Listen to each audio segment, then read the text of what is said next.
Chapter 1471. Therefore, the rescue workers all looked at the referee for help. The referee expressed that he was also quite helpless when he looked at those ferocious big guys just now. In the end, the referee and the rescue workers could only look at Gu Xingyin for help. Their thoughts in their hearts were like this: since this situation was caused by you, of course, you should be responsible for it. Under their burning gazes, Gu Xingyin could only laboriously recite a very tedious incantation, and then finally let these big guys of the magical beast world go back. Without the shocking pressure in the field, the rescue workers finally remembered their work and went to the field. But when they saw Yuan Tianqin, who was still at the bottom of the pit, they all gasped. This was just too tragic. When the rescue workers went forward, they couldn't help but reach out to check Yuan Tianqin's breath. To be honest, it was already a miracle that he was still alive. The representative of the Yuan family who came with Yuan Tianqin couldn't help but angrily complain, saying that Gu Xingyin hid the intention to kill. In the face of the Yuan family's complaint, Gu Xingyin's face turned pale, and then she seemed to be very uncomfortable and directly fainted. A figure in red appeared beside her and held her firmly in his arms. Feeling the power in Gu Xingyin's body, Lin Yuan said to the referee indifferently, she overexerted herself and fainted because her body couldn't support it. After saying that, he didn't waste any more time and said, I'll take her back to rest. Then he disappeared. Referee, he could only announce that Gu Yuan from the Nine Hells Purgatory won this game. As soon as she returned to her courtyard, Gu Xingyin woke up. Lin Yuan couldn't help but laugh. You are really too bad. Gu Xingyin said innocently, I just don't want to face the Yuan family's unreasonable people. She knew very well what kind of moral conduct the Yuan family had. They had always only allowed others to do what they were allowed to do, and that was wrong. If she couldn't defeat Yuan Tianqin this time, she would either die or be disabled. If that was the case, the Zhen family would definitely say that the atmosphere on the stage was tense, and it was normal for them to be unable to hold back, or something along those lines. But if things turned out like this, and the person who fell was Yuan Tianqin, they would immediately change their attitude. All in all, they were pushing all the blame onto Gu Xingyin. Everything was the fault of the person who hurt her. Gu Xingyin, ha! Did he really think everyone was a fool? In the Zhen family's courtyard, several doctors surrounded the bed to check on Yuan Tianqin's condition. Not far away, the person in charge of the Yuan family's trip and some disciples were guarding the side. Seeing a doctor come out, the person in charge of the Yuan family, who had been anxious all this time, hurried forward and asked, How is our first young master? Hearing this, the doctor could only sigh. When the middle-aged man from the Yuan family saw this, his heart sank. The doctor continued, with such injuries, it's already a miracle that first young master is still alive. But now, even if he can wake up, I'm afraid he can only spend the rest of his life in bed. In other words, Yuan Tianqin was crippled. Then, can first young master still be a summoner? The middle-aged man held on to the last glimmer of hope. It didn't matter if he couldn't move, the key was his talent. Chapter 1472. When the doctor heard this, he still shook his head. This time, not only was the eldest young master's body damaged, but his soul was also seriously injured, so, there was a strong sense of regret in the doctor's words. After all, the eldest young master of the Yuan family was absolutely amazing in terms of talent. Who would have thought that a summoner convention would cause him to suffer such an unexpected disaster? The middle-aged man felt as if he was struck by lightning. It's over, it's over. This was the only thought in his mind at the moment. In order to compete for the position of the leader of the team this time, he had spent a lot of energy and means. Because this time, anyone with a discerning eye could see that the eldest young master had a high chance of winning first place. Since that was the case, as the leader of the team, he would definitely be praised by the family. But who would have thought that something like this would happen halfway through? The middle-aged man felt that he was simply too unlucky. The most talented eldest young master in the family had become like this, and as the leader of the team, he actually didn't stop the other party from killing him. This was his fault in itself. But in that situation, the middle-aged man thought of the 5 magical beasts surrounding the girl and shuddered. In that case, even if he had rushed over, he was afraid that at most, there would be one more person lying on the bed. He was so irritated in his heart that when he sent the doctor away, he stuffed a large amount of red packets. Those doctors also knew what he meant, and they all said that they would never leak the news. The middle-aged man was right. Yuan Tianqin wasn't the only one from the younger generation of the Yuan family participating in the summoner convention this time. Although there were a few who weren't as good as Yuan Tianqin, they were still rare geniuses. If those people could achieve good results, when he returned to the family, his life would be better. Therefore, he had to hide the fact that Yuan Tianqin was crippled, including the Yuan family. Except for his own few talents, he had to hide the rest of the Yuan family members who came with him. Especially the other younger generation of the Yuan family, he absolutely couldn't let them know, so as not to affect their performance in the future. But things often didn't go as planned. The middle-aged man hadn't even thought of how to announce the eldest young master's injury to the outside world yet, but rumors had already spread. They said that Yuan Tianqin was dead, that Yuan Tianqin was crippled, and that the Yuan family was probably done for this time, and that they would never be able to stand up again. There were all kinds of words. What depressed the middle-aged man the most was that the Yuan clan's old ancestor, who was in seclusion, had heard the news from somewhere and rushed over personally. The middle-aged man was so scared that he didn't even dare to breathe. However, Yuan family's old ancestor wasn't in the mood to take it to heart. After he personally went to see Yuan Tianqin, his face was so gloomy that it could drip water. Tell me in detail, what exactly is going on?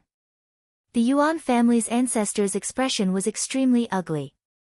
The middle-aged man carefully recounted the entire process of the competition, not leaving out even the slightest detail. Even though he already knew the gist of the situation, the Yuan family's old ancestor was still infuriated when he heard the entire story from the middle-aged man. What a waterside lord, what a Yuan Tianyi! How merciless! The Yuan family's old ancestor snorted coldly as the solid wooden armrest he was holding on to shattered into powder.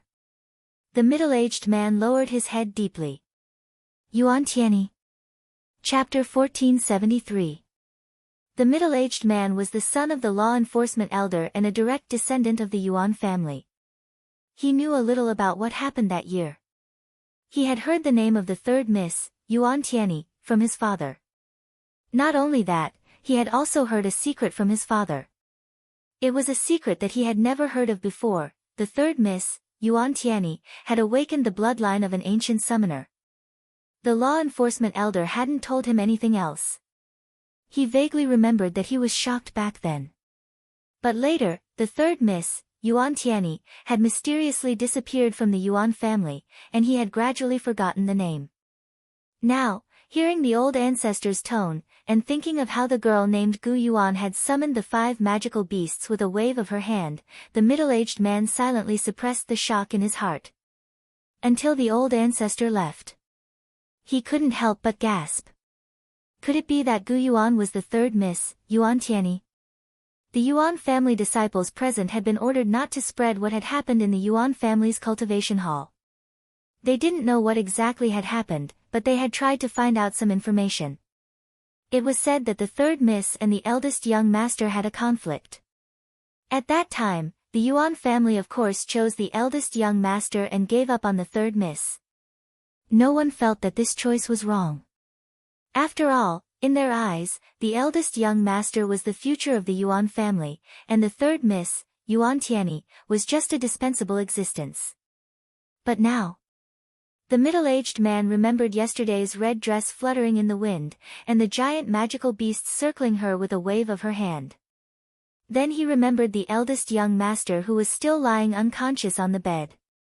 He sighed, thinking that the family's decision back then was really wrong. The girl's name was Gu Yuan, not Yuan Tianyi, and she didn't show any mercy when facing the eldest young master. It was obvious that the third Miss no longer had any feelings for the Yuan family. The middle-aged man shook his head.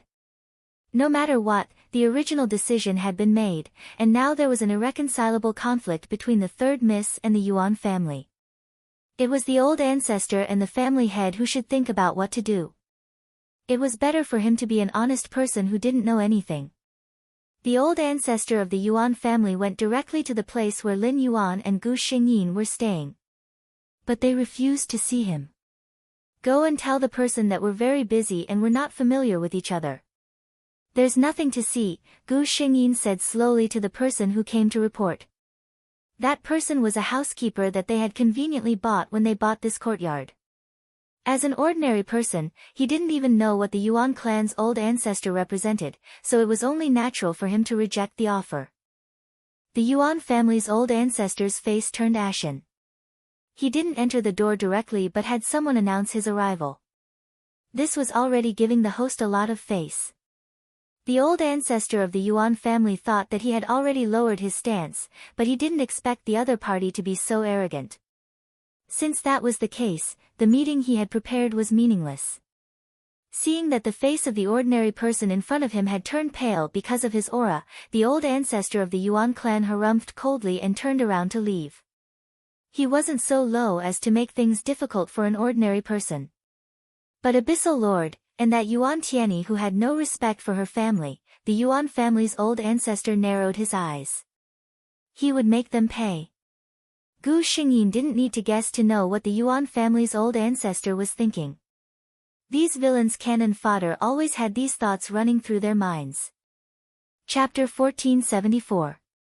To be honest, Gu Xingyin wasn't afraid of the Yuan family at all. Although the Yuan family was powerful, they only had one peak saint expert, their forefather. He wasn't Lin Yuan's match at all. That aside, Gu Xingyin herself had been in the Nine Hells Purgatory for a long time.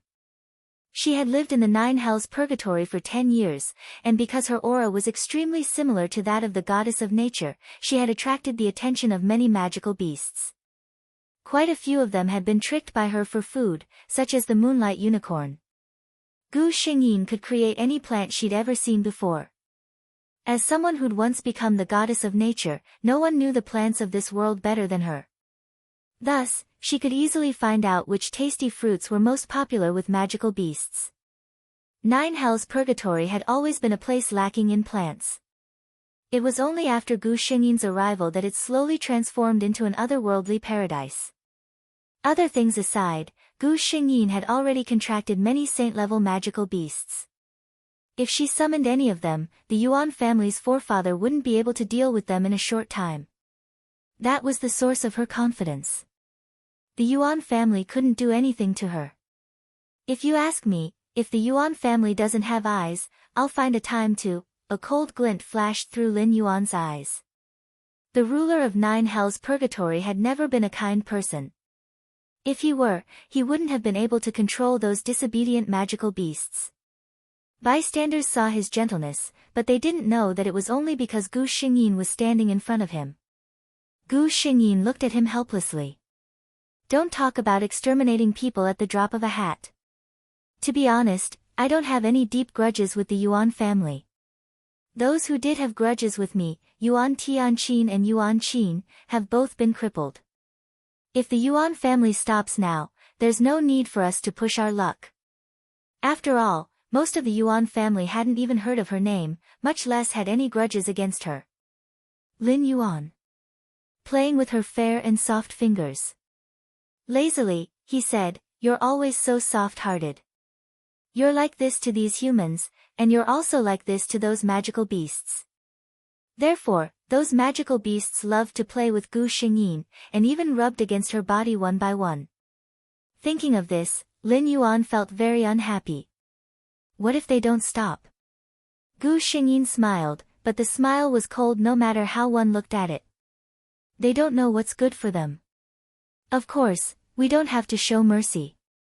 It was true that she wasn't bloodthirsty, but that didn't mean that she wouldn't fight back when she was bullied. Hopefully, the Zhen family would be aware of this. Ever since the fight with Yuan Tianqin, Gu Yuan's name had become famous. All the contestants were secretly praying that they wouldn't have to face her. What a joke. If he were to go up against another participant, he might still stand a chance. Even if he were to lose, he would at least be able to make it look good. If he were to face this person, if a few saint beasts unleashed their ultimate attacks, who would be able to block them? If they didn't believe it, it was said that the eldest son of the Yuan family was still lying in bed. And according to the news, the eldest son could only lie in bed for the rest of his life. Therefore, every time Gu Xingyin went up on the stage, before she could summon her opponent would show an ugly face and admit defeat. Since they were going to lose anyway, they might as well save their strength to deal with other opponents. This was what everyone thought. Therefore, Gu Xingyin went all the way to the end without any hindrance. Everyone didn't know whether to laugh or cry at this scene, but no one blamed those who gave up. Chapter 1475. After all, he would only lose face if he admitted defeat. However, if he continued to fight, he would lose his life.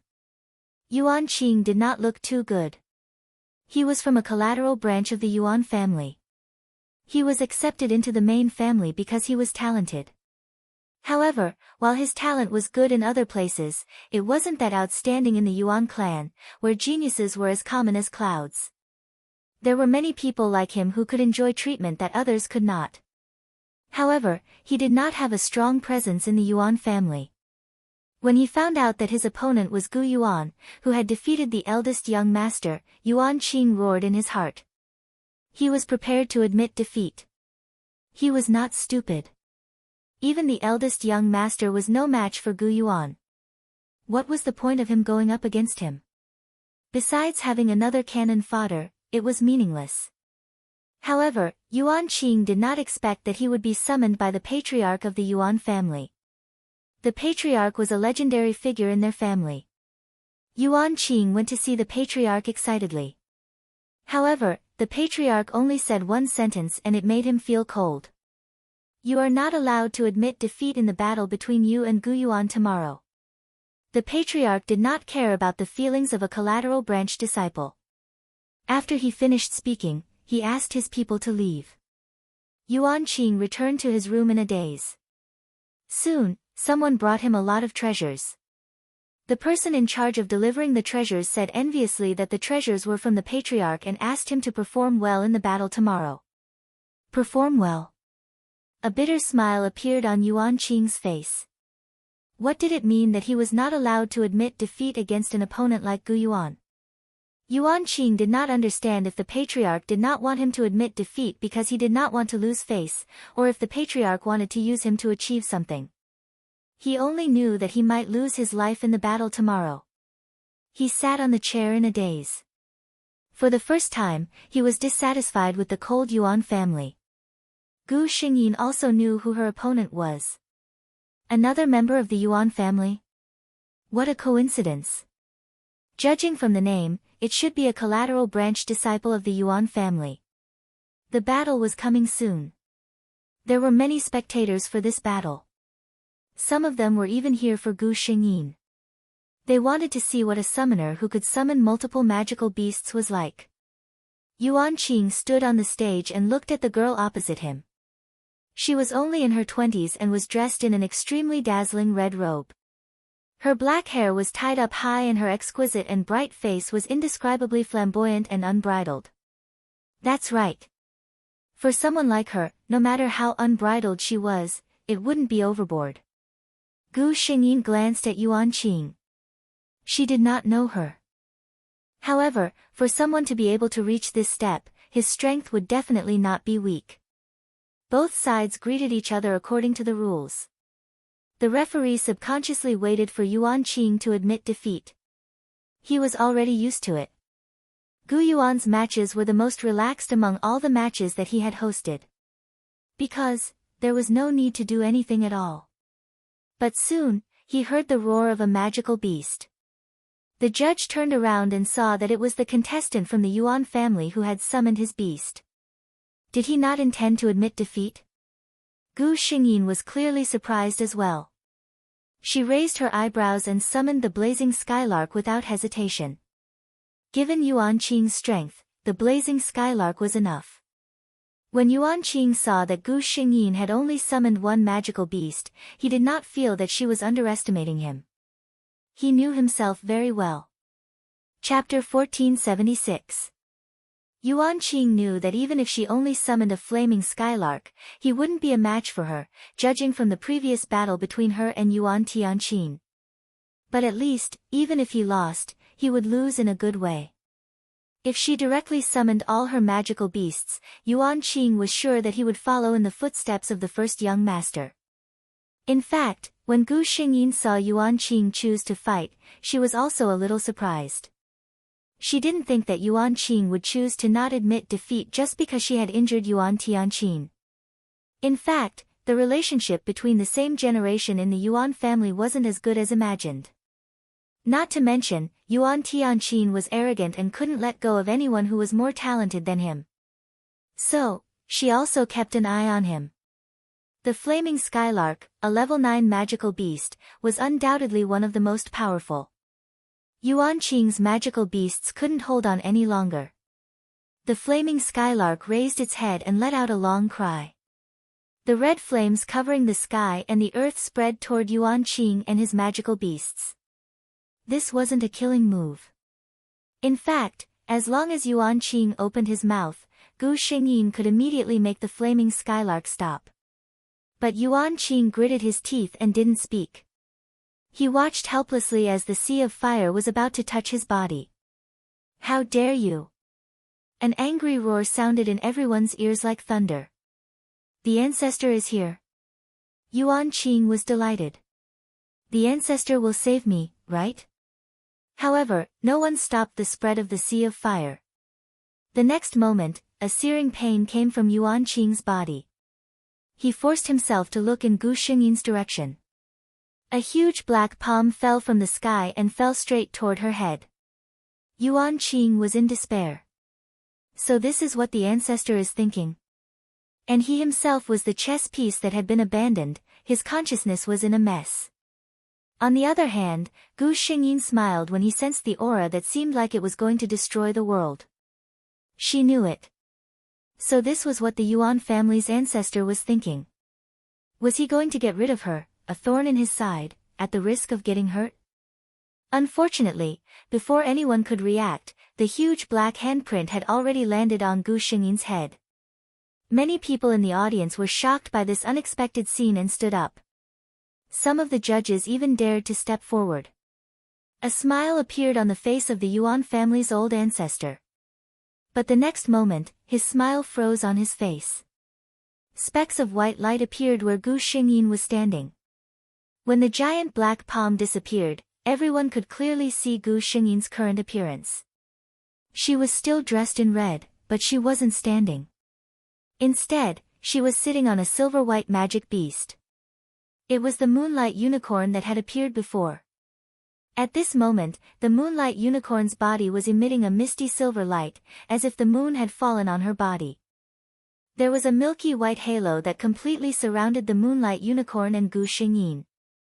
Specks of light appeared around the man and the beast, and it was so beautiful that it seemed unreal. More importantly, under such an attack, Gu Xingyin was unharmed. How did she do it? At this moment, a judge's eyes suddenly lit up. He shouted, "It's the moonlight unicorn's innate ability, moonlight protection. Extreme defense that can ignore all attacks and last for 15 minutes. His face even turned red from excitement.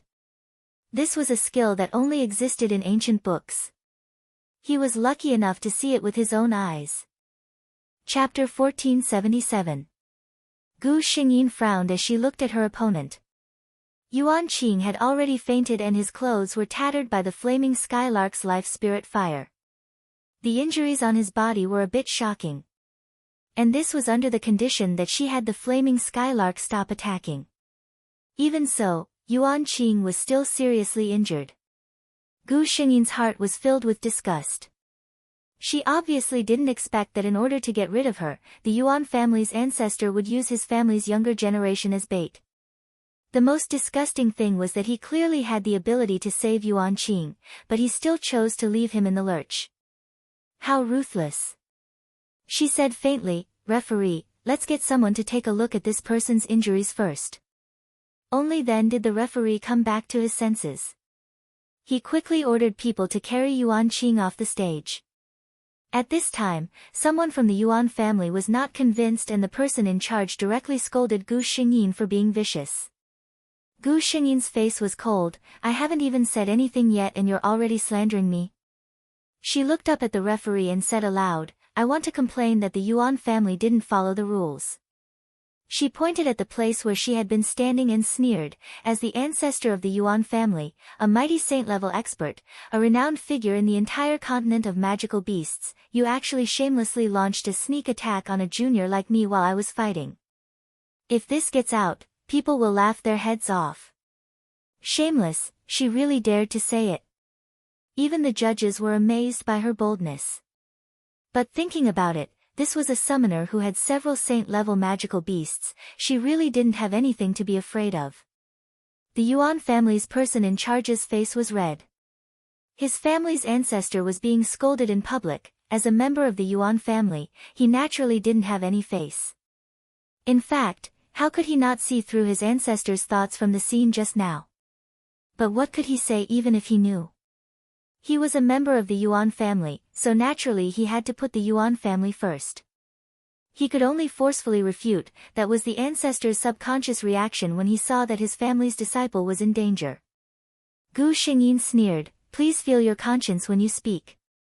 That old ancestor of yours tried to kill me the moment he attacked. Did he care about my opponent in the slightest?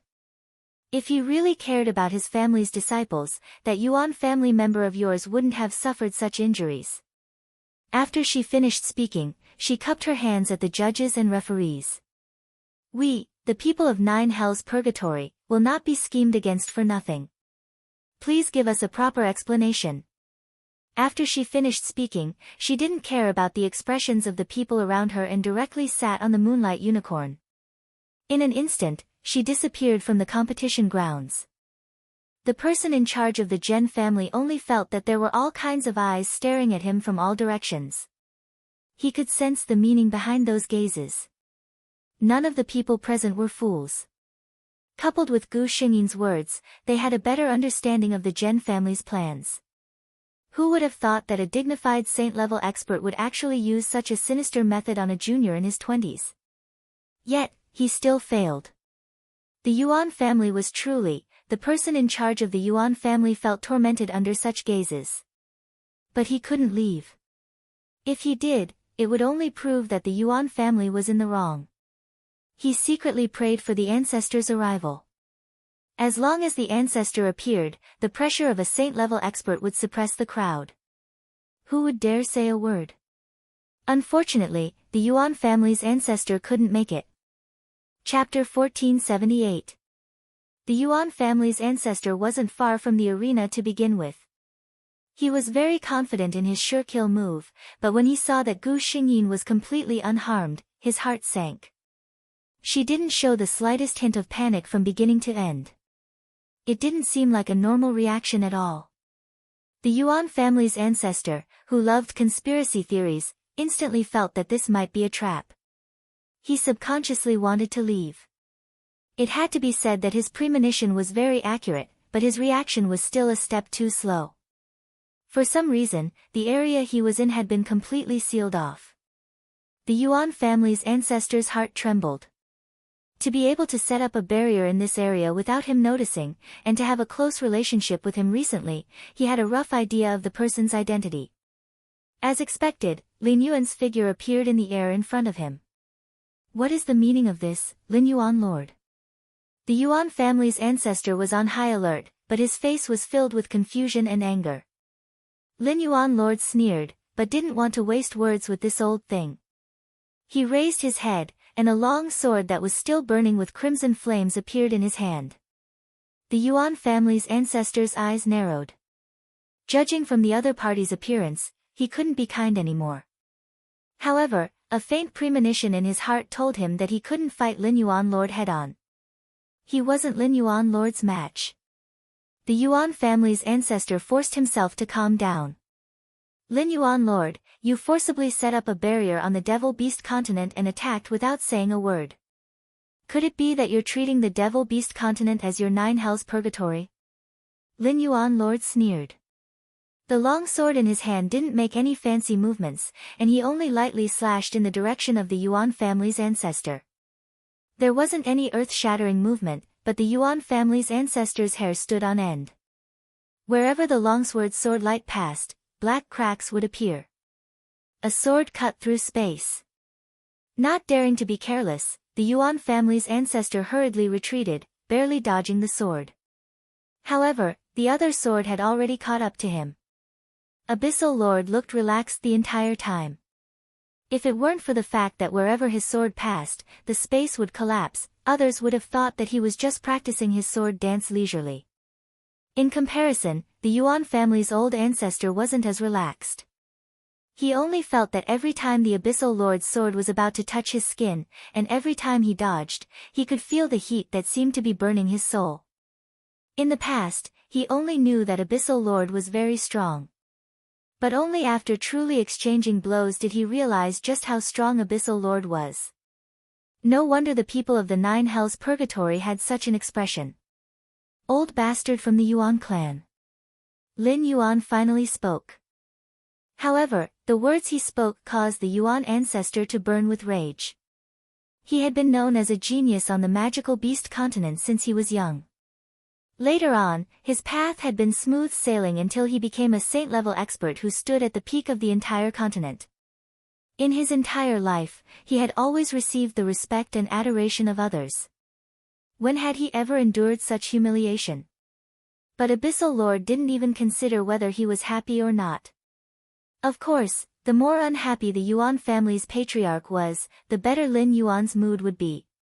He continued, I, Lin Yuan, have never wanted someone's life as much as I do today. There were many people in the world who wanted his life, but he didn't care at all. Because he knew that others wouldn't have the chance. However, anyone who had any ideas about Tian deserved to die. Chapter 1479. When he heard Lin Yuan's words, the Yuan family forefather understood that he wouldn't rest until one of them was dead.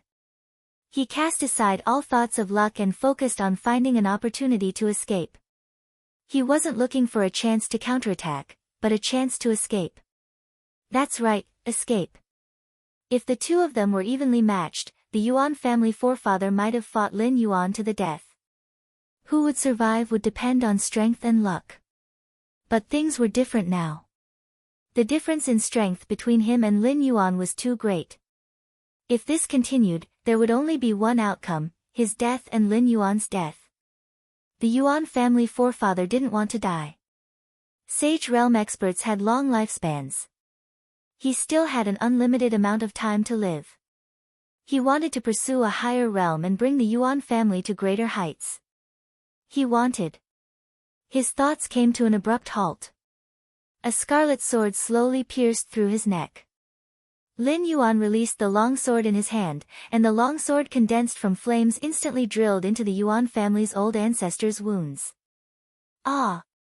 The Yuan family forefather couldn't endure the bone-piercing pain and howled in agony. That flame had entered his internal organs through his wounds and even into his soul. It burned his blood, devoured his flesh, and ground away at his soul. It was more torturous than any torture in the world. Lin Yuan quietly watched the scene unfold before him. He knew the Yuan family forefather wouldn't survive. The long sword was formed from the most tyrannical earth core fire in the depths of Nine Hells Purgatory. It was said to be the most tyrannical flame in the world. It could even refine souls. Lin Yuan could have burned the Yuan family forefather to ashes in an instant, but he hadn't. He wanted to properly entertain the old man and repay him for his evil intentions toward Tianyi. This flame would burn for a total of 49 days. He glanced coldly at the Yuan family forefather, who was lying on the ground, unable to get up, then turned and left. During these 49 days, the Yuan family forefather was conscious. He could feel every inch of the flame wreaking havoc in his body. However, he couldn't open his eyes, speak, or do anything. He could only endure the pain in vain and walk towards death in despair. In order to prevent others from disturbing him, Lin Yuan even placed a restriction on the Yuan family's ancestor's body. Other than the Yuan family, no one could see him. As for the Yuan family, a trace of coldness flashed through Lin Yuan's eyes. They should pray for their own good fortune. Perhaps everything in this world was fate. Not long after Lin Yuan left, a figure in a white dress walked into the alley. It was Yuan Qin. She had been having a hard time recently. In the past 10 years, she had always been with Yuan Tianqin. Yuan Tianqin trusted and doted on her, so she lived a good life. Even if she couldn't cultivate, the geniuses of the Yuan family would still treat her with respect. With Yuan Tianqin's character, it was easy for him to offend people. It was just that with his strength before, the others dared to be angry in their hearts but did not dare to say anything. But things were different now. The news of Yuan Tianqin becoming a cripple wasn't kept a secret. Everyone knew about it. The disciples of the Yuan family who had been bullied by Yuan Tianqin wouldn't bother with an unconscious cripple. Therefore, Yuan Qin, who used to be Yuan Tianqin's most trusted aide, naturally received their extra attention. Chapter 1480. So these days, Yuan Qin always encountered all kinds of accidents in all kinds of situations. She was very angry. But what was the point? Her biggest backer had been crippled. She herself was just an ordinary person who couldn't cultivate. And those people from the Yuan family who made things difficult for her were all at least intermediate summoners. Today, she finally managed to avoid those people and came out to take a breather. But as soon as she came out, she saw the person lying in the alley. The old man's clothes looked very familiar. Yuan Qin's heart skipped a beat. She couldn't help but walk closer to take a look. Then, she gasped. The person lying on the ground was actually the Yuan family's ancestor. Yuan Qin was very scared. She didn't know why the ancestor fainted here. Did something go wrong with his cultivation? Or was he plotted against? In comparison, the latter was more likely. But how terrifying was it to be able to turn a dignified saint expert into an existence like this? The Yuan family's ancestor was the pillar of the Yuan family. If he died, the Yuan family's thousands of years of foundation and countless resources would definitely be lost. Yuan Qin reached out her hand and carefully touched the ancestor's nose. Fortunately, there was still air. She sighed in relief. But before she could relax, something unexpected happened. A wisp of scarlet flames suddenly surged out of the ancestor's nose and pounced on Yuan Qin's body. Yuan Qin subconsciously pulled her hand back, but it was useless. The flames had already touched her body. An intense pain came from Yuan Qin's fingertips, and then the little flames suddenly exploded. Before Yuan Qin could react, it spread to her whole body. The ancestor's body could last for 49 days, but Yuan Qin was just an ordinary person. What would happen when an ordinary person's body encountered the world's most tyrannical flames? Yuan Qin still remembered her unwillingness at the last second before the flames devoured her consciousness. She still hadn't become a real person. She still hadn't taken revenge on that bitch Yuan Tianyi. She still, wherever the transparent flame passed, her entire body would turn into a part of the flame. In the blink of an eye, everything was burned to ashes and the flames were extinguished. There was a small pinch of fine dust on the ground. When a gust of wind blew, the fine dust drifted to every corner of the ground, just like any speck of dust in this mortal world. Not a single trace was left behind. Gu Xingyin, who was waiting for Lin Yuan to return in the courtyard, suddenly received a system prompt in her mind, saying that the mission target had died. Gu Xingyin. Why didn't she know what had happened to Yuan Qin? The system dutifully transmitted what Lin Yuan had done and Yuan Qin's experience into her mind. This. Even Gu Xingyin was dumbfounded. This was too much of a coincidence. Lin Yuan had just set up such a restriction, and Yuan Qin just so happened to walk out, and just so happened to go to the place where the Yuan clan ancestor was. Turning into ashes, no one even knew that he had died. Such an outcome was absolutely unacceptable to Yuan Qin, right? After all, with that woman's ambition, she wanted nothing more than to stand at the peak of the devil-beast continent. But this was good news for Gu Xingyin. Chapter 1481. She was thinking with her head down when a warm body suddenly pressed against her from behind. She didn't need to look to know who it was. Gu Xingyin took the opportunity to lean back and asked lazily, "Have you finished what you wanted to do?" Lin Yuan had told her that he was going to do something and asked her to come back first.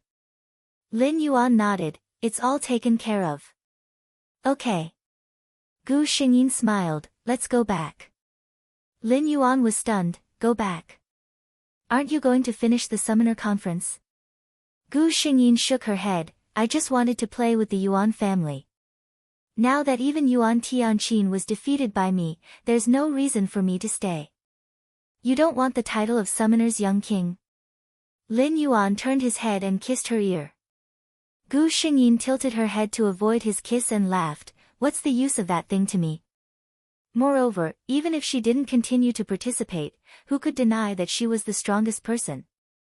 "Okay." Lin Yuan didn't say anything and the two left directly. The next day, no one came to participate in Gu Xingyin's competition. When the organizer of the summoner conference came to check, they found that the young summoner with unlimited potential from Nine Hells Purgatory had already disappeared.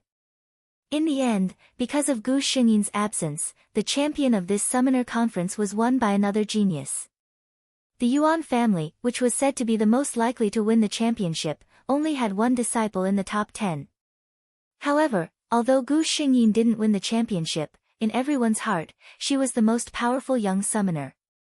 Not only among the young summoners, but many people even thought that this summoner called Gu Yuan could completely jump out of the circle of young people and truly become the top summoner in the entire magical beast continent. Because of her, there were even many people who wanted to visit Nine Hells Purgatory to learn regardless of the danger, but they couldn't enter. According to Lin Yuan's words, those humans were all evil. Letting them in was simply destroying the environment of Nine Hells Purgatory. Gu Xingyin agreed with this. She also did not want some strange humans to disturb their peaceful life. Gu Xingyin and Lin Yuan entered into a companion contract under the witness of countless devil beasts in Nine Hells Purgatory. They officially became partners who would never abandon each other in life and death. From then on, Gu Xingyin began to live the life of a goddess who had everything she needed. Lin Yuan had originally placed her in the palm of his hand and doted on her. After the two of them officially got together, this doting instantly rose several levels. Even Gu Xingyin's magical beasts started to avoid arousing suspicion. Unless Gu Xingyin summoned them, they would not appear. It was simply too torturous. In her spare time, Gu Xingyin would occasionally pay attention to the happenings in the magical beast continent. 3 years later, the Yuan clan was unable to hide the news of their ancestors' death. Naturally, the other clans with similar strength to the Yuan clan wouldn't let go of such an opportunity. Thus, after a few rounds of coercion and carving up, the great family that was once second to none in the Dragon Phoenix Empire instantly fell apart and ceased to exist. 10 years later, a mysterious woman claimed to have come from Nine Hells Purgatory. She led countless powerful magical beasts and challenged all the saint-level experts in the magical beast continent. She was undefeated. She never mentioned her name, but everyone knew that this woman was the one who shocked the entire magical beast continent during the Summoner Conference 10 years ago. Gu Yuan. Chapter 1482. Gu Xingyin left a legend in the Warcraft continent that countless people looked up to, and disappeared without a trace once again. After this time, she never appeared on this continent again. But even so, the entire Warcraft continent has left countless legends about her. Many years later, those children who have never heard of the name Gu Yuan will also see records of this mysterious summoner from the school textbooks.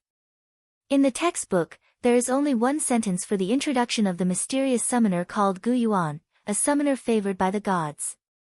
This short sentence is enough to let people imagine that in that era, this magical woman, alone, shocked the entire Warcraft continent. Gu Xingyin and Lin Yuan have lived together for a long time. For a long time, the Warcraft continent has experienced countless vicissitudes of life. In the end, the summoner profession gradually declined, warriors began to rise, and magical beasts became fewer and fewer. Finally, the day of the end has arrived. The two held hands and lay together in the sea of flowers. Gu Xingyin felt the strength in her body slowly drain away. She knew that the moment was coming. Lin Yuan, who had been lying quietly all this time, suddenly turned sideways. He leaned down and gently planted a kiss on Gu Xingyin's lips.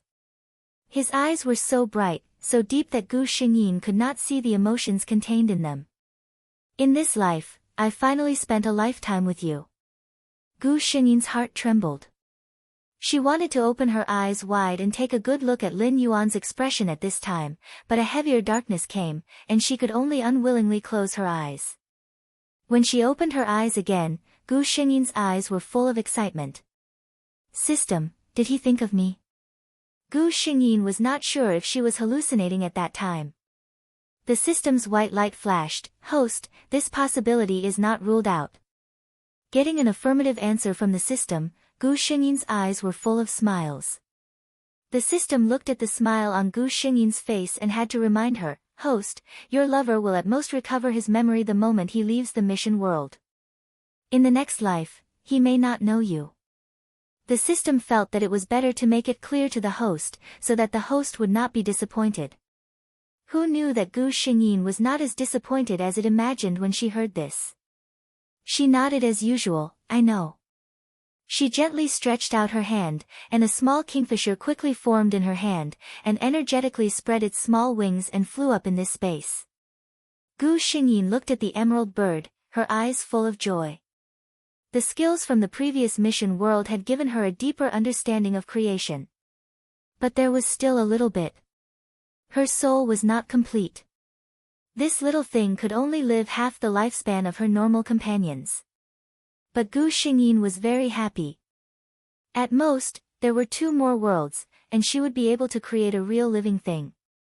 She looked at the kingfisher flying happily in the space and silently said in her heart, Little guy, next time, I will give you a complete life. When that time came, she would be 1 step closer to leaving this space.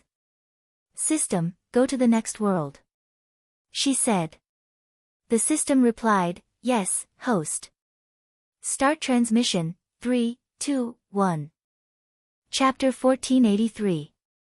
Gu Xingyin opened her eyes and found herself she was actually in the water. Luckily, her many missions had forged her perfect endurance. She immediately looked around and asked the system to transmit her memories and plot. When she raised her head, she saw herself in the mercury mirror. At first glance, she heaved a sigh of relief. Luckily, she was human. At second glance, what the hell was that tail below? However, she was not too shocked. After all, she had acted as a mermaid before. The system transmitted the plot and memories over in a timely manner. Galaxy Calendar, 1433. This world was a highly technologically advanced plane. Human genes had been optimized to an extremely terrifying level. The strongest among humans could fight against a fully equipped mech with their physical body. They could even ignore the influence of gravity and walk in the sky with their own body. Of course, not many people would do that. After all, there were hover cars, flying machines and other more convenient and fast means of transportation. The Kaso Empire, where Gu Xingyin's body was located, had already conquered 5 nearby star regions and had become the strongest king in this universe.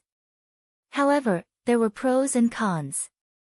When genetic optimization was first introduced, no one could resist the temptation. Their abilities became stronger, their lifespans became longer, and even their appearances became more beautiful. At that time, the ruler also strongly advocated the people of the empire to undergo genetic optimization. They believed that this was a blessing from the heavens to mankind. When the people of the Kaso Empire become stronger, they would become even more invincible in their expansion. At the beginning, everyone had tasted the benefits of genetic optimization and believed that it was a good way to lead mankind to become stronger. However, after 300 years, the drawbacks of genetic optimization began to show. Those couples who had undergone genetic optimization, no matter if it was natural conception, test tube baby, or in vitro cultivation, all the children she gave birth to were male. The empire no longer had any females born. This was a devastating blow to an empire that was developing rapidly. Without females, there was no way to reproduce. If this continued, no matter how powerful Queso Empire was, it would not be able to avoid the end of its existence. All the biologists, geneticists, and geneticists in the Queso Empire, as long as they were related to research, they all began to research this topic that could affect the future of the empire. Soon, the results came out. It turned out that after the genetic evolution, the first 2 generations of humans did not show any changes. Later on, when the optimized humans went through marriage and gave birth to children, a mysterious recessive gene mutated. The X chromosome had undergone an extremely bizarre mutation. In the entire Queso Empire, no more females would be born. When this news came out, no one could sit still. Even the emperor issued several orders in succession to put aside all research and focus on solving this problem. However, no matter how hard the scholars tried, the X chromosome eventually lost its effect on humans who had undergone genetic optimization. Just when everyone was at a dead end, a young scholar came up with an ingenious idea. Atavism. Humans evolved from marine creatures, so why not start their research from this point of view? Chapter 1484. Although this young scholar's idea could be said to be unconstrained, it undoubtedly provided the scholars who had fallen into a dead end with a new line of thought. Following this direction of research, they finally made some progress. A special gene was extracted from marine fish creatures and injected into the gene solution, allowing the new humans to have an additional recessive gene. Through sexual reproduction, a new type of human was successfully born. This type of human had the body of a normal human, but had the tail of a fish. Because this form was exactly the same as the mermaids in the human imagination of the ancient blue planet, this type of creature was called mermaids. All mermaids had a female form, and the best news was that they could mate with genetically evolved humans and reproduce. This news sent the entire Queso Empire into a frenzy. But then came the problem. Compared to the population of the empire, the number of mermaids was quite small. And most importantly, mermaids' bodies were very delicate and weak. If they stumbled a little, it was likely that their bodies would be bruised. For this reason, the empire had to issue a decree specifically targeting mermaids. In any family, if a mermaid was born, they could be sent to a special mermaid school, and the empire would pay for free education. Mermaids did not need to pay taxes, were prohibited from engaging in dangerous industries, and would receive monthly subsidies. All kinds of regulations, none of which did not protect the interests of mermaids. But no one objected to this. Compared to the huge population base of the empire, the resources enjoyed by these mermaids were simply insignificant. Moreover, there was another clause in the mermaid decree. After every mermaid reached adulthood, they would undergo genetic adaptation.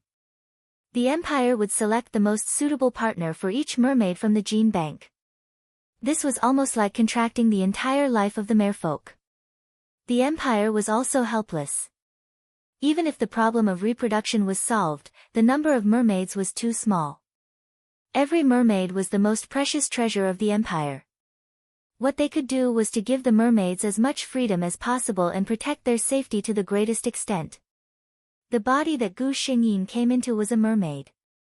At that time, the mermaid decree had been around for hundreds of years, and the protection of mermaids' rights had reached a peak. Every mermaid would be sent to a special mermaid institution to take care of them after they were born. When they grew up, they could go to a special mermaid school to receive the best education. The name of this body was Deanna Leonard. She was born in the Leonard family, one of the wealthiest families in the Queso Empire. Her mother, Cassie, was a very gentle mermaid. Her father, Anderson Leonard, was one of the wealthiest people in the empire and had connections with many military and political figures. After Deanna's parents gave birth to 2 sons, they finally welcomed a mermaid daughter. One could imagine how much they doted on her. Deanna had been pampered and spoiled by the whole family since she was a child. Because of this, she had been raised to have an innocent and pure temperament. She did not understand the sinister nature of the human heart. She thought that everyone in the world was like her family, kind and wonderful. Her parents used treasures and love to build an ivory tower for her, but they didn't expect that because of this, their little mermaid daughter, who was pampered like a treasure, would lose her life. Chapter 1485. Deanna was intelligent by nature and learned everything quickly. She had been educated in a special mermaid school since she was a child. Her classmates, like her, were all mermaids, and almost from childhood to adulthood, those classmates would not change. Deanna, even in a school full of mermaids, was the most dazzling. She had long blonde hair, which would emit a more dazzling light than gold under the sun. Her eyes were the color of the sea. When she looked at you with watery eyes, you could drown in them at any time. She had milk-white skin. Even if you used the most picky lens to take a picture, you could not find a trace of flaw, just like a piece of flawless white porcelain. From childhood to adulthood, whether it was classical literature, music, or painting, she was always the best in the school. The teachers of the mermaid school would raise a proud smile on their faces when they mentioned Deanna. Our Deanna is simply a natural aristocrat. Deanna, who was like this, naturally had many people around her who liked her. But where there was sunshine, there would always be shadows. Similarly, there were also people who did not like her secretly. Humans always liked to compare, and mermaids were the same. And Deanna, in the eyes of all the mermaids, was naturally the child of another family. Audrey was a mermaid with flaxen seaweed-like long curly hair. She was very beautiful, and she was very good at her studies. She was also very popular in school. All of the above were things to be proud of. However, all of these things that Audrey was proud of were inferior to Deanna. She was not as beautiful as Deanna, her skills were not as good as Deanna's, and she did not even have as many friends as Deanna. How could Audrey be reconciled to this? Mermaids were arrogant and willful, so they would directly show their unhappiness and dislike. Audrey did not like Deanna. This was something that the whole mermaid school knew. If it was just this, then forget it. At most, Audrey disliked Deanna on the surface. But Audrey always had a little secret in her heart. She liked His Royal Highness Prince Jonathan of the Empire. Prince Jonathan was the younger brother of His Majesty. He had a good relationship with His Majesty. He had a noble status and was very handsome.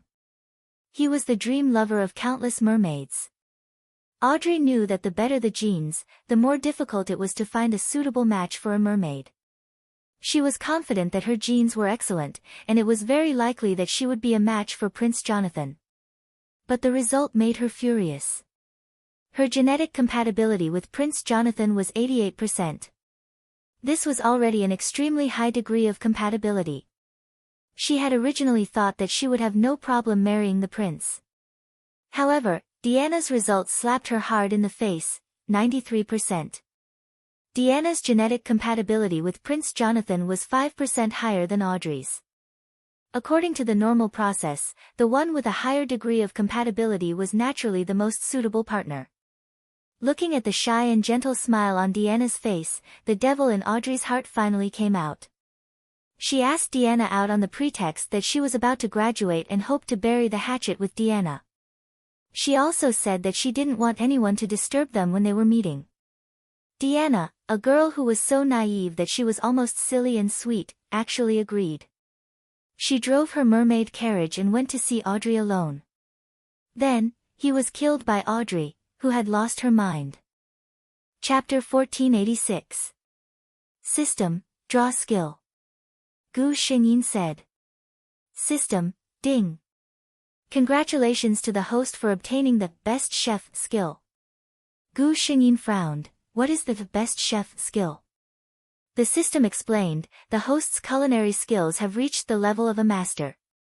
Gu Xingyin, it sounded very impressive, but... Hee. At this time, her room door was pushed open, and a mermaid using a mermaid carriage walked in. Mother's Deanna, are you unhappy? As soon as Casey entered, she saw her younger daughter sitting in the large pool in the room with a frown. Mermaids like to stay in the water, they felt that staying in the water was more comfortable than being exposed to the air. Therefore, every mermaid's room was equipped with a large enough thermostatic pool. Gu Xingyin looked up at the mother of this body. It seemed that Deanna had inherited her mother's beauty.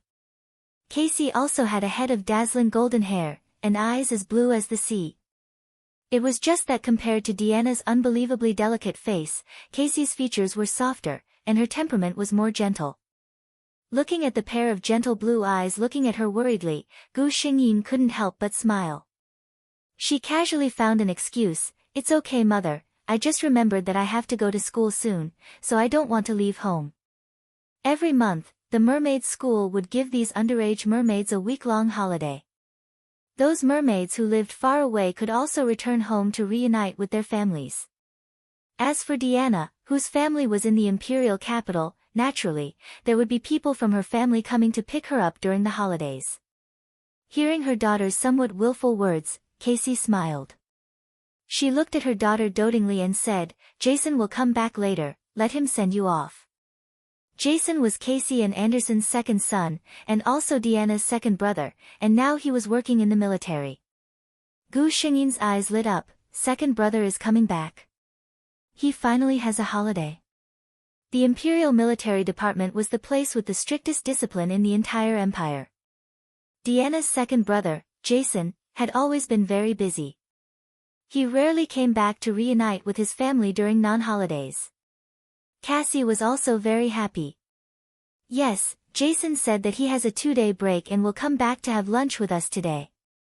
"Great." Jason Leonard was a handsome man with a valiant bearing. She had also inherited her mother's beauty, but his handsome face was always stern and unsmiling. He looked very serious and unapproachable. Every time Casey saw her second son like this, she was very worried. Jason's unapproachable look would frighten those delicate mermaids. At that time, what would Jason do with his mate? Jason did not care at all.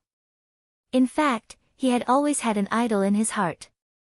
Ever since he was a teenager, he had been subconsciously imitating the words and actions of his idol. It was also because of his idol that he was able to enter the Empire's top military academy. Who is Jason's idol? The entire Leonard family knew that it was the new commander of the military who was known as the #1 male god of the Casso Empire, Cargel Raymond. Whenever he talked about the deeds of this Commander Raymond, he would excitedly talk to anyone on the streets of the imperial capital for half a day. This young commander was the idol of almost all the young people in the empire. Chapter 1487. Deanna. The handsome man with an indifferent face smiled when he saw Gu Xingyin coming out in the mermaid scooter. He quickly stepped forward and gave Gu Xingyin a hug. Towards this little sister, the Leonard family's attitude was surprisingly consistent: spoil, spoil, spoil. Such a delicate and beautiful little mermaid should be placed in the palm of the hand and spoiled as she grew up. Deanna's eldest brother, Burton, inherited his father's career and developed in the business world. He could only regretfully say today that he had a very important meeting to attend and could not have lunch with the lovely Deanna and send her to school. Gu Xingyin finished lunch with her family, packed up some things, and went out in her mermaid scooter under Cassie's reluctant gaze. Watching Cassie send her all the way out of the Leonard family's mansion, Gu Xingyin was a little helpless.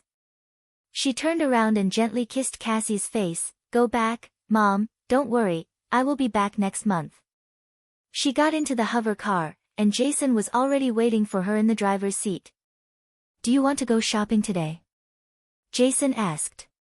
Occasionally, when she went to school, Deanna would first go to the shopping mall in the central area to buy some small things she liked. Gu Xingyin shook her head. "I don't want to buy anything today." Well, Jason could only hide the regret in his heart. Would he say that he actually really liked to go shopping with Deanna? Looking at the lovely Deanna staring at those things with sparkling eyes, he wished he could spend all his crystal cards in one go. When they arrived at school, Jason kissed Gu Xingyin's forehead with great reluctance. "Deanna, brother can only send you here." The mermaid school, except for every semester or during a long holiday, was absolutely not allowed to enter other people. Because the mermaid's body was too fragile, and most of the mermaids' minds were very simple. Under such circumstances, it was easy for others to pretend to be family members and take advantage of the loopholes. Gu Xingyin nodded and took the initiative to say goodbye to Jason. She then drove her mermaid scooter into the school. "Good afternoon, Deanna. You're early today," the old man with a white beard who was guarding the school gate greeted Gu Xingyin with a smile. Jack always sat in the sun with his eyes closed and dozed off. These merpeople all thought that the old man had found a job to pass the time after retirement. But Gu Xingyin knew that was not the case. Because from the information given by the system, this old man Jack's strength was actually A+. One had to know that the requirement to become a first-class soldier in the military was to have a combat strength of B+. A combat strength of A+ was almost enough to enter the legendary special forces under the direct command of Raymond, the commander of the military headquarters. It was said that this group was very mysterious.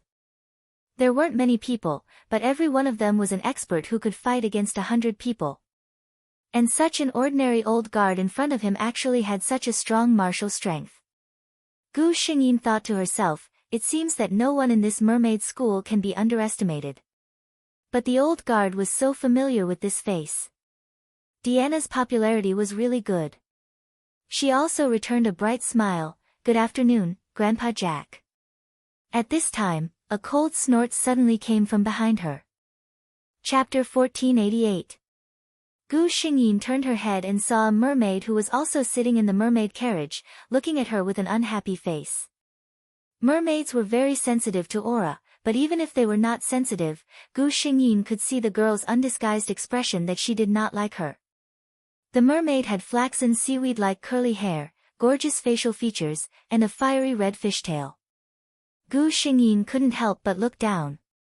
Her tail was the same as her eyes, dark blue. This mermaid was Audrey, who had always been at odds with Deanna. In fact, it was only Audrey's unilateral opinion that she did not want to deal with Deanna. Deanna had always felt that although the other party was not very friendly to her, she did not take it to heart. She felt that she already had so many friends anyway. It didn't matter if Audrey was not willing to be her friend, right? Gu Xingyin looked at the other party staring at her. She thought about it and did nothing. She turned her head silently. Deanna did not quarrel. When she encountered people who did not want to talk, she would at most remain silent. But her action, in Audrey's eyes, was that Deanna looked down on her. She did not even bother to look at her. So Audrey was actually the one who was being unreasonable. If Gu Xingyin did not turn around just now, but greeted her with a smile, Audrey's reaction would definitely be to turn her head and snort coldly, pretending not to hear. So she would do this herself, but she could not stand others treating her with the same attitude. The old guard, Jack, leaned lazily on his recliner and looked at the two young girls. He did not say that he completely liked Hu, but as an old man, he still preferred those well-behaved and polite young people. Therefore, between Deanna and Audrey, Uncle Jack naturally favored Deanna. So he said, Deanna, didn't you just say that you were a little tired and wanted to go back and rest? The sun is so bright now. You'd better hurry up. Gu Xingyin instantly understood the old man's kindness. She smiled at Grandpa Jack. Then I'll take my leave first, Grandpa Jack. After that, she didn't look at Audrey behind her and drove her mermaid carriage away. Audrey had nowhere to vent her anger. She could only glare hatefully at Jack, who had closed his eyes and was pretending to sleep again. She then left angrily. Until the two figures disappeared, Jack sighed slowly. Young people, don't be too impulsive. Gu Xingyin went to her room. The conditions of the mermaid school were the best in the entire Queso Empire. Every mermaid had their own separate apartment, which was equipped with an all-around robot that was responsible for all the daily matters of each mermaid's life. Welcome back, dear Deanna. The robot was a very cute child, and the image was very realistic. If she didn't know beforehand, Gu Xingyin would even think that it was a real person. The appearance of the robot could be chosen by the director himself. Deanna chose the appearance of a very delicate and cute little girl for her robot, Anna. Thank you, Anna. Gu Xingyin said hello to her seriously. This was also Deanna's habit. The girl would treat everything around her with a very friendly and positive attitude, whether they had life or not. Chapter 1489. Gu Xingyin sat in her room, watching the robot Deanna diligently tidying up her luggage. Then she brought over a plate of food. This is your afternoon tea, my dear Deanna. It was fruits and a special nutrient solution. Gu Xingyin took it with a smile and was about to eat it when he heard his communicator ring. She reached out and opened it, and a bright smiling face appeared in midair. Deanna, are you at school? My mother made delicious snacks for me. I brought them over for you now. Gu Xingyin couldn't help but laugh. Okay. The person who spoke was Deanna's very good friend, Sophia, a mermaid who also lived in the imperial capital. Soon, there was a knock on her door, and Sophia drove her mermaid scooter in. Seeing the tray in front of Gu Xingyin, she couldn't help but complain, our Deanna is such an obedient child. If it were me, I wouldn't be willing to eat these things. Sophia was talking about afternoon tea. The afternoon tea at school was the same thing over and over again. Many mermaids didn't eat them at all. Gu Xingyin smiled and said, it's good for the body to eat. She was telling the truth. Not to mention the fruits, just the bottle of special nutrient solution that was necessary every day was a good thing that couldn't be bought with money. But even though many mermaids knew that not many could persist in drinking the same thing for more than 10 years. Deanna was one of them. The reason this girl persisted was simple, she liked the taste of the nutrient solution. Sophia looked at her helplessly. Okay, I don't want to talk about this with a good girl like you. Come and see what I brought for you. She looked a little excited, and took out a very delicately packaged box from the bag behind her. Looking at her expectant expression, Gu Xingyin didn't hesitate. She took it and opened it with her own hands. It was a very ordinary-looking cake. Sophia said proudly, this is a cake that my mother made herself. Try it, it's delicious. Gu Xingyin gently scooped a spoonful and put it into her mouth. Faced with Sophia's sparkling eyes, she smiled and said, it tastes good. In fact, the taste could only be considered average. However, according to Gu Xingyin's understanding, in today's world, due to the advancement of technology to a certain extent, robots could almost take care of everything in every household. Of course, that included cooking. There was no doubt that the food made by the robots was delicious. However, the robot's program design was very exquisite. The amount of ingredients used was accurate to the milligram. The food they made simply looked, smelled, and tasted good. However, after eating too much, one would find that it always tasted the same. Therefore, most people who got tired of eating food made by robots would try to act on their own. However, the casual people, whose genes had been optimized to an extremely high level, did not have the ability to cook. It was as if they were not naturally good at this. Most of the things made by the casual people were difficult to even make. Therefore, under such circumstances, Sophia's mother, who could barely make a cake that looked, smelled, and tasted good, was indeed very impressive. Gu Xingyin sighed to the system, now that I think about it, my skills in this world are actually pretty good. The system replied, that seems to be the case, host. Chapter 1490. Sophia was a very energetic little girl. She was 2 months older than Deanna and had an extroverted personality. She also had no sisters in her family. Naturally, she had always treated this obedient and beautiful little mermaid as her own sister. She quietly said to Gu Xingyin, Deanna, I'm going to the genetic matching center next week for genetic matching. Her face was a little red when she said this, but her eyes shone with anticipation mixed with nervousness. All the mermaids knew that they would become partners with a powerful man from the empire in the future. They were not resistant to this and even longed to be with the strong, so they were also looking forward to their future partners. When Sophia said this, Gu Xingyin remembered that she was not far away from 18 years old. Sophia was obviously very excited. She pulled Gu Xingyin and chattered endlessly. All of them were about the handsome and strong golden bachelors in the empire.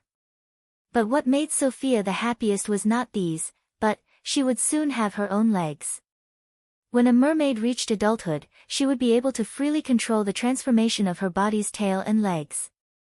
But many mermaids preferred to maintain the shape of a fish tail rather than walking on 2 legs. Take Deanna's mother, Cassie, for example. Cassie would use the mermaid carriage whenever Deanna saw her. But for those underage mermaids, having a pair of legs was a very novel experience. They almost could not wait to try the feeling of standing on two legs. Gu Xingyin was also very much looking forward to it. To be honest, although this fishtail was very beautiful and there were no inconveniences in the mermaid carriage, she still preferred to walk on two legs. Fortunately, there were only 2 months left. There were only 2 months left before Deanna's genetic matching. Finally, Sophia said the reason for her visit: next week, we just happen to have a day off. Deanna, can you come with me? Sophia's parents and brothers would definitely follow her to the genetic matching, but after all, they were not of the same age. She really hoped that Deanna could accompany her. Gu Xingyin felt that this was nothing and nodded in agreement. From the next day onwards, they went through various classes as usual. Today's lesson was music. The courses that merfolk studied were generally based on elegance and art. Because the empire clearly ordered that mermaids were not allowed to engage in any work related to physical strength. This was also for the sake of their bodies. After all, compared to male humans, their bodies were too weak. If they were not careful, they might get injured. Therefore, in addition to staying at home, the merfolk who came out to work were generally teachers and musicians, which were more elegant professions. Deanna was very talented in these arts, and she was always the best in her music classes. However, Audrey seemed to be in a good mood today. When she entered the classroom, she saw Deanna and smiled. Gu Xingyin's intuition told her that this was not a good thing. Sure enough, after Audrey walked in, she proudly said to Gu Xingyin, "Deanna, I have prepared a very rare work today. You have to be serious. Don't lose." Chapter 1491. Gu Xingyin glanced at her and smiled. "I'm looking forward to Audrey's work." She smiled without any haze, as if she was really congratulating her. Audrey didn't think so. In her mind, Deanna must be very uneasy at the moment, but in order to maintain her appearance as a good girl, she had to force a smile and pretend to congratulate her. If Gu Xingyin knew what she was thinking, she would say, "Girl, you have too many tricks up your sleeve." Audrey's face was smug. "You can feel uneasy. Later, I will give everyone a big surprise." She was full of expectations for what was to come. She imagined that she would be praised and watched by everyone later. At that time, let's see if Deanna could still maintain her naive and hypocritical appearance. She didn't hide her thoughts at all. Gu Xingyin looked at her and was a little curious. What exactly did she prepare? This time, in order to maintain her curiosity, she forced herself not to let the system tell her the answer. The last part of the music class was to let the students who had ideas perform on stage by themselves. The merfolk school had strong funds. Basically, in this classroom, any musical instrument that was circulating in the interstellar could be found. Gu Xingyin didn't have the intention to be in the limelight in the class. In the past, Deanna had performed on stage, but most of the time, she had been instigated by her friends. Some of the merfolk, led by Sophia, simply couldn't stand Audrey's proud appearance. Every time, they couldn't help but want Deanna to go up and teach her a lesson. As for why it was Deanna and not herself who went up, the straightforward merfolk said one after another, because although Audrey is annoying, she is really powerful. If Deanna doesn't go up, they can't beat her at all by themselves. Soon, it was time for the students to perform as usual. Audrey stood up almost impatiently. She had an excited smile on her face, walked to the stage, and then took out a strange-looking thing from her storage device. The merfolk in the audience looked at the thing curiously. What was this? They seemed to have never seen it before. Even the teacher in charge of teaching them music was very surprised and asked, "Audrey, is this also a musical instrument?" She asked because she saw something that was obviously a zither string. A proud smile appeared on Audrey's face. "Yes, Teacher Liz. This is an ancient musical instrument passed down from the ancient blue planet. I saw it in a book of my family's collection and made it according to the description." Gu Xingyin looked at the instrument in Audrey's hand with a strange expression. Wasn't this a harp? Previously, when she saw Audrey's appearance, she thought it was something mysterious. She looked at the harp in Audrey's hand and commented in her heart, well, the harp is originally a very beautiful instrument. Obviously, Audrey has taken this feature to the extreme. There are even many patterns carved on the body of the harp and inlaid with pearls. Audrey naturally saw Gu Xingyin's expression. In fact, her attention was always on Gu Xingyin's face. Looking at the stunned expression on her face, Audrey thought that the other party was shocked. Later, when she saw the admiration in Gu Xingyin's eyes, Audrey felt very proud. Chapter 1492. Audrey began to sit on the crystal chair and play the harp.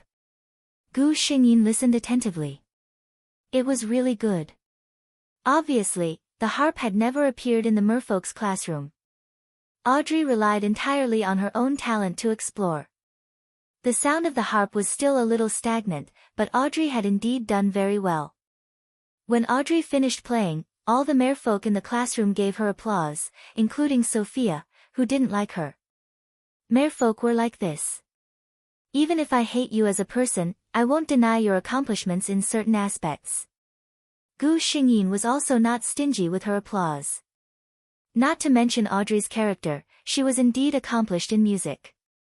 Audrey held her head high, enjoying the praise of others. She glanced around and saw Gu Xingyin, who was applauding with a smile. Her smile suddenly disappeared. According to the rules, when the performance was over, the students had to walk off the stage. But Audrey didn't. She looked at the stage and stared straight at Gu Xingyin. I have always admired your talent in music, Diana. I wonder if you can play a song for us. Audrey thought it through very well. With her own special performance in front of her, the music that she, Diana, played with common instruments, would not be as impressive as her own performance. Gu Xingyin smiled. She didn't intend to do anything. But Audrey dug a hole for her to jump into. If she didn't do as she wished, wouldn't she be letting her down? Sophia's face turned ugly at this time. She stared at Audrey hatefully. This woman, she just thought that her music was very good, and now she took back her evaluation. Those who bullied Diana were not good people. Under the watchful eyes of the crowd, it was obviously impossible not to go up. Gu Xingyin stood up. Step by step, she drove the mermaid carriage onto the stage and came to Audrey's side. Audrey hadn't gone down yet. She threw Gu Xingyin a proud look. Gu Xingyin didn't care. Instead, he said, Audrey, your instrument is very beautiful. There was nothing more comforting than a compliment from an opponent. Audrey nodded proudly. My father spent a lot of effort to find a master to make this zither for me. Then, Gu Xingyin spoke again, can I use your musical instrument? Audrey was surprised. What did Diana mean? She didn't believe that Diana could play the harp. Even she herself had to practice for a long time before she could play a complete song. But why was Diana talking like that? Audrey thought to herself. Diana must have said that on purpose. If he said that the harp was not on loan, she might just say that she did not have a musical instrument and not perform. Thinking of this, Audrey smiled at Gu Xingyin, handed the harp over, and said, Sure, but Diana, this is an instrument from the ancient Blue Star era. Do you really know how to use it? Gu Xingyin reached out and took the harp in her hand. Her slender fingers gently plucked the strings, and a string of smooth notes flowed from her fingertips. She looked at Audrey with a sweet smile and didn't speak. Seeing her smile, Audrey suddenly had a bad feeling. Chapter 1493. Then she stood aside and watched as Gu Xingyin sat down and gently plucked the strings with her fingers.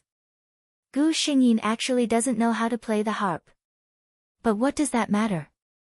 The system knows how to play. Gu Xingyin means that she is almost an all-rounder, and she has the system behind her.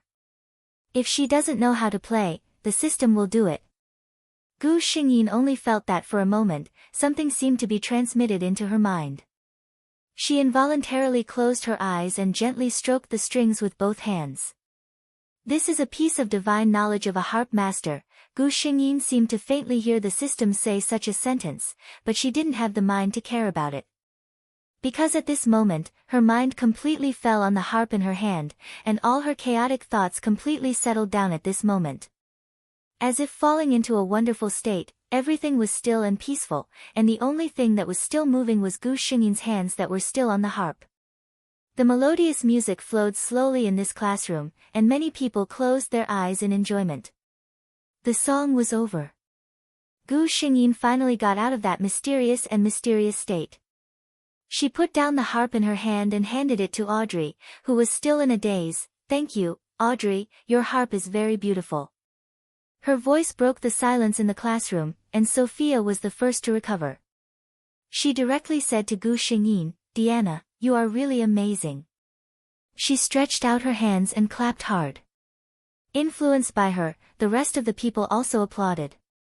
Originally, they already felt that Audrey's performance was very novel, because it was an instrument they had never seen before. Even if Audrey's performance was not perfect, they felt that she was very good. But no one thought that Diana could play this instrument called the harp so well.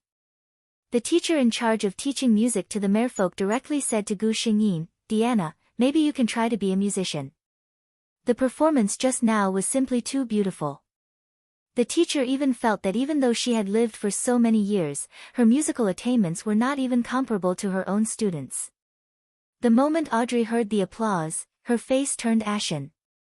She had never thought that Diana could play the harp so well, which she had spent so much effort to learn. Was there really such a thing as talent in this world? No, Audrey didn't believe it at all.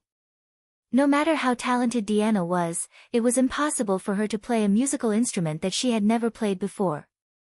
She must have seen the harp before, but never told anyone about it.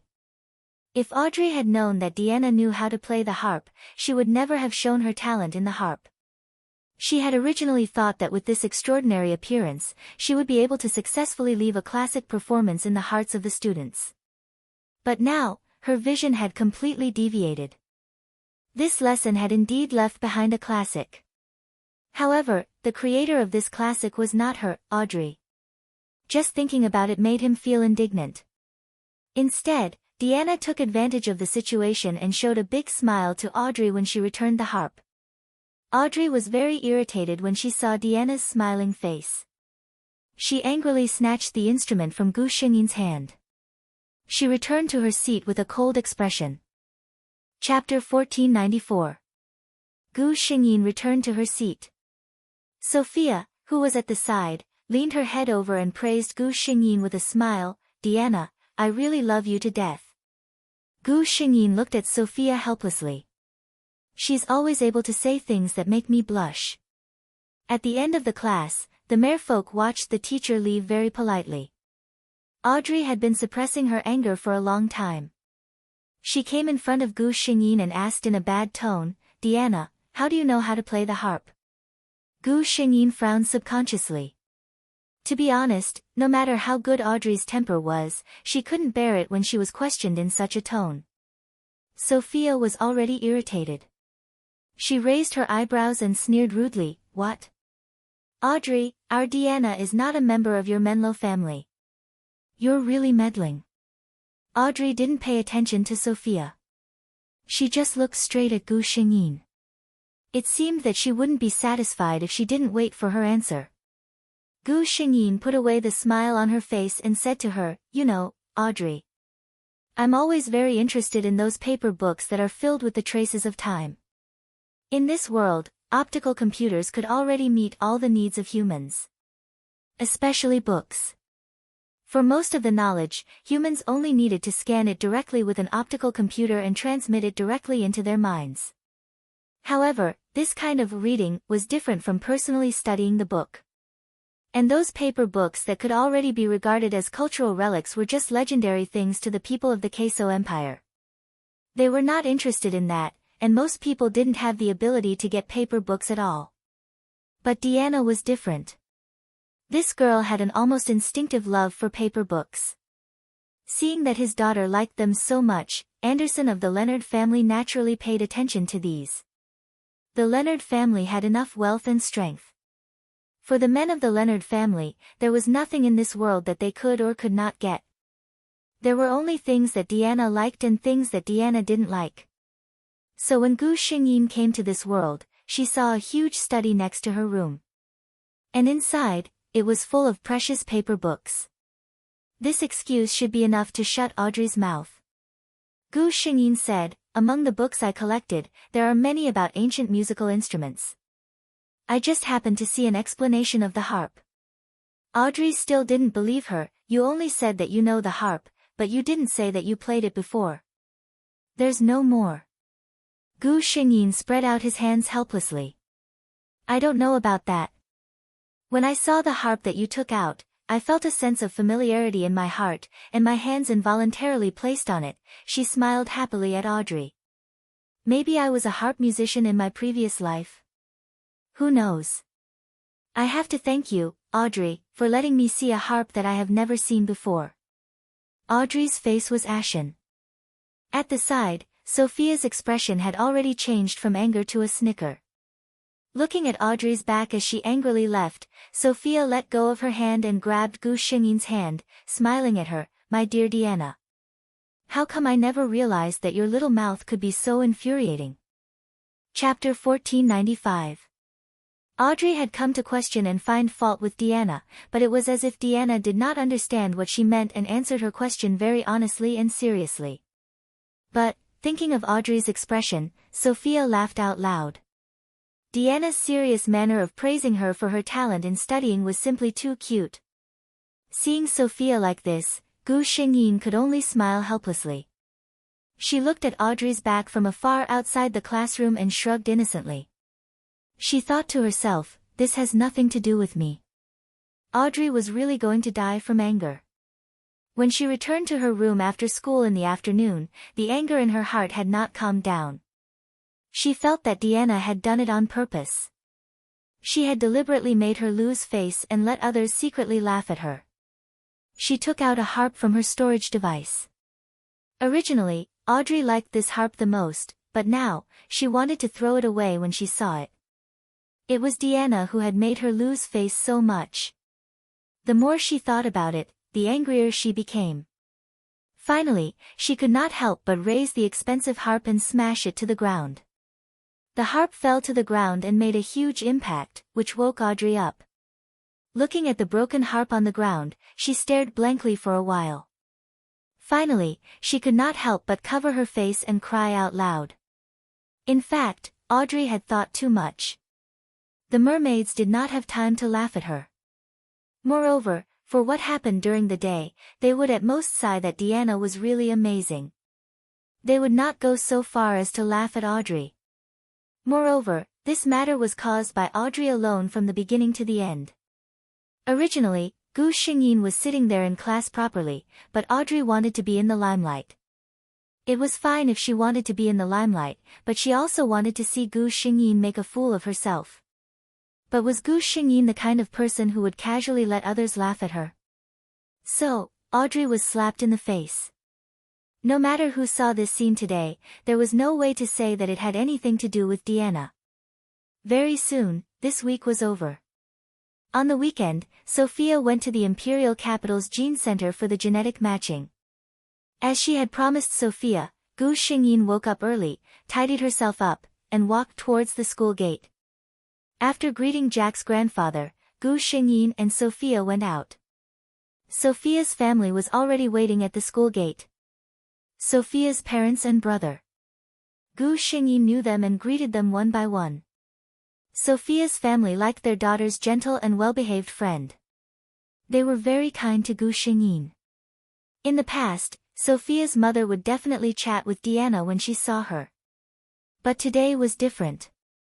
When Gu Xingyin looked over, she found that the family was obviously a little absent-minded, or rather, nervous.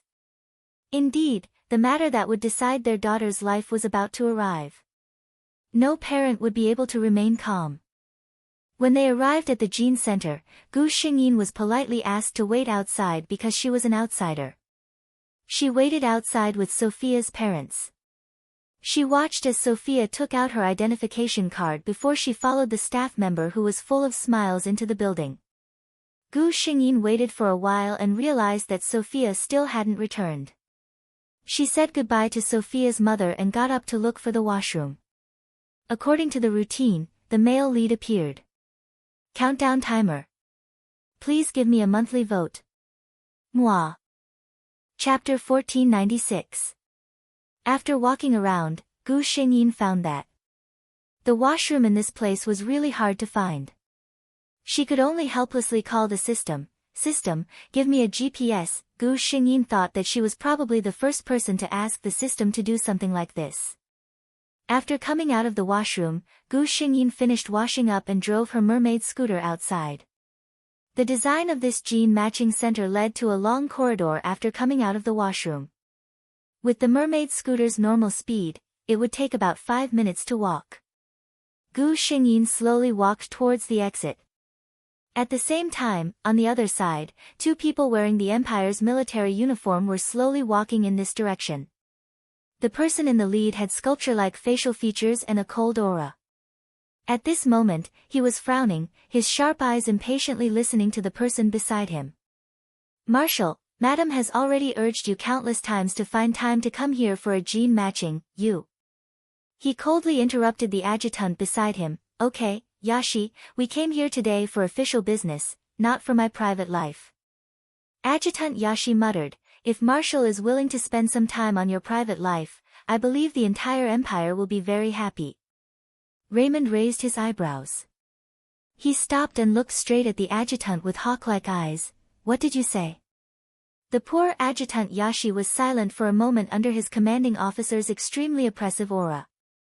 In the end, he was defeated and said, Marshal, I didn't say anything. Raymond nodded in satisfaction and continued to walk forward. Yashi followed behind him with a dejected expression. He had been the marshal's adjutant for 3 years. When the marshal was still a general, he had been his adjutant. However, even after following the marshal for so many years, he still couldn't resist the marshal's terrifying aura. Whenever Marshal Raymond was unwilling to do something, he would coldly stare at the other party without saying a word. Under normal circumstances, there were very few people who could resist the marshal's aura. Just like the matter of finding a partner. Madame Raymond had said many times that although the marshal wasn't old, he wasn't young either. He had long reached the age where he should find a partner. But for some reason, Marshal Raymond didn't care at all about the gene matching that so many officers in the military were looking forward to. He even had some resistance. As his adjutant, Yashi wasn't only talked about by the Redmond family, even His Majesty had privately looked for him and asked him to advise Redmond more. Obviously, they all knew that with Sir Raymond's personality, it was impossible to force him. They could only use persuasion and let him take the initiative to do the gene matching.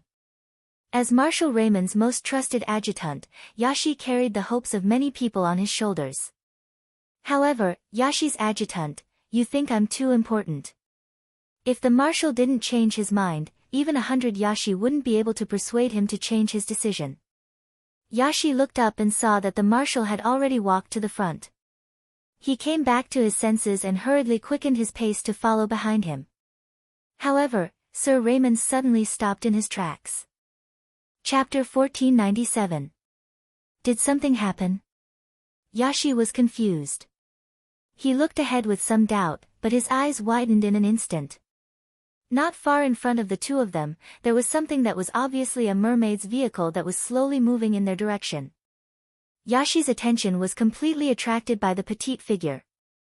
Heavens! How could there be such a delicate and cute little guy in this world? The people of the Empire who had undergone genetic modification were usually taller. In comparison, mermaids were much more petite. That was why Yashi called her a little guy. Yashi looked at the beautiful mermaid slowly walking towards him and felt as if he had been shot by the arrow of the goddess of love. She was really beautiful. Gu Xingyin saw 2 figures standing in front of her. She looked towards them and saw a very familiar figure at first glance. That man had a tall and straight body. He was wearing the uniform of the Empire's military, with shiny black military boots on his feet, revealing two straight and slender legs. The buttons on his jacket were tightly buttoned to the top. He was obviously a very old-fashioned and serious man. Looking up, it was a handsome face that could make all the mermaids in the Empire go crazy. Of course, the reason why they went crazy wasn't just because this face was handsome, but because this face belonged to Cager Raymond. When Gu Xingyin looked at him, she found that the other's eyes were also on her body. Those deep and bottomless black eyes were calmly staring at her, without a trace of emotion. So Gu Xingyin changed from secretly looking at him to openly looking at him. She also very generously nodded to Raymond. Then, she saw the baby-faced adjutant behind Raymond. The baby-faced and delicate adjutant was looking at Gu Xingyin in amazement. When he saw Gu Xingyin's gaze, his face turned red. He tried to appear calm and showed a graceful smile to Gu Xingyin. Quite a cute person.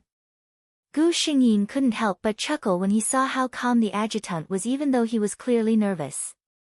She gave a very friendly smile to Yashi's adjutant. Yashi expressed that his heartbeat didn't belong to him anymore. Soon, the cute little mermaid left the place and went to the front hall. Yashi said with an expectant face, "I think I'm favored by the goddess of love." "Marshal, did you see? Such a cute mermaid, why don't you do a genetic match and quickly take one home?" In the Empire, merit points were needed to apply for a mermaid. Yashi didn't have enough merit points, so he could only wait.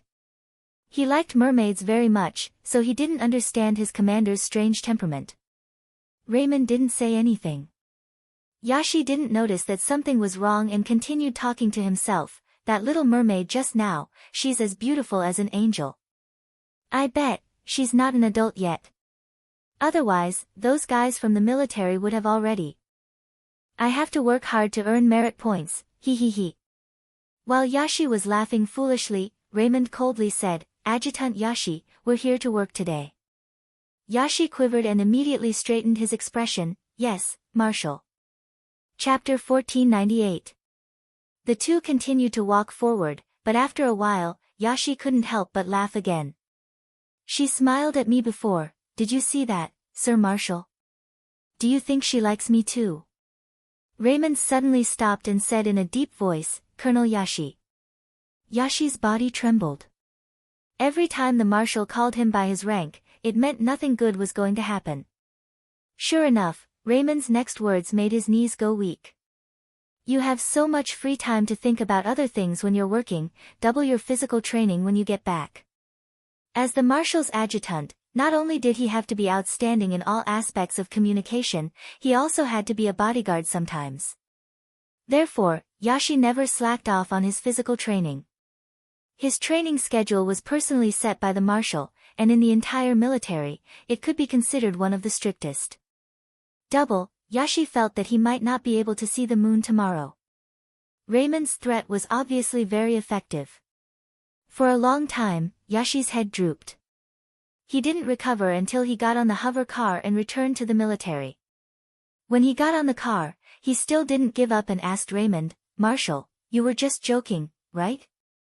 Raymond's thin lips lifted. "When have you ever seen me joke?" Yashi, after returning to the military, Raymond sent Yashi away and dialed a number. "I need to find information on a mermaid." "Sir, this is against the rules." Raymond's voice was cold.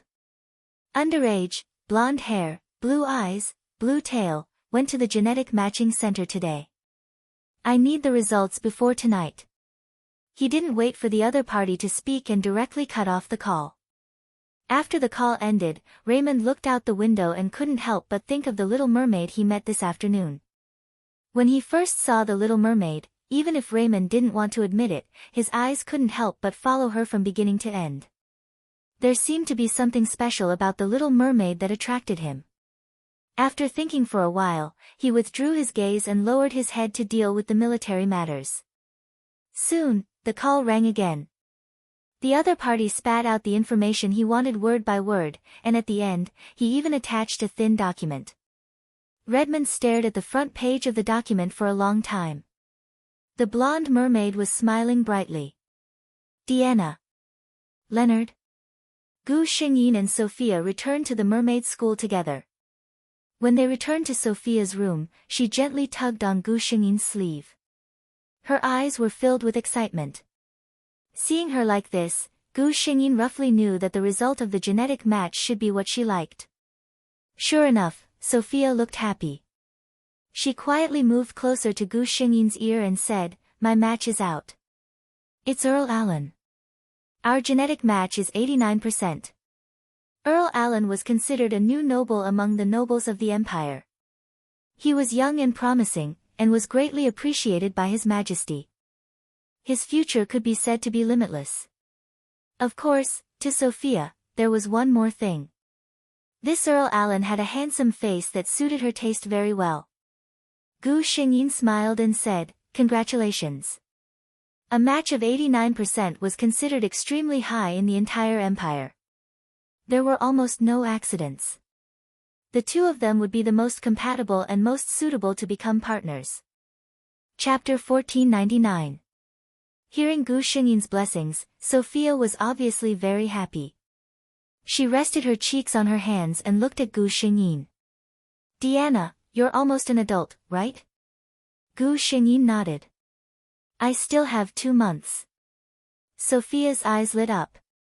She looked at Gu Xingyin and seemed to be very excited. "I'm really curious.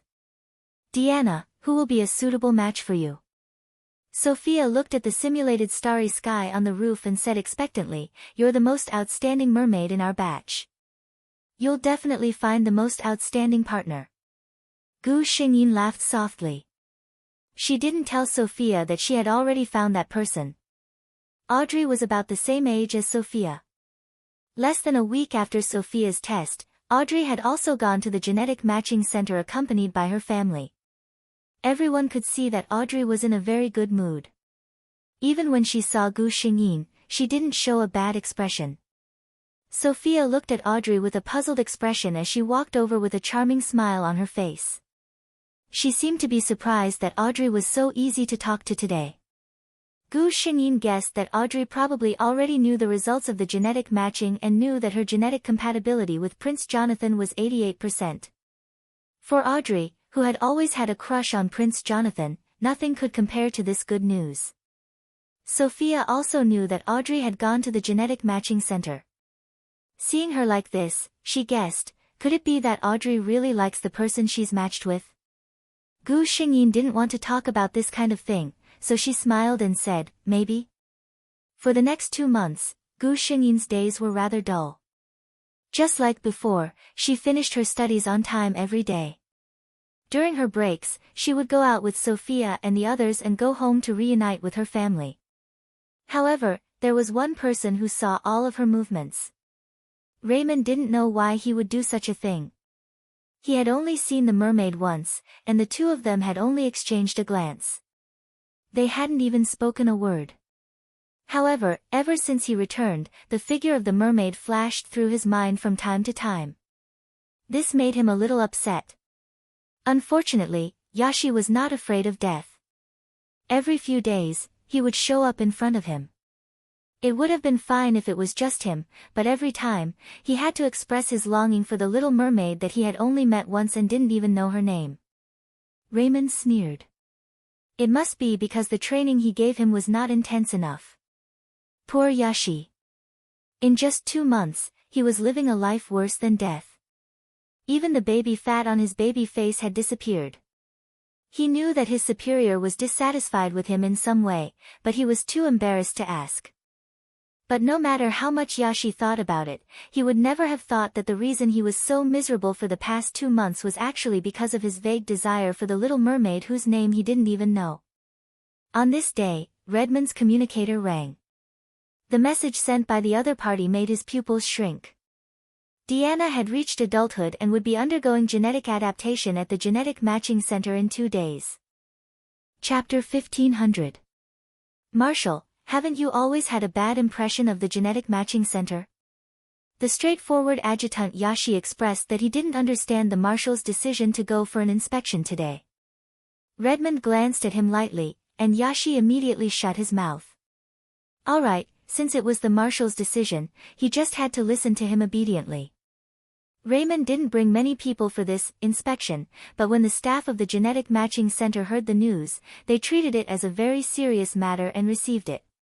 Then, when Raymond's hover car stopped, it happened to meet Leonard's family, who also stopped at the entrance of the genetic matching center. Raymond's eyes immediately fell on Gu Xingyin. The little mermaid was wearing a light blue dress today. Well, it matched her eyes very well. Raymond silently said in his heart. He also saw Gu Xingyin's snow-white legs outside the dress. Obviously, this little mermaid couldn't wait to try walking with her feet when she could transform her legs. Jason, who was standing beside Gu Xingyin, saw Raymond and his eyes instantly lit up.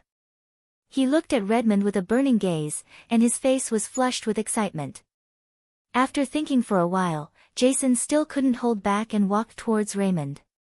Yashi immediately stood in front of Raymond to protect him. Although this person seemed to have a close relationship with the Little Mermaid, the commander's safety must be the first priority. Jason seemed to realize his actions were abrupt. He stopped at a relatively safe distance, and his eyes lit up as he saluted Raymond. "Marshal Raymond, I am also a soldier of the Empire. You have always been my idol." Yashi silently looked at Jason's shining eyes. Well, his commander's fans were all over the Empire. It was really troublesome to meet admirers everywhere. Yashi thought that Sir Raymond would ignore this person. Because usually, when faced with this kind of situation, his Sir Marshal would coldly nod and walk away. Then he would leave the poor adjutant to use a smile to comfort the frozen hearts of his admirers. But obviously, this time, Alexei was wrong. Because he saw Sir Raymond stop and greet the young man named Jason. Raymond knew who this man was. Jason Leonard, Deanna Leonard's second brother. Behind him was Leonard and his family. They were probably here today to accompany Deanna in the genetic matching. She said casually, "What are you doing here? Does anyone in the family need a genetic match?" When Jason heard that his idol actually took the initiative to chat with him, he was so excited that he was almost incoherent. He hurriedly nodded, "Yes, Marshal Raymond. My sister, Deanna, is an adult. Today, our whole family is accompanying her for the genetic matching." As he spoke, he turned to look in the direction of Gu Xingyin. When Raymond heard him talk about Deanna, his face was full of pride. Sure enough, as the information said, the Little Mermaid was a treasure in the hands of the Leonard family. He glanced at her face openly, and then said, "I wish the little girl good luck." Jason's face showed a smile, obviously very happy. "Thank you for your blessing, Sir Marshal. Then, I won't disturb you." He was obviously very good at reading people's expressions, and he could see that Raymond still had something to do. Raymond nodded and didn't look in the direction of Gu Xingyin again. He directly walked through the door under the respectful gaze of the staff. Chapter 1501. When Jason returned to Gu Xingyin's side, he was so happy that he was about to fly. Fortunately, Leonard's entire family knew of his fanatical worship of Marshal Raymond, so they didn't find it strange to see him so excited, which was completely different from his usual indifference. Gu Xingyin glanced at him and said with a smile, "Second brother, why are you so happy?" Jason tried his best to keep a straight face and nodded solemnly. "You can't understand my feelings, Deanna." Gu Xingyin shook her head and laughed. When they came to the genetic matching center, there were already staff waiting there because they had already informed them in advance.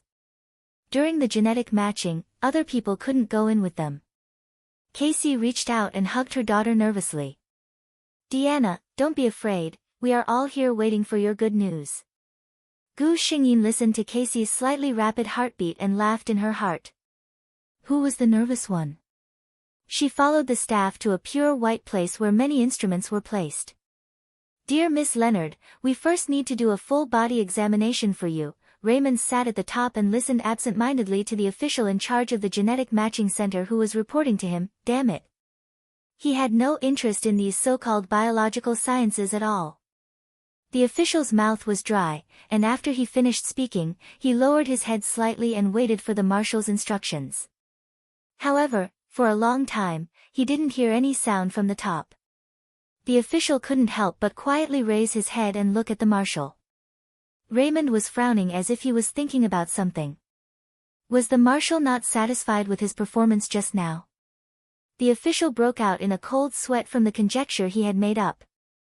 He thought for a moment and said carefully, "Sir Marshal, do you think there's anything we need to improve on in our work? Dead or alive, at least give me a definite answer." Raymond came back to his senses. In fact, he was completely distracted just now and didn't listen to what this person said at all.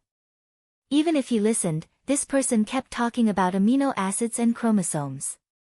As a graduate of the Empire's military academy, he really wasn't good at it. At last Raymond opened his mouth to the officer's expectation. But what he said had nothing to do with the report just now. "I see that there are several mermaids who came for genetic matching today." The official from the genetic matching center was stunned when he heard this. He thought to himself, does the marshal mean that he wants to see our practice? Fortunately, he had done his homework and quickly said, "Yes, Sir Marshal. Today, 2 mermaids who have just reached adulthood will come to us for genetic matching." Raymond said calmly, "Oh. Are the results out yet?" The official's heart skipped a beat as he said, "It's still being tested, but it should be about time now." Raymond placed one hand on the table and tapped it with his index finger. He didn't say anything. The official was suddenly enlightened. He said, "Do you need to take a look at our matching results?" He was just taking a gamble, but he didn't expect to see approval in the marshal's eyes as soon as he finished speaking. The official was relieved. Although he didn't know what the marshal was planning, he still hurriedly asked someone to bring over the 2 latest results. Chapter 1502. Raymond looked at the 2 thin pieces of paper with an indifferent look on his face. He casually took one and glanced at it. Well, it wasn't Deanna. The name of the person from the Empire who matched her seemed a little familiar, but Raymond couldn't remember it at the moment. That wasn't important. Raymond glanced at it roughly, then picked up another piece of information as if nothing had happened. With just one glance, his pupils shrank. Deanna Leonard's genetic compatibility with Jonathan, Prince of the Empire, had reached an extremely high 93%. With a genetic compatibility of more than 90%, the probability of the offspring being able to give birth to a more outstanding offspring could almost reach 80%.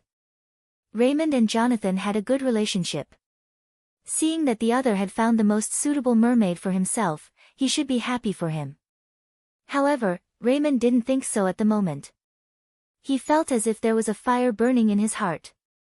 He wanted to impulsively tear the information in front of him to shreds, wanted to reject this conclusion, in fact, what he wanted to do most was to replace the name next to Deanna's on the information with the highest genetic compatibility with his own name. His heart suddenly relaxed. So that was what he was thinking. No wonder his mind couldn't help but be attracted to the little mermaid named Deanna at first sight. No wonder he couldn't help but think of her appearance after the first time they met. So it wasn't because of some damned special attraction, but because he had fallen in love with that little mermaid. But now, this little mermaid's genetic compatibility with someone else had reached an extremely high 93%. And that person was a very good friend of his. Raymond's eyes darkened. "Jonathan, I'm sorry." He would never let go of the person he liked, no matter who the other party was. So his thoughts were only for a moment. In the eyes of others, the marshal took the 2 pieces of information and casually glanced at them, then didn't say anything. The official began to ponder the marshal's meaning again. Then he heard the marshal nonchalantly say, "Jonathan has waited for so many years, and finally, a mermaid with a very high genetic compatibility with him has appeared." The official obviously knew that Prince Jonathan and the marshal were friends. Hearing this, he thought Raymond was happy for His Highness the Prince. He nodded and said, "Yes, Marshal. Speaking of which, this is the second mermaid that His Highness Prince Jonathan has encountered in the past 3 months with an extremely high genetic match." Raymond raised an eyebrow. "Oh." The official could tell that His Excellency the Marshal seemed to be interested in this, so he quickly continued, "Previously, a mermaid who had just reached adulthood came here for a test, and the result was that her genetic match with His Highness Prince Jonathan was 88%. As you know, this is already an extremely high degree of compatibility. Raymond nodded. Although he had never been interested in this, there were several elders in the family who were very concerned about this. They had been nagging him about this, and even if Redmond didn't want to understand, he already knew the basics. The official added, however, this young lady from the Leonard family is clearly more genetically compatible with His Highness Prince Jonathan. In terms of family background, she is more compatible with His Highness the Prince. Chapter 1503. This sentence made Redmond's mood turn sour again. Adjutant Yashi, who was sitting on the other side, was also shocked. God, what did he just hear? That cute little mermaid of the Leonard family actually had a very high genetic match with His Highness Prince Jonathan of the Empire? Yashi felt that the little flame of his first love that had ignited in his heart was ruthlessly snuffed out. He was still waiting to work hard to earn merits, but what about the gene sample he was going to provide here? He didn't expect that before he could do anything, the beauty no longer belonged to him. Adjutant Yashi silently shed a tear for his lost first love in his heart. Then, he heard the cold voice of his superior. Get ready, take me to the gene bank in 10 minutes to draw a gene sample. Yashi was about to take a sip of the tea, but when he heard this, he almost dropped the thing in his hand. He looked at Raymond in shock. Sir Marshal, what did you just say? The gene matching center official was also as shocked as him. His eyes widened as he looked at the calm Marshal Raymond. Everyone in the Empire knew that the #1 Prince Charming of the Empire, Marshal Raymond, had never gone to the gene matching center to provide his gene sample. He didn't seem to be interested in this way of genetic matching. But just now, what did he hear? After a brief moment of confusion, the official suddenly felt like a pie fell from the sky and hit him. Marshal Raymond was going to provide a gene sample. And it was going to be done by his own hands. The official felt like he could already see the praise of all the superiors in the gene matching center, as well as a promotion and a bright future at the peak of his life. He couldn't hide his excitement. He quickly turned on the communicator and ordered something. Then he said to Raymond, Sir Marshal, you can come with me now to draw a gene sample. Raymond nodded and got up from the chair.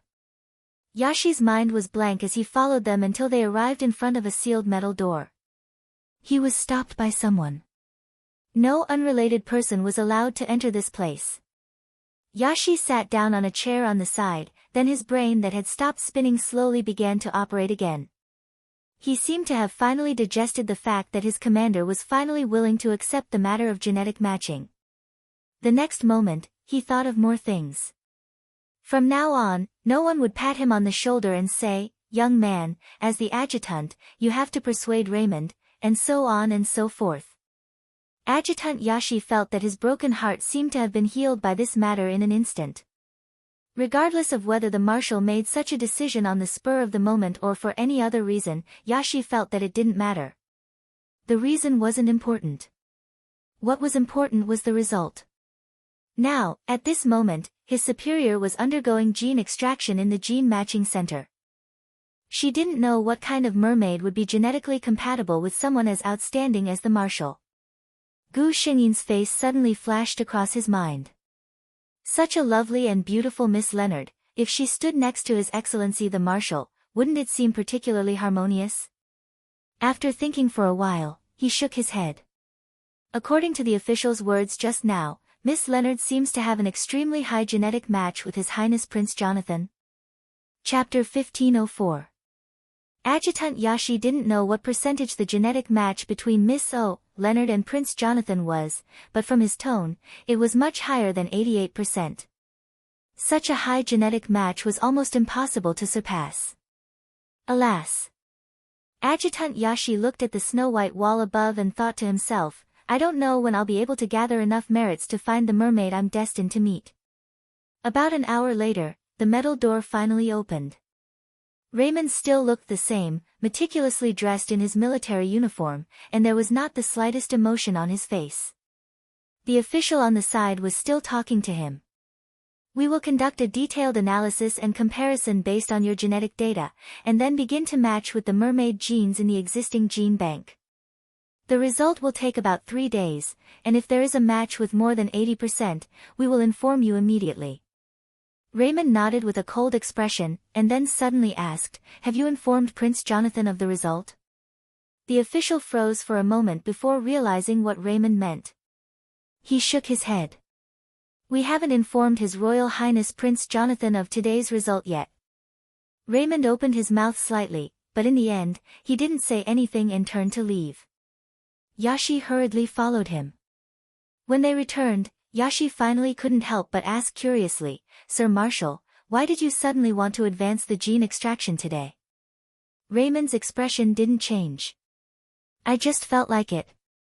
Yashi, okay. He secretly thought to himself, could it be that his Sir Marshal saw that His Royal Highness Prince Jonathan had found a mermaid that matched him and was jealous? It had to be said that Adjutant Yashi's imagination was sometimes very powerful.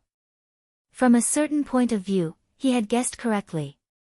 At this time, the Leonard family was feeling quite complicated. The mermaid gene matching procedure was relatively simple, so the result could be known on the same day. The Leonard family now knew that Diana's genes had reached a 93% match with His Royal Highness Prince of the Empire. His Royal Highness Prince Jonathan was one of the famous golden bachelors of the Empire. It was said that he had a very gentle personality and was very popular with mermaids. He was a very good husband candidate. And Prince Jonathan's status was noble, so Diana didn't need to marry him. No matter how you looked at it, it was a good result. But the people of the Leonard family were still a little unhappy. It was rare to find a suitable match on the first day of providing a genetic sample. Sophia's situation before was already very rare. Most mermaids could still enjoy a period of freedom after they reached adulthood. The Leonard family originally thought that Diana would be able to stay at home for a while. In the absence of a successful genetic match, it was normal for mermaids to stay in the family. But under normal circumstances, if they had already found a suitable match, they would basically choose to be together, or even enter the marriage hall. The little princess that he had painstakingly raised was about to be snatched away by the big bad wolf when she had just reached adulthood. This was what all of the Leonards' family at this moment. The prince, who was dealing with official business in his mansion, also received a message from the Genetic Matching Center. Chapter 1505. Diana Leonard.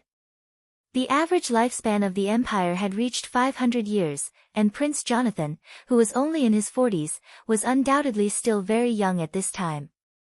He had golden hair unique to the Casso royal family, and his dark brown eyes seemed to be full of gentleness when he looked at people. Prince Jonathan was a completely different kind of handsome man from Raymond. If Raymond was described as cold as ice, then Prince Jonathan was like the warm sun on a winter's afternoon. Jonathan had received the news from the Genetic Matching Center before, and he had specially investigated Miss Audrey of the Menlo family.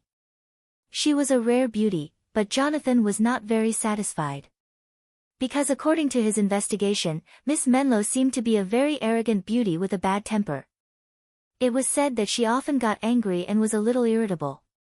This kind of personality was completely different from the ideal partner in Jonathan's heart. Prince Jonathan, who had a soft and gentle personality, wanted to find a partner with similar interests and hobbies.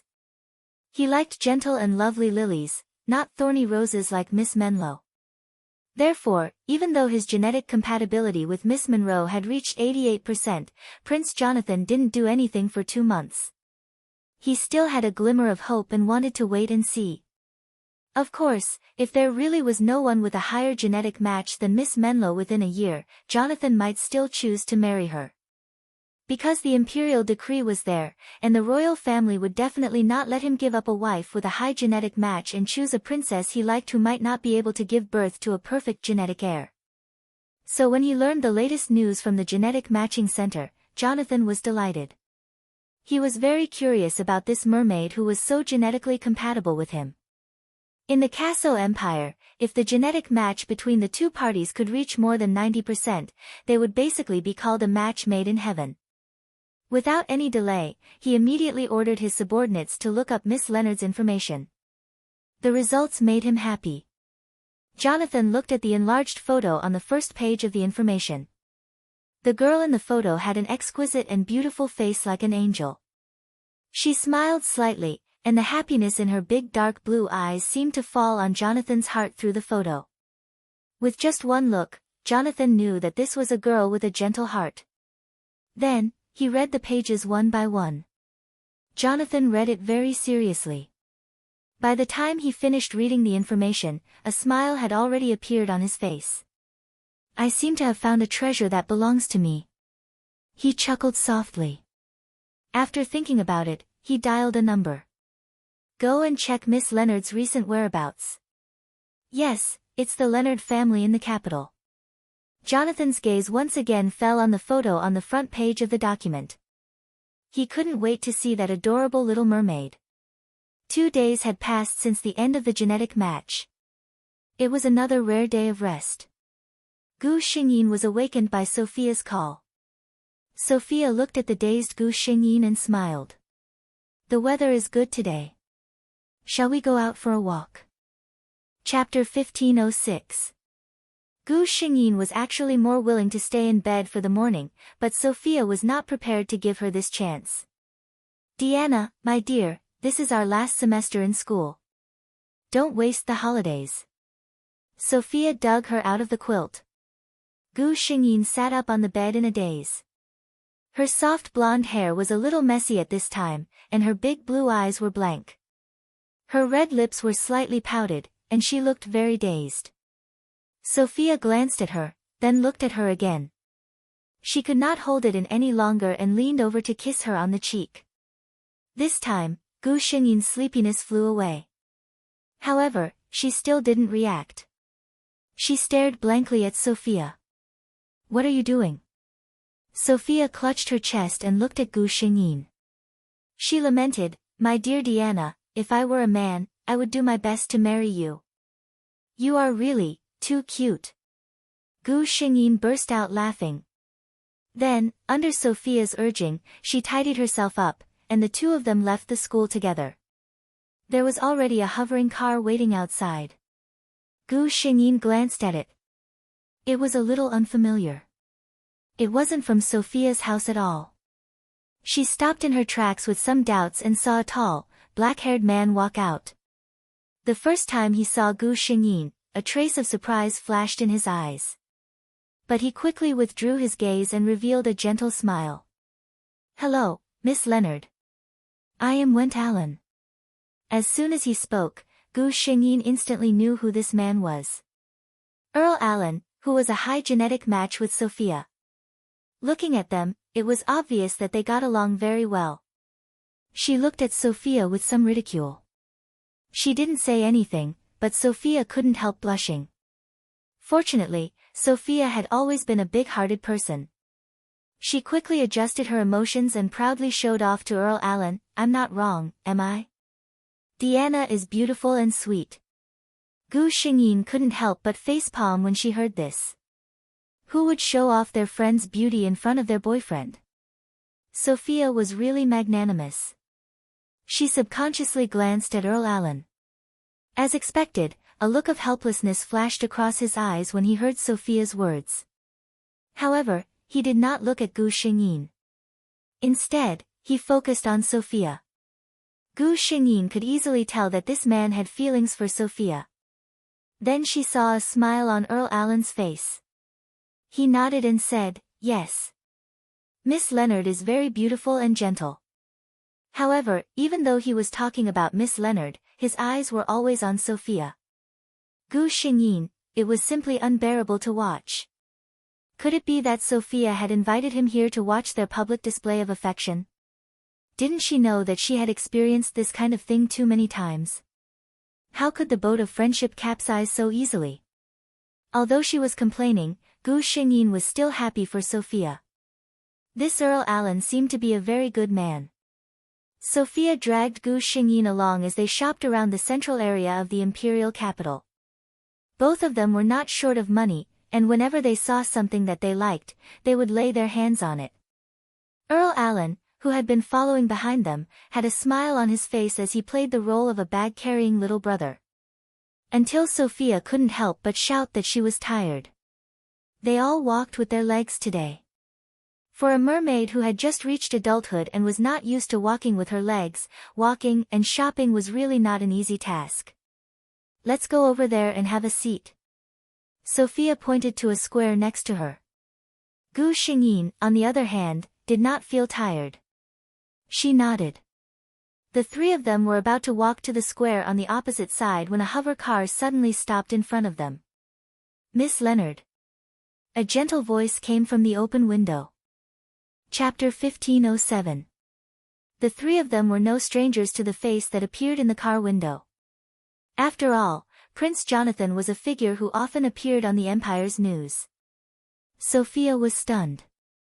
How did His Highness Prince Jonathan know Diana? While she was still in a daze, Prince Jonathan had already gotten out of the car. He wore a baseball cap on his head and casual clothes on his body. He looked no different from the fashionable young people on the streets. It was obvious that he had put on a disguise to a certain extent. He couldn't tell at all that he was wearing a suit and looking elegant on TV.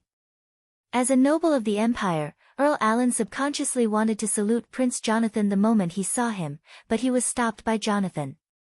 I've spent a lot of effort to disguise myself. Don't expose me. Prince Jonathan's tone was full of amusement. The three of them became a four of them. To be honest, the three of them were naturally estranged from this prince who had suddenly joined.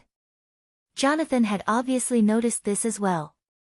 When he arrived at the square, he suddenly walked to Gu Xingyin's side and said, Miss Leonard, do you mind talking to me alone?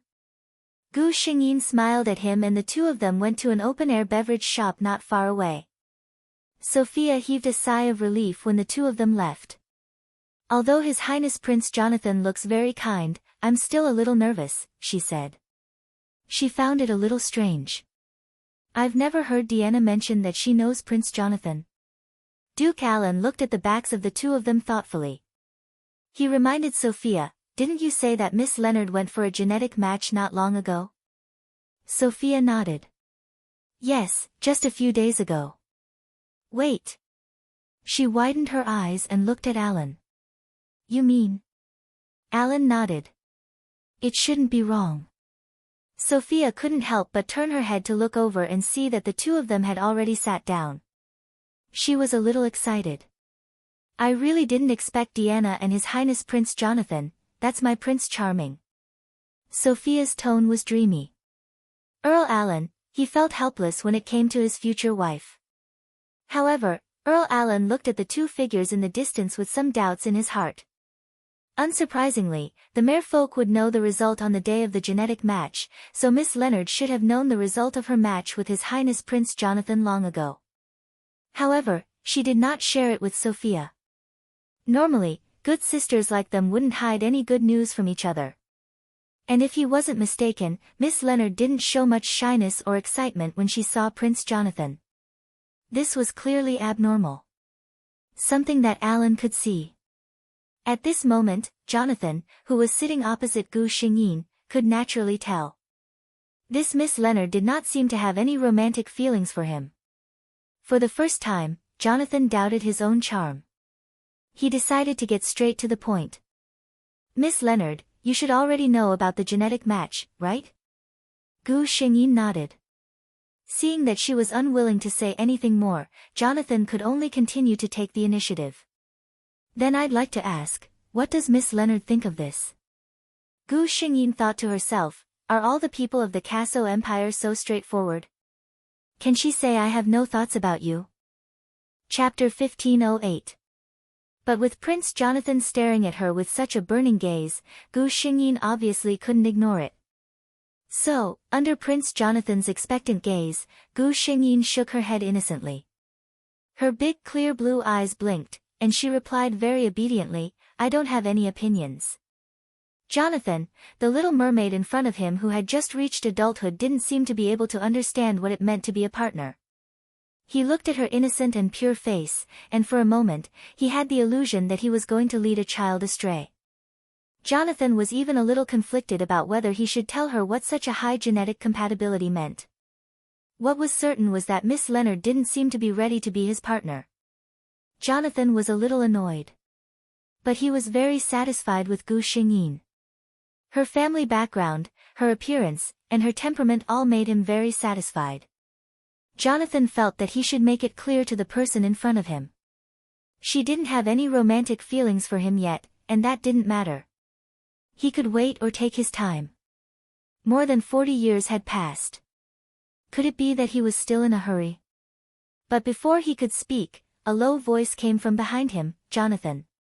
Jonathan raised his head in surprise and looked at his friend standing behind him in disbelief. Redmond was still wearing his military uniform, and the cold aura around him didn't fit in with the casual atmosphere of this place. The point was that his face was so recognizable that someone seemed to have recognized him. Jonathan instantly forgot what he was going to say to Gu Xingyin, and he didn't have time to think about why Raymond was here. Seeing that someone had come over, he quickly got up and said to Gu Xingyin and Raymond, "Get out of here." Gu Xingyin almost instantly understood what he meant.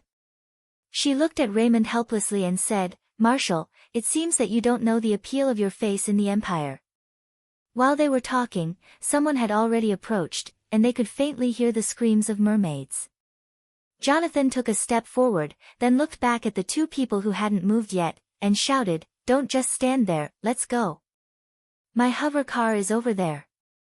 Gu Xingyin subconsciously walked forward, but her hand was caught by a warm palm, and then a force was applied. She felt her body float up, and when she came back to her senses, she was lying on Raymond's back. Raymond didn't look back. "You mermaids are too weak, I'll carry you faster." Gu Xingyin felt his chest vibrate slightly when he spoke, and couldn't help laughing. This man was really a man of action. Raymond's stamina was indeed excellent.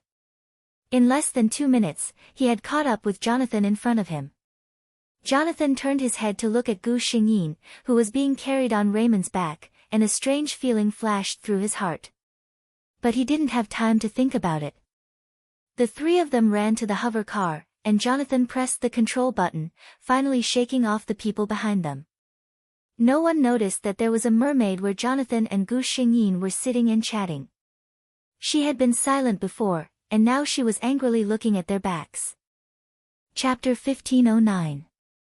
Jonathan let out a sigh of relief and complained, "Raymond, next time you come out, at least put on a disguise." Redmond frowned when he heard Jonathan's words. Clearly, he didn't understand. He said, "Actually, I don't know why we ran, Jonathan." If Jonathan hadn't yelled at him to leave, he wouldn't have had to do this. He knew that it was because the people were very enthusiastic, but everyone respected each other. As long as he showed that he didn't want to be disturbed, they would leave quietly. It wasn't the first time he encountered this kind of thing. Hearing Raymond's words, Jonathan helplessly put his hand on his forehead. He could roughly guess that those fanatical people didn't do it because they understood. It was because of Raymond's terrifying aura that they didn't dare to get close. Now that it was quiet, he asked, "Raymond, why are you here?" This was the central business district of the capital. Based on his understanding of Raymond, he shouldn't like this kind of place. Raymond lowered his eyes. In fact, he didn't know why he put down the things in his hands and ran over when he heard that Jonathan and Deanna were meeting. Maybe he was a little panicked. Deanna knew that he had a high genetic compatibility with Jonathan, and he also knew what kind of mermaid Jonathan liked. So he was afraid that Deanna would agree to something with Jonathan. He said faintly, "Nothing. I just wanted to buy some things." His attitude was a little cold, but Jonathan didn't care at all. He had known Raymond's bad temper for a long time. After that, Raymond sat quietly and listened to Jonathan and Gu Xingyin, who was sitting next to him, chatting. Most of the time, it was Jonathan who started the conversation, and Gu Xingyin would answer him when he smelled something. This allowed his heart, which was in his throat, to settle down. It seemed that they were still strangers. Raymond made up his mind. He would wait for the results of the genetic compatibility tomorrow. If he and Deanna were very compatible, then it would be for the best. If their genetic compatibility wasn't as good as Jonathan's, Redmond hid the anger in his eyes. "Then I'm sorry, Jonathan." Redmond was as stubborn and domineering as his appearance. Whatever he wanted, no matter if it was a mortal or an object, he would never allow it to belong to anyone else. Gu Xingyin sent a message to Sophia to explain her current situation and did not say anything else. Jonathan was a little annoyed. The perfect date he had in mind was not like this at all. However, Redmond remained in his hover car and had no intention of getting down. Gu Xingyin was the first to say goodbye. It's still early. We can have dinner together. Jonathan urged him to stay. Gu Xingyin shook her head. My friend Sophia has returned to school. I promised to go with her. Jonathan had no choice but to send Gu Xingyin back to school. When she got out of the car, Gu Xingyin felt her ears heat up. When Raymond bent down to open the car door, he whispered goodbye into her ear. Sophia was waiting for her at the school gate, and Earl Allen was standing beside her. Deanna. Sophia finally heaved a sigh of relief when she saw Gu Xingyin. Chapter 15:10. Gu Xingyin said goodbye to Jonathan, and the two of them said goodbye to Earl Allen, who had been waiting here, before walking into the school. As soon as they entered the school, Sophia smiled mysteriously at Gu Xingyin. Tell me honestly, Deanna, what is your genetic compatibility with His Highness Prince Jonathan? Gu Xingyin replied, 93%. My God! Sophia exclaimed.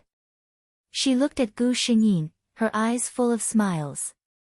My dear Deanna will soon become the prince's wife.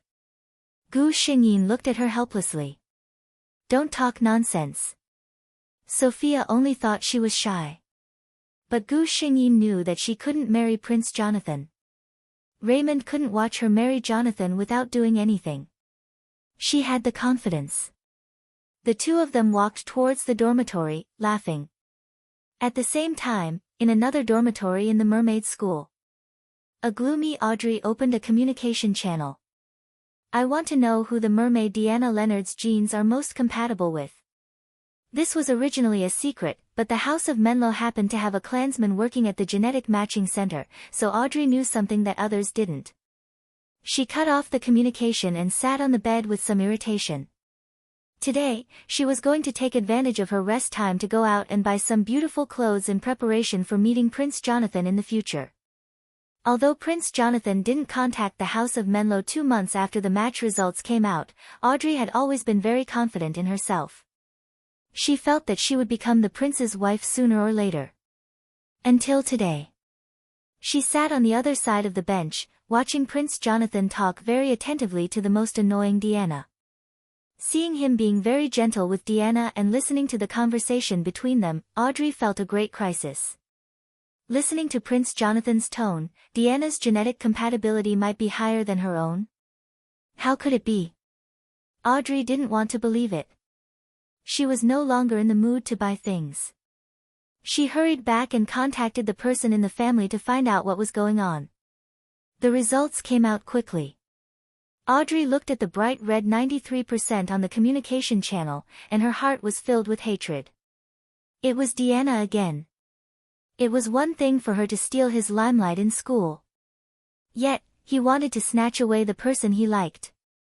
Why was she so annoying? Audrey sat alone in the room for a long time. She made a decision. If only Deanna wasn't here anymore. She would be the most outstanding one among this batch of mermaids, and the one with the highest degree of compatibility with His Highness Prince Jonathan in the entire empire. Gu Xingyin received a system notification, saying that the target's aggro had reached an extremely high level. She knew that this was the beginning of the plot. Soon, Audrey would come to ask him out, right? Gu Xingyin guessed that Audrey would soon start, but he didn't expect her to be so unbearable. The next day, Audrey came to Gu Xingyin in private. She said that she was about to graduate and there was no barrier between her classmates. She wanted to clear up all the misunderstandings with Gu Xingyin before that. Of course, Gu Xingyin was very cooperative. In fact, Gu Xingyin really didn't know what Audrey was thinking. The mermaid school was very strict. She came to her so openly and asked to go out with her. If something happened to her at that time, how could she escape responsibility? Chapter 15:11. It was probably because the merfolk in this world were too well protected. They didn't even have much experience in doing bad things. And Audrey wanted Deanna's life because of a moment of impulse. But no matter what the reason was, she did make a move on Deanna and caused irreparable consequences. This alone was a sin that couldn't be offset in any way. At noon the next day, in the office of the Imperial Legion's Commander-in-Chief, the communicator that Raymond had been waiting for all day finally rang. For the first time in his life, Raymond felt a trace of nervousness.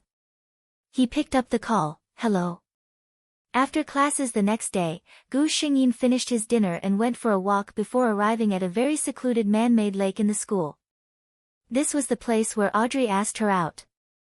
Of course, Audrey actually wanted to ask Gu Xingyin out, but the school was too strict. Unless there was a very urgent matter, the students were not allowed to go out outside the holidays. This was also for the safety of the merfolk. Although the imperial capital was relatively safe, it was still very dangerous for a merfolk to go out at night. Gu Xingyin walked to the destination. There was a small stone pavilion here. Sitting in the stone pavilion, she could clearly see the reflection of the moon on the clear surface. Next to it was a very lush bamboo forest. The street lamps were a little farther away, so this corner was a little dim. When Gu Xingyin walked into the pavilion, she found that this was a surveillance blind spot. It seemed that Audrey still had some brains. Why did you choose this place, Audrey? Audrey came early and was sitting in the stone pavilion. Gu Xingyin went to sit opposite her. Audrey seemed to smile and said, because there's no one here. Seeing that the person opposite her was a little confused, Audrey took a deep breath. No one knew that her left hand hidden under the table was holding a laser beam gun that could easily penetrate the stone table. The palm of her left hand was already soaked with her own sweat. Today's decision was indeed very bold for Audrey. He looked at Deanna. The lights were dim, so even though they were very close to each other, she could not see Deanna as clearly as she did during the day. But even in this situation, Deanna was still a beauty who could easily attract one's attention. Thinking of how Prince Jonathan and Deanna were chatting happily during the day, Audrey instantly felt the anger in her heart rise again.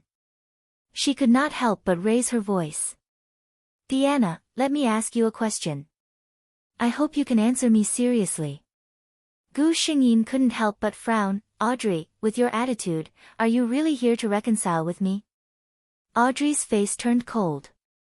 The reconciliation was just an excuse she had casually made up.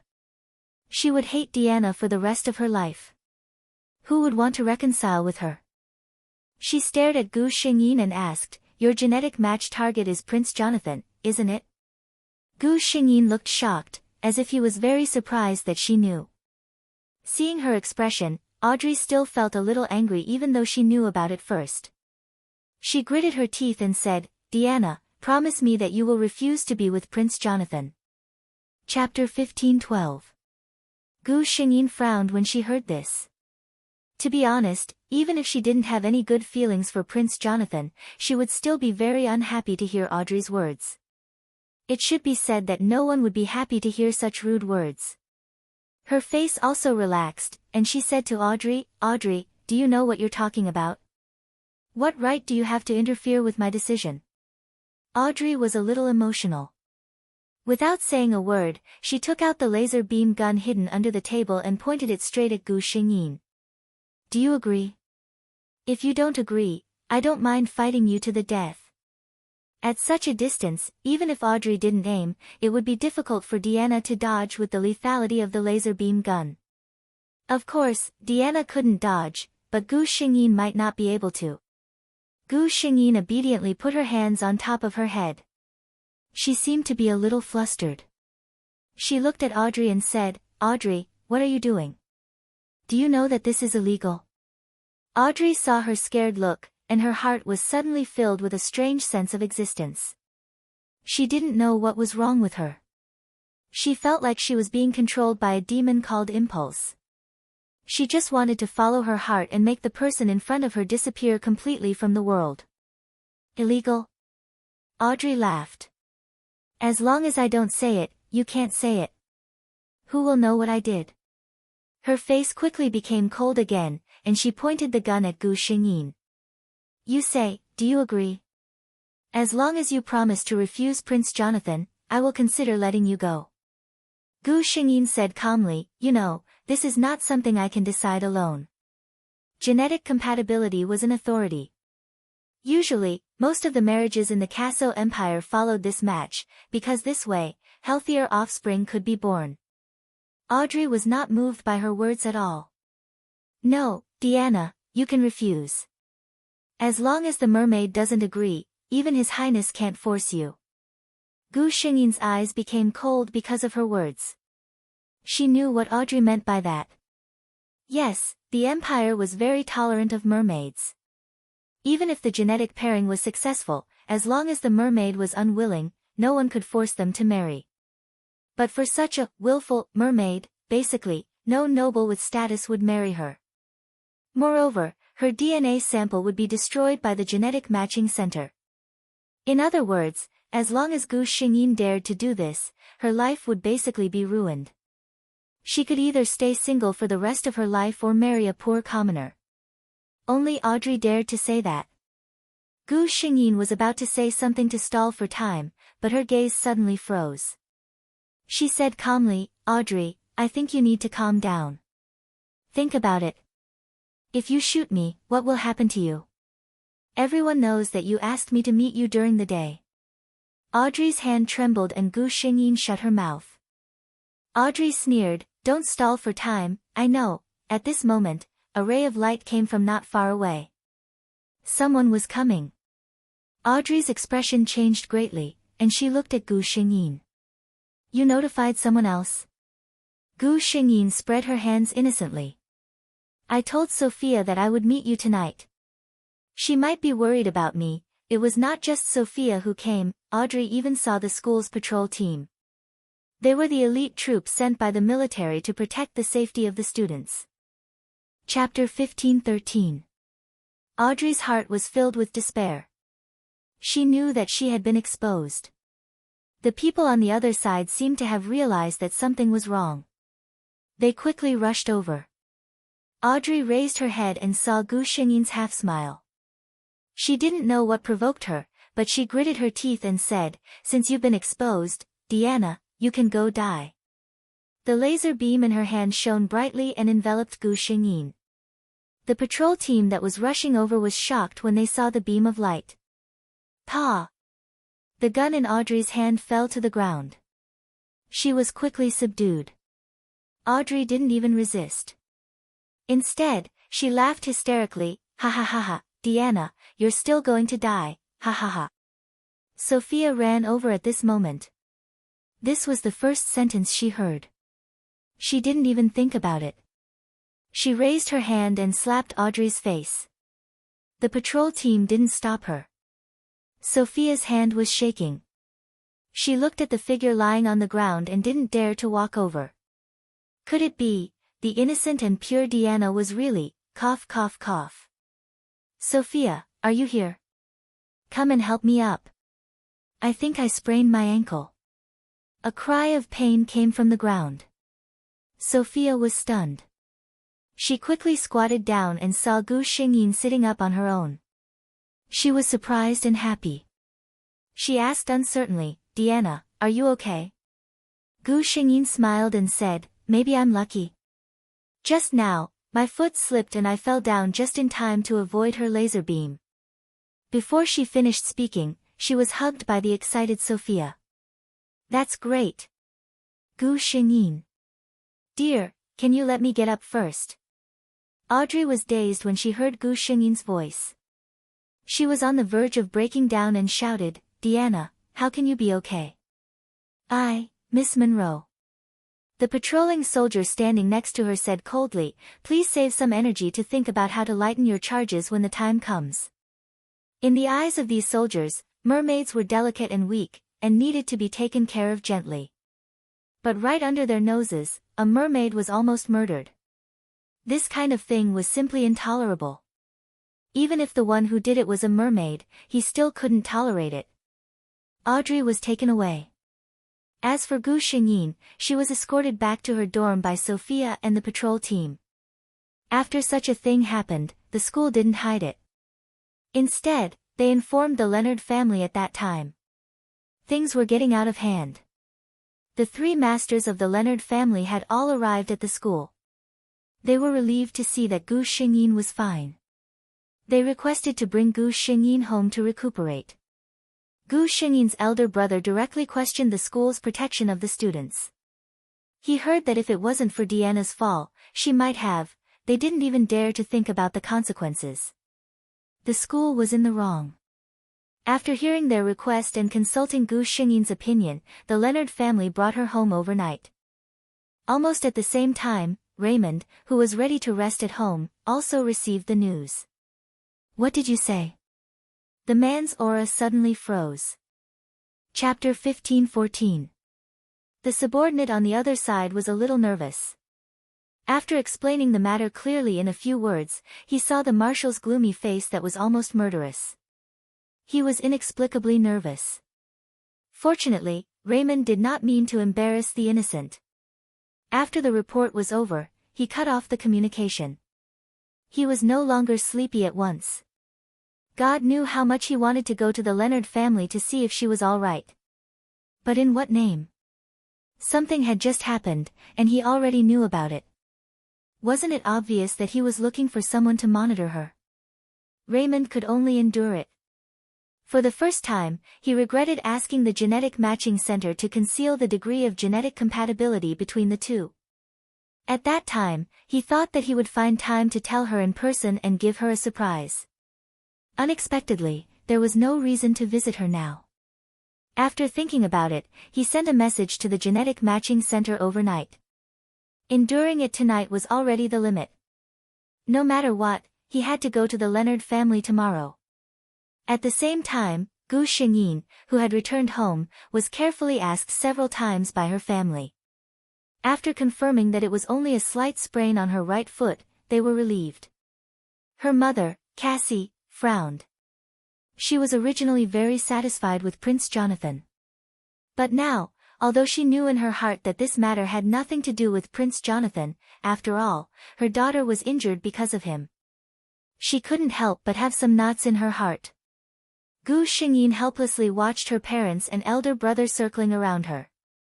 They didn't listen to her when she told them to rest. In the end, she could only say that she was tired and wanted to sleep. The three of them hurriedly told her to have a good rest before retreating. However, after the three masters of the Leonard family walked out of the room, they did not go to sleep. Instead, they discussed the matter in the living room. This matter can't be let go just like this. Who wants to harm our Diana? So what if they are from the Menlo family? Gu Xingyin's eldest brother, Burton, put away the smile on his face and said in a deep voice. Cassie, who had always been gentle, also had a cold face. Yes, as long as I think that my Diana was almost harmed, I can't help but feel scared. As she said this, the tears that she had been holding back in her daughter's room fell. Anderson comforted his wife and said, "Don't worry, tomorrow I will go to the Mermaid Rights Association to submit an application. This time, no one will be let off lightly." However, this family of three didn't know that they had already made plans ahead of them. The next day, an even bigger surprise awaited them. "What did you say?" Anderson yelled out. He was exercising on the lawn at home when he received a message from the genetic matching center. The content of the message made him stand there in a daze. Anderson was still in disbelief when he cut off the communication. He couldn't care less about training and hurriedly walked over to his wife who was watering the flowers. Casey. Casey straightened up and was somewhat dissatisfied. "Where's your aristocratic demeanor, Anderson?" Anderson ignored his wife's words and said absent-mindedly, "I just received news from the genetic matching center that our Diana's genetic compatibility with Marshal Raymond is 98%. Casey thought he had misheard. "Who did you say?" Chapter 15-15. Anderson was still a bit agitated. He repeated, "It's Marshal Cager Raymond." Casey's hands went soft. She tried to stabilize her hands. She put the shower head on the ground and didn't let it fall.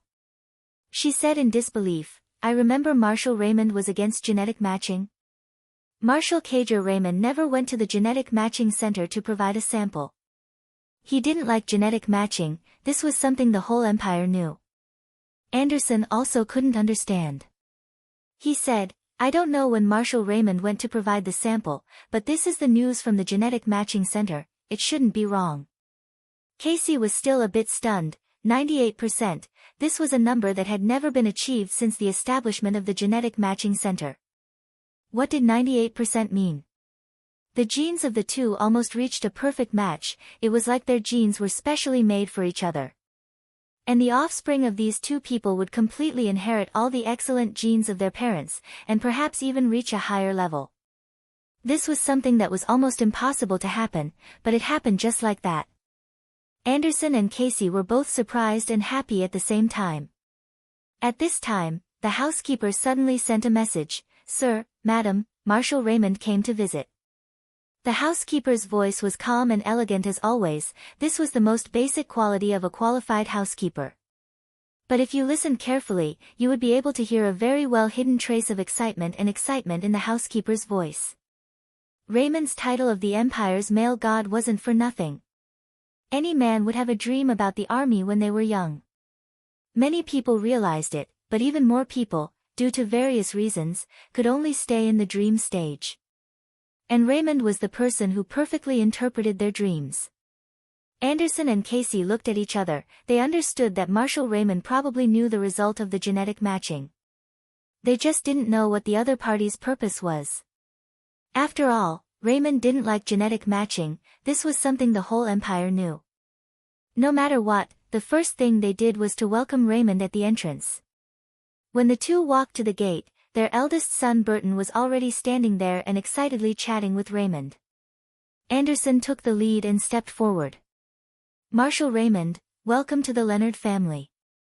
Raymond nodded at Anderson, hello, Patriarch Leonard. He looked at Cassie. Mrs. Leonard. Cassie smiled nervously. Gu Xingyin had slept a little late last night, so she only got up at this time. The moment she woke up, she heard a message from the system. Raymond is here. So soon. Gu Xingyin checked the time. At 8 o'clock, he was indeed a little anxious. The system said, the first thing is that you're injured. It's not easy for him to wait until this morning to come over. The second thing is that the results of your DNA match are out. Gu Xingyin was curious. How many? She estimated in her heart that she should be slightly higher than Jonathan. However, no matter how high she calculated, the result given by the system still surprised her, 98%. Gu Xingyin's eyes widened in surprise. This will probably become a piece of news that will shock the entire empire, right? Chapter 15-16. Gu Xingyin was right.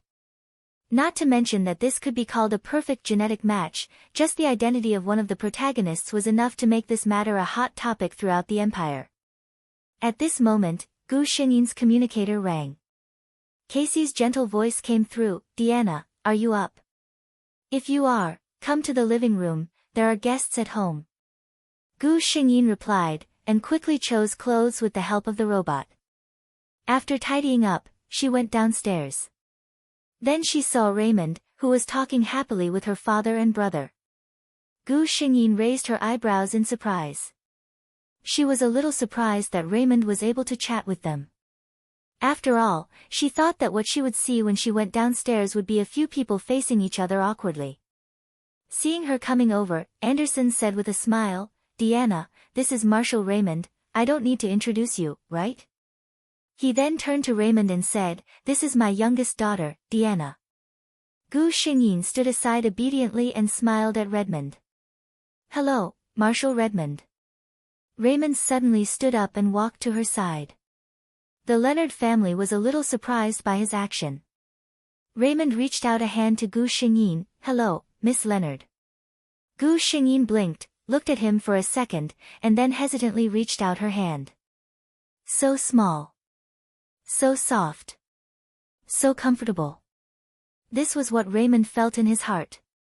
But on the surface, he just calmly shook Gu Xingyin's hand and calmly let go, nice to meet you. It turned out to be just a greeting. Anderson and the others were relieved. Seeing that Deanna didn't seem to be afraid of him, Raymond breathed a sigh of relief in his heart. He had tried his best to soften his aura, for fear of scaring this petite little mermaid. Seeing that his daughter and Marshall Raymond were getting along rather well, Casey let out a sigh of relief. Marshall Raymond was not young anymore. Based on the genetic compatibility between him and Deanna, it was almost impossible for the two of them not to become partners. She was afraid that even though Marshall Redmond was a perfect Marshall, he wouldn't be a good husband. Compared to an iceberg like Marshall Raymond, she suddenly felt that Prince Jonathan's gentle temperament wasn't that bad after all.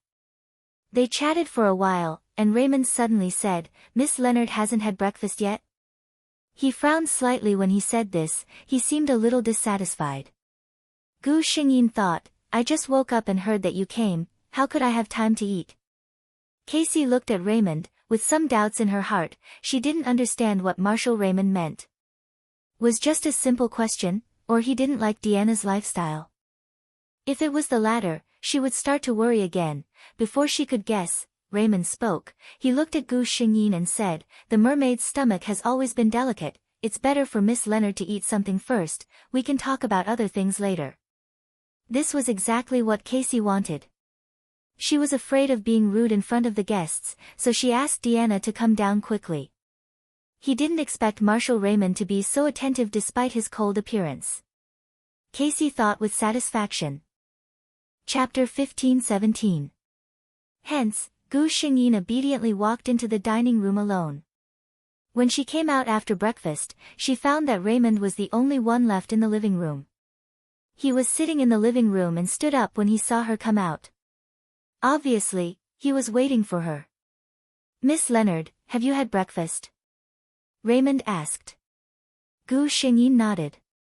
Raymond nodded and said, "Then let's take a walk in the garden. It just so happens that I have something to discuss with Miss Leonard." Gu Xingyin said no problem, and the two of them walked out one after the other. Raymond walked in front, and Gu Xingyin followed. After walking for a while, Raymond suddenly stopped in his tracks. Gu Xingyin also stopped. There was a trace of helplessness in Raymond's voice. "Am I walking too fast?" "Miss Leonard?" Gu Xingyin shook her head. She could see that Raymond had slowed down as much as possible to accommodate her. Raymond turned around and looked at her. "Then why is Miss Leonard always behind me? I can't walk and talk to you at the same time." Gu Xingyin blushed and walked up quickly. Finally, she was side by side with Raymond. Redmond was finally satisfied with his answer. The two walked side by side for a while before Raymond suddenly said, "Miss Leonard, you can probably guess why I'm here today, right?" Gu Xingyin looked at him blankly. The system watching from the side, the host's acting skills are amazing. Looking at her, Raymond couldn't tell if she really didn't know or if she was avoiding it. But it didn't matter if she was avoiding it. He was best at getting straight to the point. "I received news from the genetic matching center yesterday. My genetic match with Miss Leonard is 98%. Raymond stared at Gu Xingyin, not letting go of any of her reactions. Today, the little mermaid was wearing a yellow dress. The fresh color made her skin look extra fair and tender. This little mermaid didn't look like she was 18 years old at all. Hearing her own words, her eyes suddenly widened, as if she was at a loss. However, her big blue eyes met Raymond's. As though she had been scalded, she lowered her eyes. "Ah. 98%, so. This reaction obviously pleased Raymond.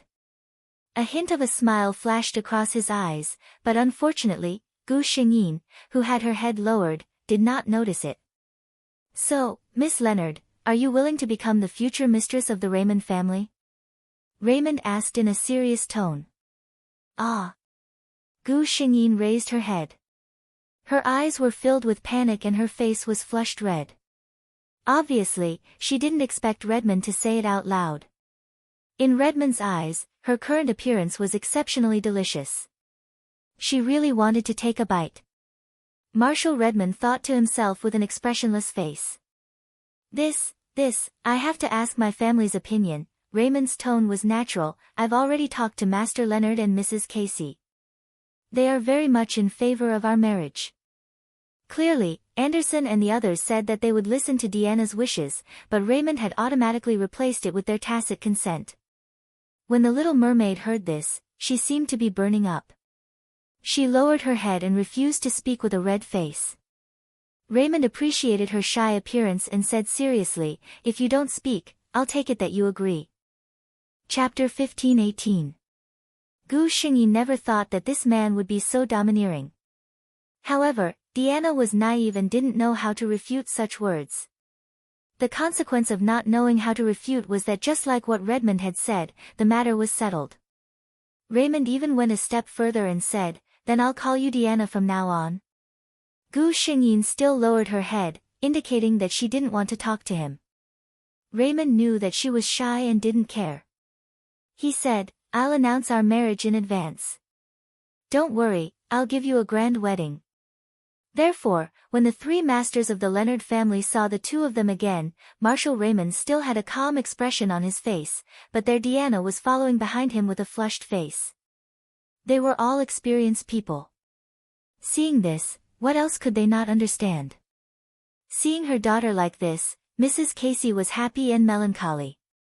After Raymond sent Gu Xingyin back to the hall, he said goodbye.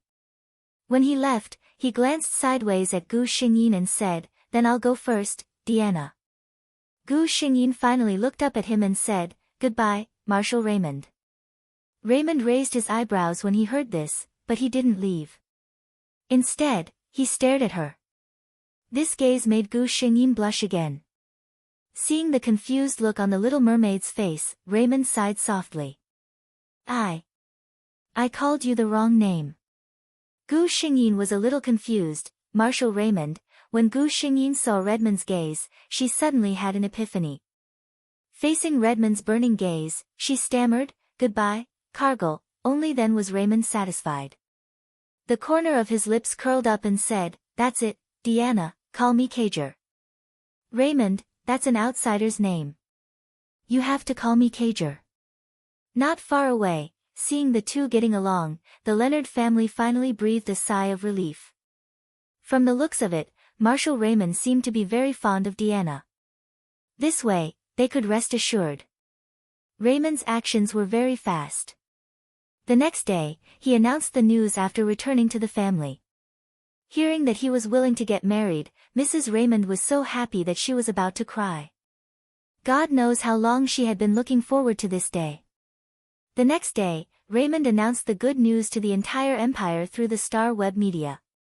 Marshal Raymond was getting married. This news quickly occupied the headlines of various media. Even the news of the birth of the first generation of the royal family was suppressed. The fanatical admirers looked up the information of the bride. Leonard family's young lady. Well, her family background. Can't find her photo. How can the Leonards' family protect her so well? Her genetic compatibility with Sir Marshal? When they saw the number below, they were dumbfounded. Many people rubbed their eyes and took a closer look. Finally, they were certain that they were not mistaken. 98%. God! This is simply a miracle. Raymond's voice sounded very happy, and the Raymond family was also very happy. No one came out to slander him. Of course, there were occasionally one or two people who wanted to cause trouble, but they were refuted by Raymond's fanatical admirers. The Marshal had been single for so many years, and he was finally planning to get married. And the bride's genetic compatibility was so high. It was fine if they didn't wish them well, but there were actually people who didn't have eyes and wanted to stir up trouble. Absolutely intolerable. Chapter 15:19. All in all, in the entire Casso Empire, blessings for the Marshal occupied almost the entire mainstream. But there were also some people who were unhappy. For example, Prince Jonathan. He had also received the news from the Genetic Matching Center the day before. After all, this was also related to him. Jonathan was stunned at the time. He didn't expect the bride to be in his heart to have such a high genetic match with his good friend.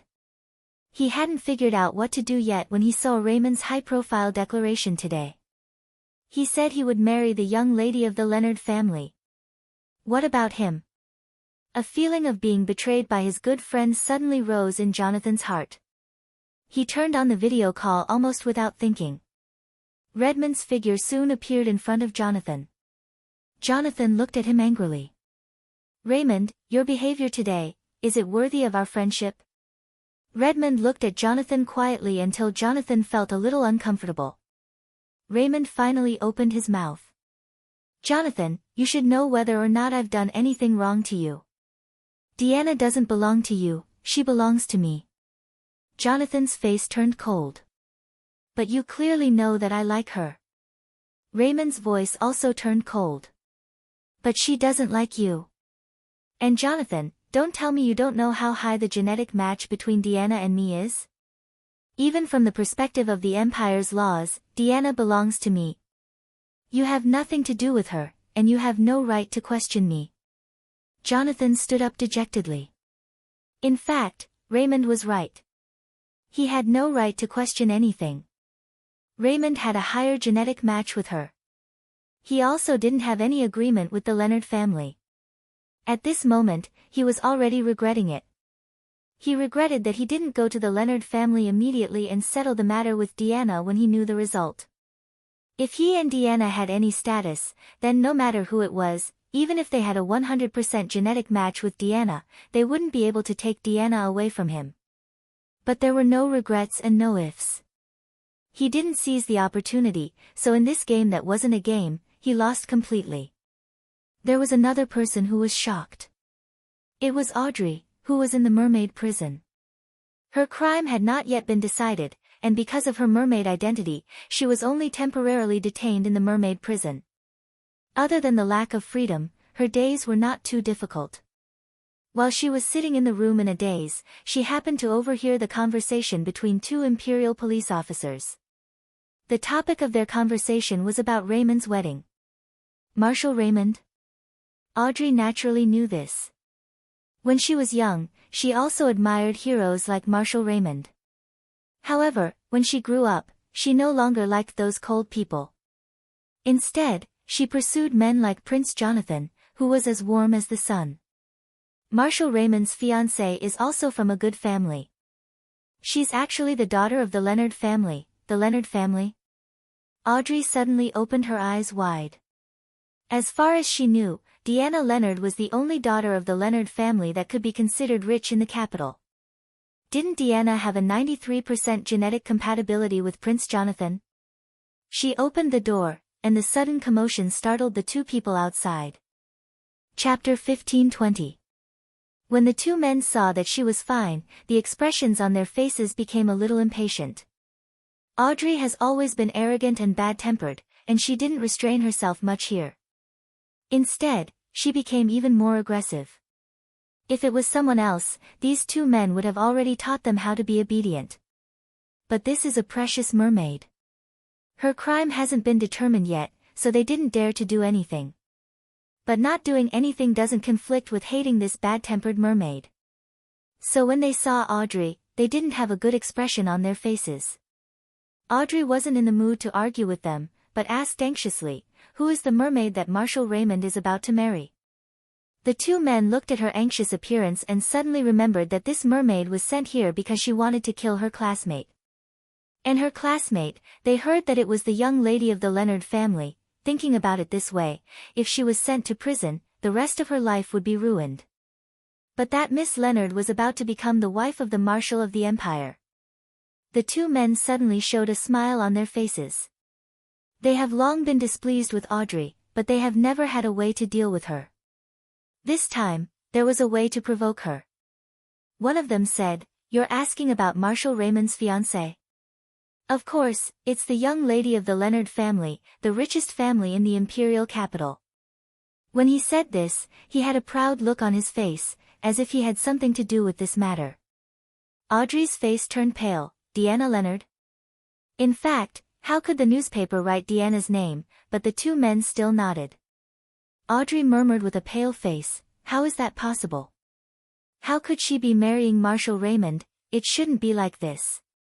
Listening to this woman's strange chatter, the man who spoke earlier frowned and said, "What do you mean by this?" His Excellency Marshal and his fiancée have a genetic match of 98%, they are a match made in heaven. If she doesn't marry Marshal Raymond, do you think you can? Why don't you take a mirror and look at yourself, do you think you deserve it?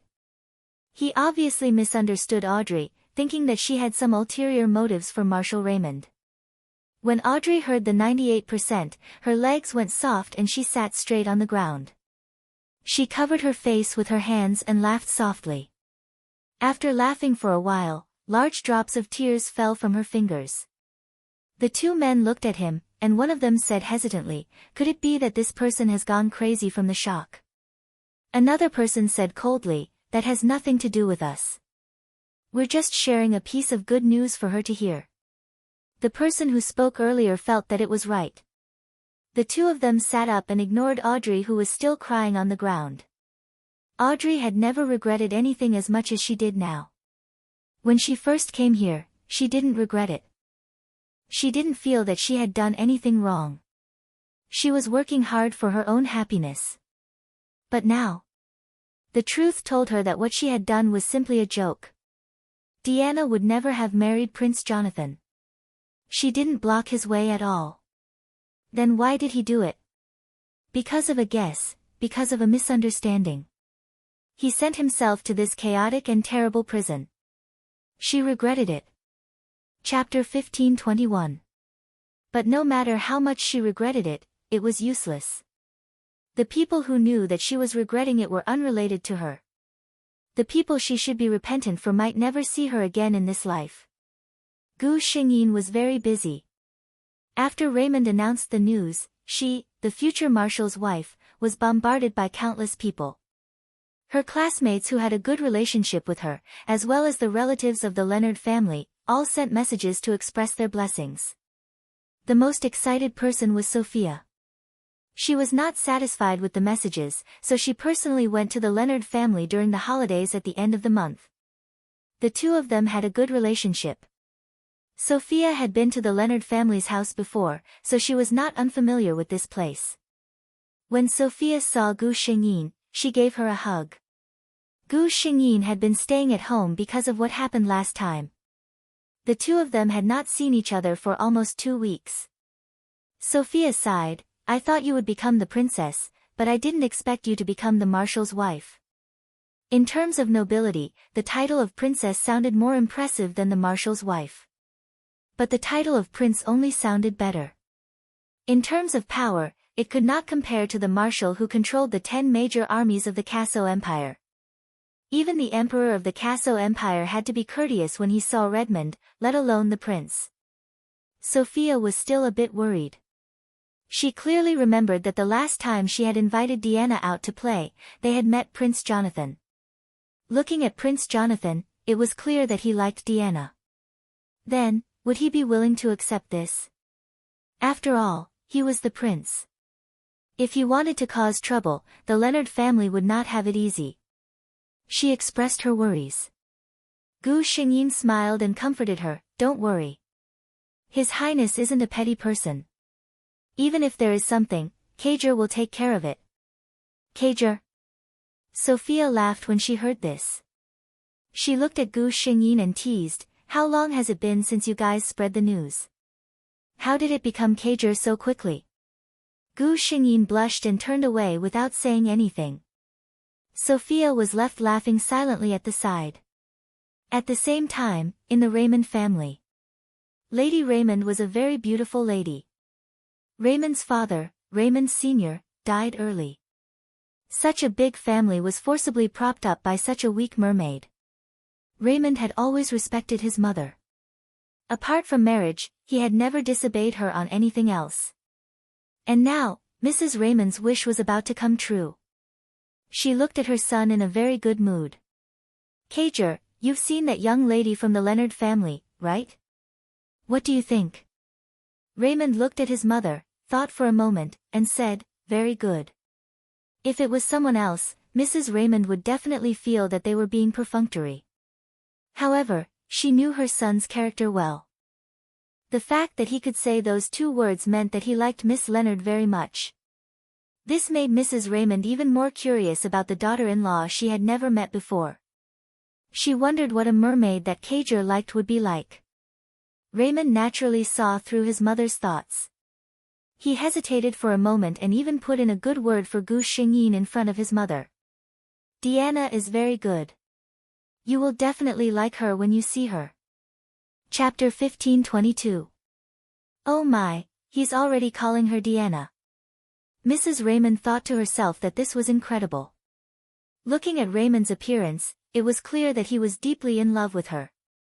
She was very happy in this life. When her husband was here, he was very obedient to her. After her husband left, her son also worked hard and won great glory for her. It could be said that she had no regrets in this life. She kept urging Raymond to get married in the hope that he could quickly find a partner who could accompany him for the rest of his life.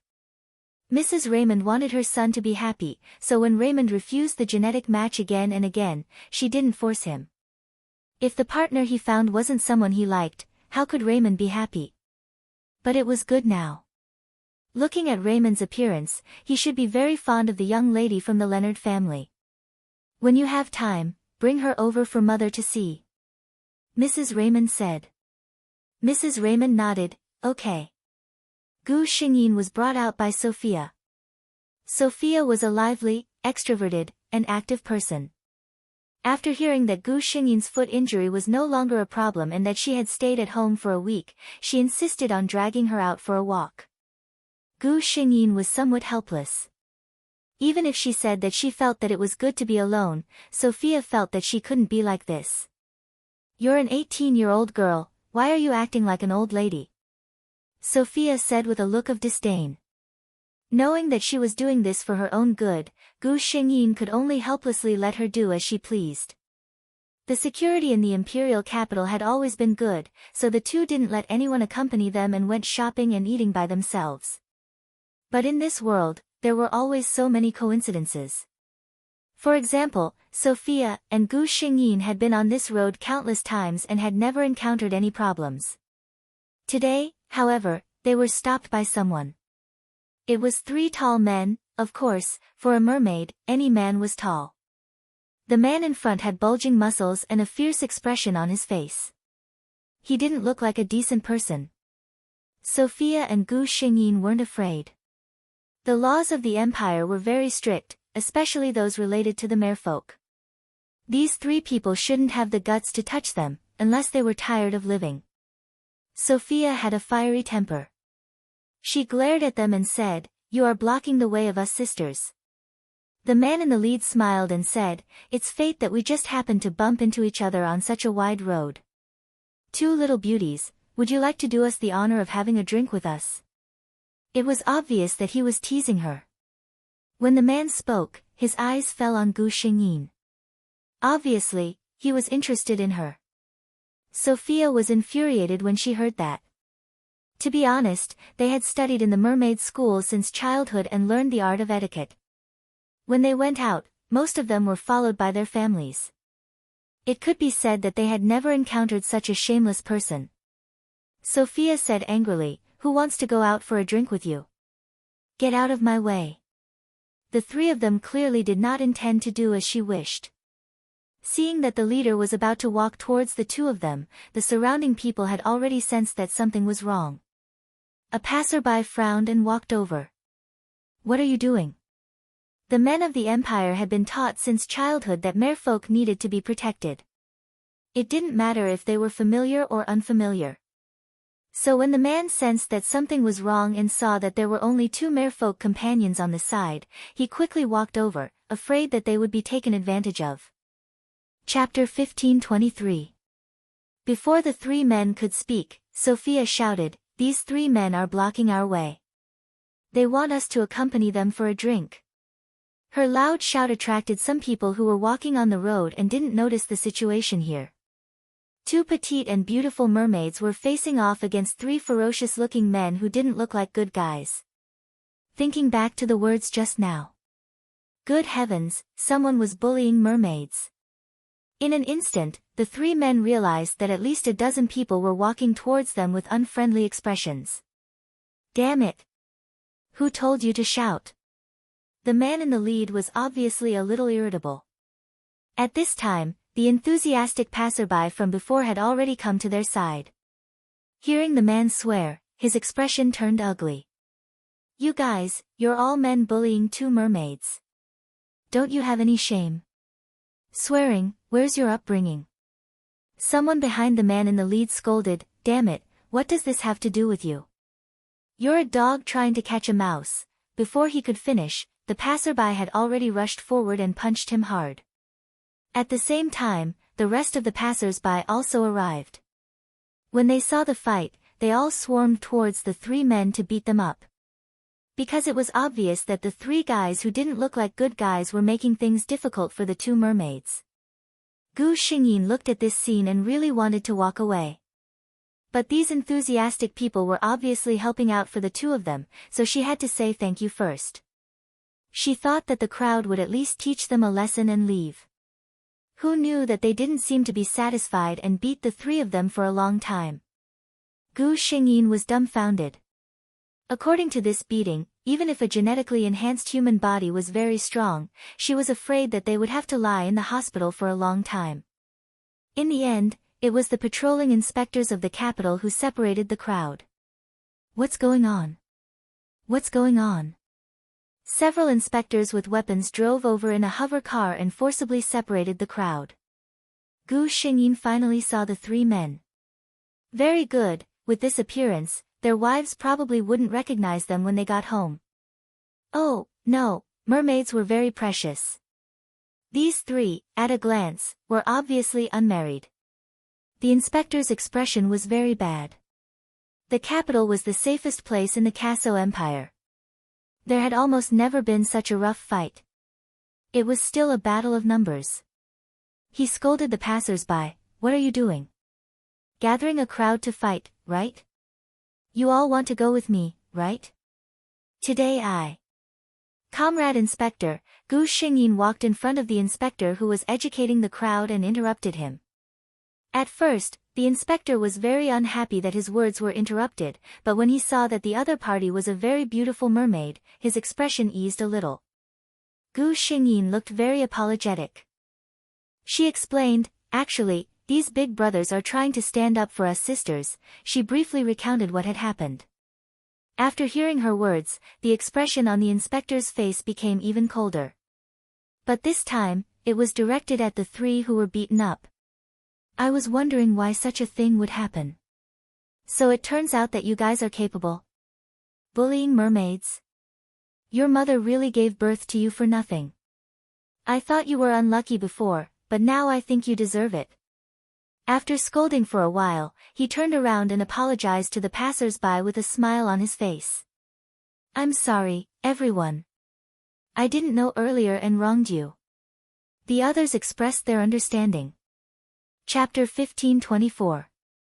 A few inspectors took the three of them one by one and threw them into the hover car after locking them up. They said that they would bring them back for ideological education. The passers-by saw that the matter was settled and left one by one. However, Gu Xingyin and Sophia were stopped by the inspector who had scolded them earlier. I say, you two little girls, you two mermaids have to be careful when you go out. Don't you have any elders or brothers to accompany you? Although the quality of our empire's people is generally very high, there are bound to be a few black sheep. Don't take any chances. Sophia looked at Gu Xingyin with a pained expression and secretly winked at her. Gu Xingyin's expression was calm, but she sighed in her heart. This inspector uncle is really eloquent. Thank you for your concern. I will be careful in the future and not let her go out alone. A cold voice came from the side. It attracted Gu Xingyin's attention and successfully interrupted the inspector's chatter. The inspector turned his head and stared at the face that he had only seen on the news with his mouth agape. Marshal, Marshal. He couldn't help but swallow his saliva. This was excitement. He actually saw the marshal. However, he reacted in the next second. What did the marshal just say? The inspector's heart skipped a beat. He saw Marshal Raymond walk to the side of the blonde mermaid. Although his expression was cold, his eyes revealed his concern. "Are you all right, Deanna?" Gu Xingyin shook her head. "I'm fine. Why are you here?" Raymond didn't immediately answer her question. Instead, he turned his head and said to the inspector, "Can I take my fiancée and her friend away now?" The inspector wanted to say no. He needed the two young ladies to take a statement. However, facing the marshal's extremely oppressive gaze, he found that he couldn't say no. In the end, he could only nod with difficulty and say, "Yes." Raymond reached out his hand and held Gu Xingyin's hand. He turned his head and said softly, "Let's go." Gu Xingyin could almost feel Sophia's gossipy gaze. She could only calmly follow Redmond as Sophia hurriedly followed behind them. When they got into Raymond's hover car, he asked them where they were going. Gu Xingyin saw that he was going to send them there. She quickly said, "Actually, we don't have a destination. We're just strolling around. We're going to eat something." She was obviously trying to evade the responsibility. Redmond nodded. "That's great. I haven't had lunch yet either. Let's go together." Gu Xingyin secretly held her forehead. She said with a headache, "You're dressed like this, and you have such a recognizable face. You'll definitely be recognized." Her intention was to tell Raymond that it would be inconvenient. Redmond, on the other hand, had a matter-of-fact look on his face. "So what if I'm recognized? Is there a problem with me eating with my fiancé?" Gu Xingyin found herself speechless. All right, she could only say in her heart, "You can do whatever you want." However, she didn't see the slight smile on Raymond's face. Raymond realized that he had some dark thoughts in his heart. For example, he liked to see Deanna's reluctant but helpless expression when she could only go along with him. Her little face was red and slightly puffed up. She was simply too cute. Chapter 1525. The communicator in Gu Xingyin's hand rang. She opened it and saw that it was a message from Sophia. "Marshal Raymond, you're so cool." She looked helplessly at Sophia, who was sitting beside her. As expected, she saw that Sophia was looking at her with sparkling eyes. Sophia winked at Gu Xingyin when she saw Sophia looking at her. Another message came in, "You're really full of boyfriend power." Gu Xingyin put away her communicator and ignored Sophia. Raymond stopped the hover car at a place. He opened the car door for them and said, "This is a place that I often come to. The food here is not bad." Sophia looked at the signboard and thought to herself, "This is a place that requires money and power. You even have to line up to eat here." Of course, the food here is good. As expected, following the marshal is the best way to eat. Raymond said that he did not care about being discovered, but he still took Gu Xingyin's feelings into consideration and found a place that was impossible to be photographed. They all had a meal. To be honest, in terms of taste alone, the food here was the best Gu Xingyin had ever tasted in this world.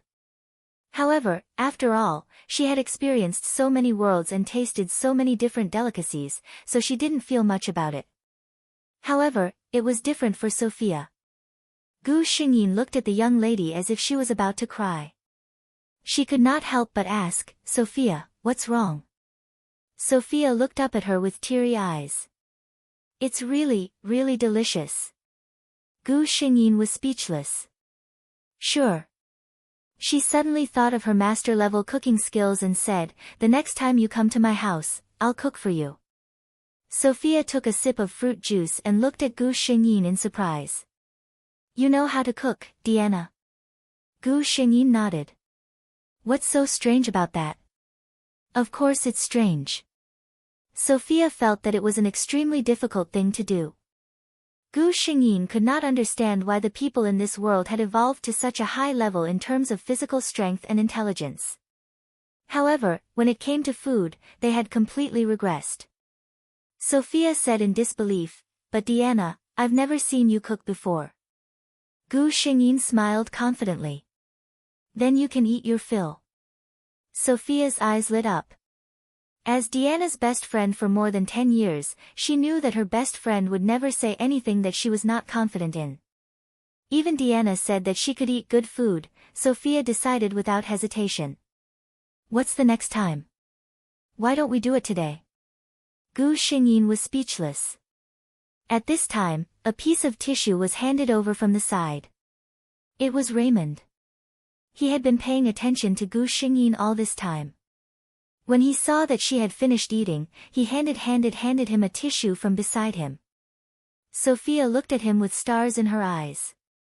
Who would have thought that such a cold person like Marshal Raymond would be so attentive?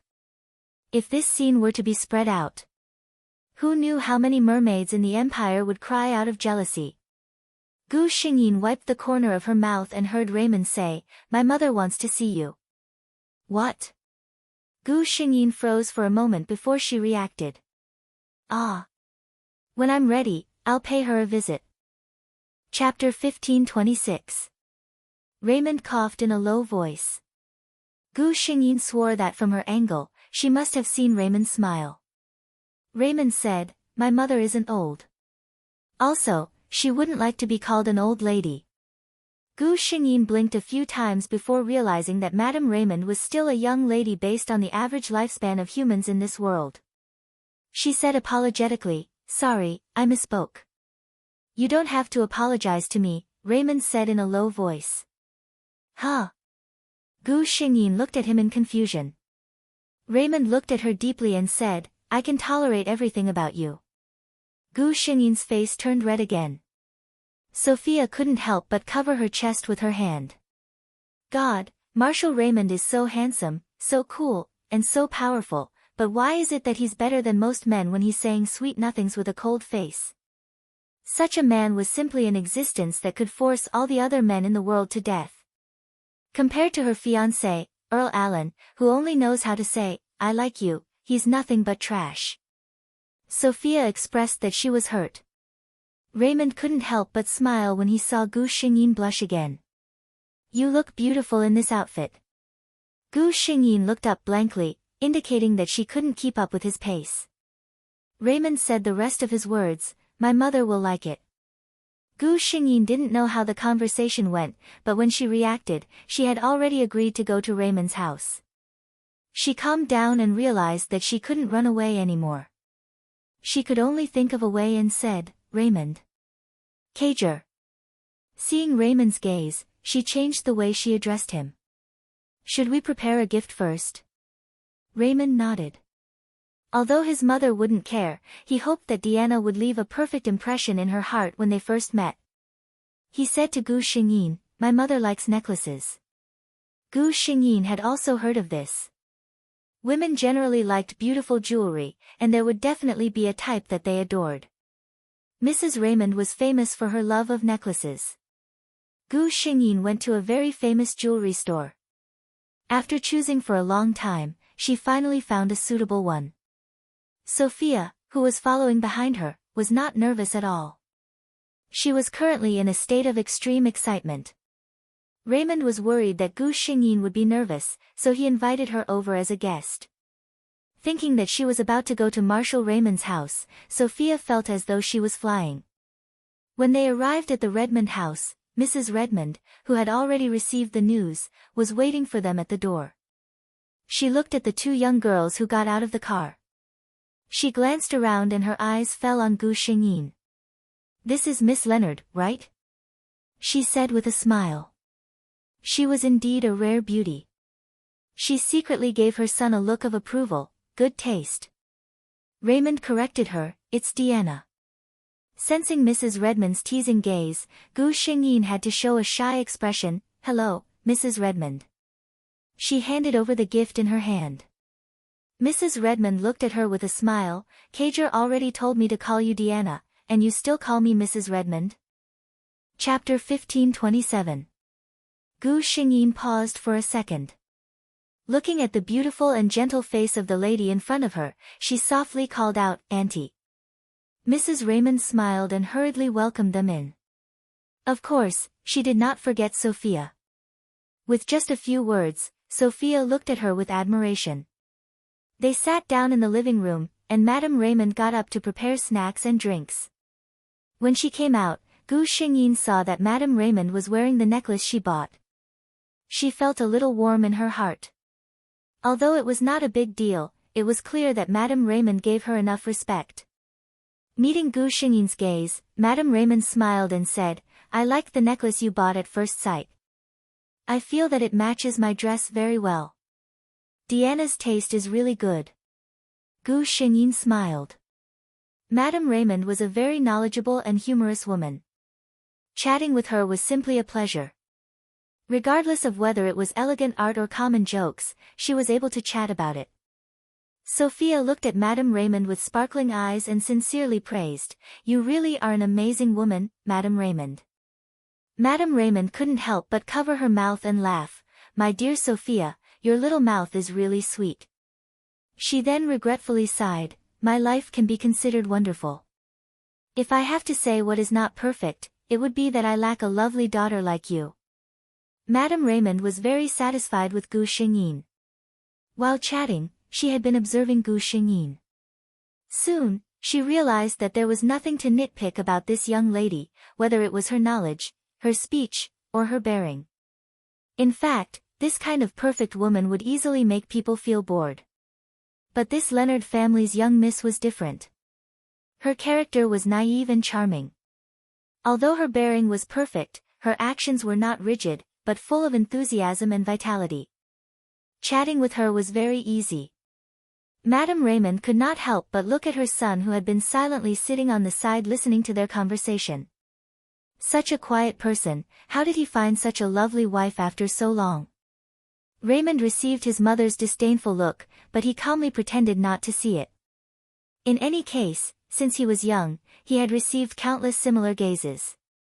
His mother always protected her son in front of outsiders, but behind closed doors, she completely disliked him. When chatting with like-minded people, time always passed quickly. Raymond looked at the time. Madame Raymond noticed her action and realized that it was already late. She said to the two with an apologetic tone, "Look at me, I was happy and actually let you sit here for a few hours. Do you want me to let Cager take you around?" Gu Xingyin hearing this and laughed, "How is it empty? I feel that chatting with Auntie is much more interesting than wandering around outside." She was talking with this madam, of course. Raymond could tell that she wasn't lying, and the smile on his face became even more genuine. No matter what kind of situation it was, people would always have a good impression of like-minded people. Chapter 1528. At this moment, Raymond suddenly spoke, "Mother, actually, Deanna has prepared another gift recently." Mrs. Raymond tilted her head with interest. "Oh." Gu Xingyin also looked at Raymond. She didn't understand why Raymond would say that. Then, she felt a grip on her hand. Redmond had pulled her out of the door. Mrs. Raymond saw this scene and couldn't help but laugh. "Why are you being so secretive?" She hid the surprise in her eyes. Every mother understood their children the most. She knew that Cager didn't like to interact with others. Now he actually took the initiative to hold Deanna's hand. It seemed that Cager liked Deanna more than she thought.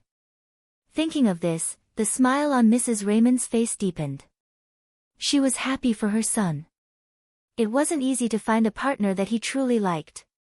Gu Xingyin was led outside by Raymond. She said in confusion, "I didn't prepare a second gift for Auntie." Raymond looked at her and said, "You said you were good at cooking." "Gu Xingyin," Raymond continued, "you said you could cook for Sophia. Sophia said it would be best if you could cook for her today." Gu Xingyin was dumbfounded. "I said when we get back to my house," Raymond said faintly, "but you're definitely going to have dinner at my house tonight." Gu Xingyin wanted to say something, but Raymond stopped her with one sentence. "I've never eaten your cooking." Gu Xingyin didn't know why, but she felt that she could hear a trace of grievance in Raymond's tone. She was completely defeated. "Okay, tell me. What do you like to eat?" "I like to eat you." Raymond glanced at her silently. Then, under Gu Xingyin's puzzled gaze, he casually said 2 dishes. Gu Xingyin carefully noted it down and asked Mrs. Raymond and Sophia. Hearing that Gu Xingyin was going to personally cook, Mrs. Raymond showed great interest. Regarding this, Gu Xingyin was very confident. After all, her culinary skills were not bad, and she had unlocked the master cooking skill. Even in other worlds where delicacies were everywhere, her culinary skills could be considered top-notch, let alone in this world where food was made by robots. In order to express that it was really a surprise, Gu Xingyin brought Raymond to the living room while she busied herself in the kitchen. Other than the servants who occasionally went in to help, no one knew what she was doing inside. As for the servant, Gu Xingyin also warned her not to tell anyone. The servant knew that she would be the future mistress of the Redmond household and naturally agreed. He had been busy for almost 2 hours. Gu Xingyin directed 10 or so servants to put 10 or so dishes on the table. Each dish was covered with a thick lid, so no one could see what was inside. Wow, Diana, you actually made so much. Sophia was surprised. Gu Xingyin smiled. Since it's a surprise, of course I have to make more. When she said this, she glanced at Redmond. Mrs. Raymond was clearly very interested in what was under the lid. She asked Gu Xingyin for her opinion. Can we open it now? Gu Xingyin nodded and smiled. Of course. Chapter 1529. Hearing this, Mrs. Raymond had the servants lift all the lids on the bowls. In an instant, extremely fascinating. The fragrance of the food filled the entire dining room. This is simply incredible. Mrs. Raymond looked at the table, the appearance of the food was fascinating. The dishes and exclaimed. Sophia was even more direct. She sniffed and directly gave Gu Xingyin a thumbs up. Dear Diana, I never knew that your cooking skills were so good. Although they hadn't eaten yet, they knew that the taste wouldn't be bad just by smelling the fragrance. It was already dinner time, so they naturally didn't delay any longer and sat down to taste the food. In this world, there was no rule of not talking while eating, and the way they expressed their praise was by praising without hesitation. After Mrs. Raymond finished eating a piece of tofu, she smiled at Gu Xingyin and said, Dear Diana, I swear, this is the best food I've ever eaten in my life. Even the exclusive chef of the royal family doesn't have such good skills as you. Sophia didn't even taste a single dish, and she had to exclaim in admiration. Diana, you're really too mean. You've never said that your cooking is so delicious. She pretended to be angry. Gu Xingyin was helpless. Actually, I've only secretly tried to cook for myself before. This is the first time I've cooked for someone other than myself. After she finished speaking, Sophia sighed again, saying that she was so outstanding that she simply forced the mermaid to death. Although Raymond didn't praise her repeatedly like the other two, he didn't stop eating the dongzi, indicating his attitude. After eating, Gu Xingyin and Sophia should go home. Mrs. Raymond pulled the two of them and said a few words. After repeatedly inviting them to come again, she let them leave. After leaving the door, Gu Xingyin discovered that Earl Allen had been waiting there for a long time. Sophia walked to Earl Allen's side in 2 or 3 steps and turned around to wave at them with a smile. Allen came to pick me up, so I won't trouble your Excellency Marshal. Earl Allen also nodded at the two of them. Seeing that her fiancé had personally come to pick her up, Gu Xingyin didn't say anything else and got into Raymond's hover car. The two of them sat quietly in the car. After a long time, Raymond broke the silence in the car. My mother likes you very much. Gu Xingyin smiled and said, I like Auntie very much too. She's really a very charming woman. Raymond turned his head slightly to look at her. The petite girl sat on the soft seat. Her side profile looked peaceful and soft, making people unable to help but feel at ease. Raymond was slightly absent-minded. Don't be distracted. Are you still driving? And Jing turned around and smiled at him. Raymond's eyes darkened. It's okay, he said. I've set the autopilot mode. Gu Xingyin. Alright, this world is more advanced. Then, She met Raymond's focused gaze. Raymond's Adam's apple. He looked at Gu Xingyin and called softly, Diana. Gu Xingyin also responded softly. The atmosphere in the car suddenly became entangled. Ambiguous. Raymond looked at her and said, "Have I never spoken to you formally?" Gu Xingyin tilted her head and looked at him.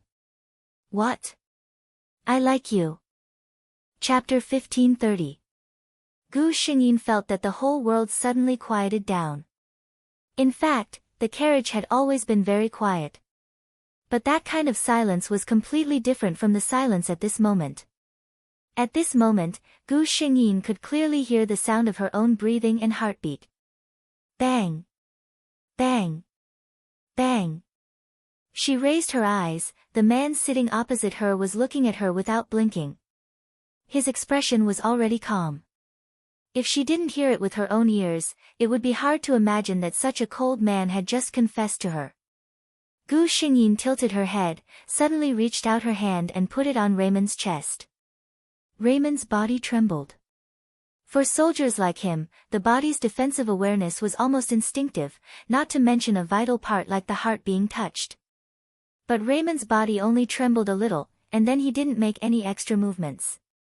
He let Gu Xingyin put her hands on his heart. At this distance, if the person in front of him had any bad intentions, no matter how fast his reaction was, he couldn't avoid it. He was willing to trust her with his life. Gu Xingyin could clearly feel the strong beating of the heart under her hands. Completely different from the calm on the surface, his heart was beating very fast, reflecting his inner world at this time. This man was nervous. It was for her. Gu Xingyin suddenly laughed. Her blue eyes seemed to have fallen into a star in an instant, shining brightly. She gently leaned her head against his chest, the spot closest to his heart. Raymond suddenly felt a little helpless. He was so nervous that he didn't even know where to put his hands. He saw this petite and delicate mermaid gently leaning her head against his chest. It was obviously very light, but he actually felt breathless for a moment. Then, he heard a low voice coming from his heart. Yes, I can hear it now. Ecstasy. Even when His Majesty appointed him as the youngest marshal in the history of the Queso Empire, Raymond wasn't as excited as he was now. He looked at the neon lights and buildings flashing by outside, and a thought flashed through his mind, this wasn't a dream. Yes. He had never had such a beautiful dream. For the first time, Raymond hoped that the imperial capital could be a little bigger, so that the hover car could go a little longer. He couldn't bear to part with the beautiful atmosphere at this moment. But the speed of the hover car was too fast, and soon they arrived in front of the Leonard family's mansion. No matter how unwilling Raymond was, he could only silently send Gu Xingyin off the car, and then follow her in. When Gu Xingyin was about to walk in, she suddenly looked back at him.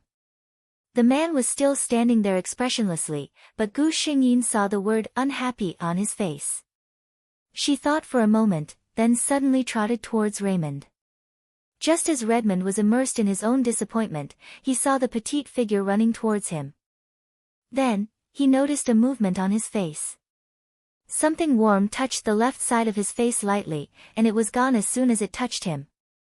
But this was enough for him to freeze. Gu Xingyin blushed and said calmly, I just remembered. I forgot to tell you. I like you, Kager. Chapter 1531. Burton instantly forgot that he used to be Raymond's admirer.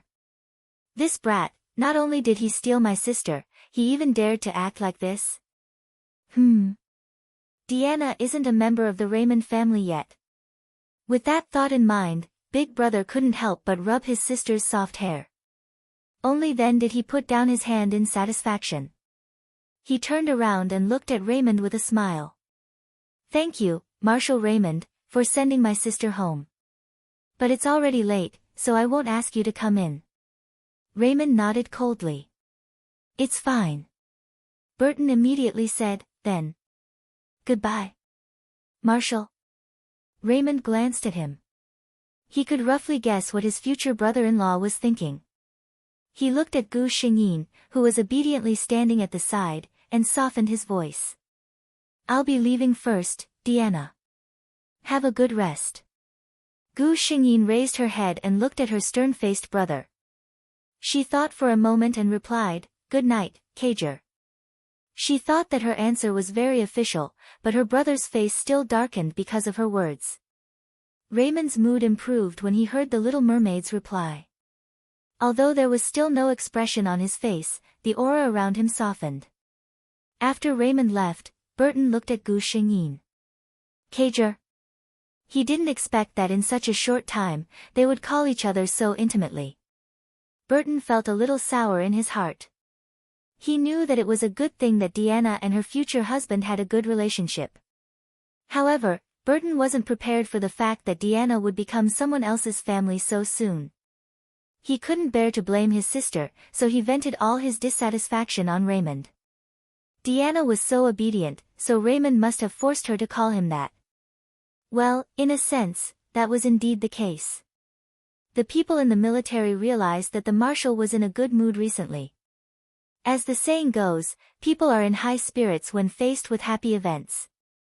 Ever since the news of the marshal finding his future partner spread, everyone could clearly feel the change in the marshal. It seemed that the marshal was very satisfied with the future marshal's wife, right? Almost everyone was giving the marshal their blessings. But there were exceptions. For example, Adjutant Yashi. It wasn't that he didn't wish the marshal well, but compared to this, he was more doubtful of life. His beautiful and lovely first love, Miss Leonard, might have become the princess consort. This news had already made him very sad. Who knew that things would take a turn? Miss Leonard would not become the princess consort. She would become his superior's wife. Originally, whether it was the princess consort or the marshal's wife, it didn't matter to Yashi, it had nothing to do with him anyway. However, Jackie would never forget how he had told his superior about his affection and infatuation with Miss Leonard in a dreamy tone. Heavens above. If it was Yashi himself, if there was a guy who didn't have eyes and kept talking about how much he loved his fiancée in front of him every day, he would definitely be annoyed. He would definitely teach him a lesson. No wonder he felt that the way the marshal looked at him was a little strange these days. He wondered if he could salvage the situation if he took the initiative to admit in front of the marshal that he only admired the beauty of the future marshal's wife. Chapter 1532. Raymond very keenly noticed that his adjutant Yashi's state was very strange. Occasionally, when he looked up, he could see Yashi secretly looking at him. Or when he called his name, Yashi would jump up like a cat whose tail was guessed. This made Raymond very puzzled. He was never a person who would hold himself back. So, on this day, Raymond directly called his adjutant's name. Yashi. Yashi's heart trembled. Ah. Marshal, do you have something to say? He tried to find some clues from the marshal's face, but the result was obvious. After working under the marshal for so many years, he had never been able to guess the marshal's thoughts. Raymond quietly looked at Yashi. Yashi, it's not that I have something to say, but I want to ask you, what happened to you during this time? What happened? Yashi wanted to cry and hug his marshal's thigh. He wanted to swear to the heavens that he knew he was wrong and would never dare to think about the marshal's wife again. But he was afraid that he would be beaten to death. With the marshal's strength, he would be beaten to death in less than 5 minutes. Yashi could only calmly say, nothing happened. He saw Marshal Raymond's hands were crossed on the desk, his right index finger gently rubbing the back of his left hand. This was the marshal's expression when he was doubtful. He was doubting his own words. Raymond looked at Yashi who was standing in front of him and clearly didn't want to tell the truth. Yashi, as your boss, I have no interest in your personal matters, but you can't let any non-work related emotions affect official matters. Otherwise, I will question whether you have the ability to be a qualified adjutant.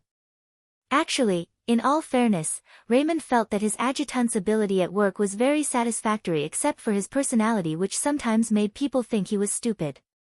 But this didn't mean that he could tolerate the other party without limit. What he said just now was more to give the other party a psychological pressure. He didn't have the intention to change his adjutant for the time being. But Yashi didn't think so. Especially when he was suppressing such a matter in his heart and heard Raymond talking to him so seriously. Yashi's mind suddenly jumped and he finally couldn't help but say the matter in his heart. Raymond, Yashi was still widening his eyes to express his determination. I'm serious, Your Excellency Marshal. I know I was wrong. I promise I won't think of Madame Marshal ever again. Redmond gritted his teeth. He didn't take this matter to heart. But when Yashi said it, it really made people feel that there was something different. However, he was not an unreasonable person. He glanced at Alexei. Just this one thing has made you so worried these days that you can't even do your job properly? Yashi lowered his head and didn't say anything. This was tacit agreement. Raymond continued, are you afraid that I'll make things difficult for you if I feel uncomfortable? Jackie lowered his head even more. Raymond coldly snorted, so in your heart, I'm such an unreasonable person. After he said this, he didn't wait for Yashi's reaction and continued, don't worry, I don't care about this kind of thing. Yashi let out a sigh of relief. His Excellency Marshal was a man of his words. If he said he didn't care, then he definitely wouldn't care. But he immediately heard his boss slowly say, do you think that with a fiancé like me, she'll still look at you? Chapter 1533. Yashi, fuck, even if the person in front of me is my boss, he can easily kill me with one hand.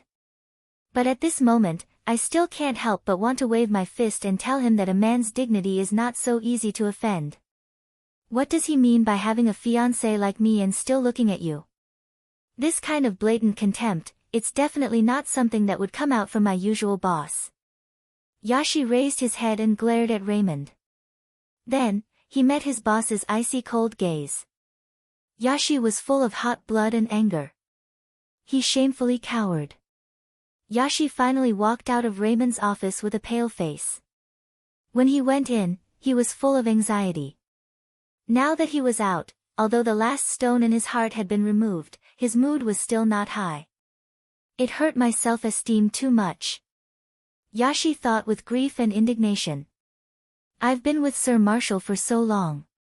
Even if it's the truth, can you not say it so bluntly?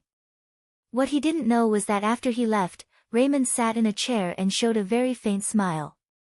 Brat, although I won't do this to you over such a small matter, I can still block your heart. Gu Xingyin, who was at home, strangely received a message. It was from Prince Jonathan, asking her to go out and meet him. The words on the other side were very sincere and polite, and Gu Xingyin couldn't find any suitable reason. She thought about it, sent a message to Raymond, and then got up and went out. Because of the last time she and Sophia were blocked outside, the Leonard family specially hired 2 bodyguards to protect Gu Xingyin when she went out. When she arrived at the agreed place, Gu Xingyin raised her eyebrows in surprise. This was the place where she and Sophia met Prince Jonathan for the first time. What does he mean? Gu Xingyin told the bodyguard beside her to stand there and wait for her. Then, she walked towards Prince Jonathan. Today, Prince Jonathan was dressed very formally. The decent suit perfectly showed his elegant demeanor, and the exquisite sapphire cufflinks added a sense of dignity. Miss Leonard. He looked at her with a smile. Because they were outside, Gu Xingyin only nodded at him. It's inconvenient to salute outside. I hope your highness won't blame me. How could Jonathan blame her? However, when he heard the unfamiliar way of addressing him, his eyes darkened. Gu Xingyin sat opposite Prince Jonathan, who personally poured her a drink. Thank you, Gu Xingyin said politely. Her tone was not warm. Prince Jonathan whispered, you don't have to be so polite to me, Miss Leonard. Gu Xingyin lowered her eyes and said faintly, our Leonard family has always been very respectful to the royal family.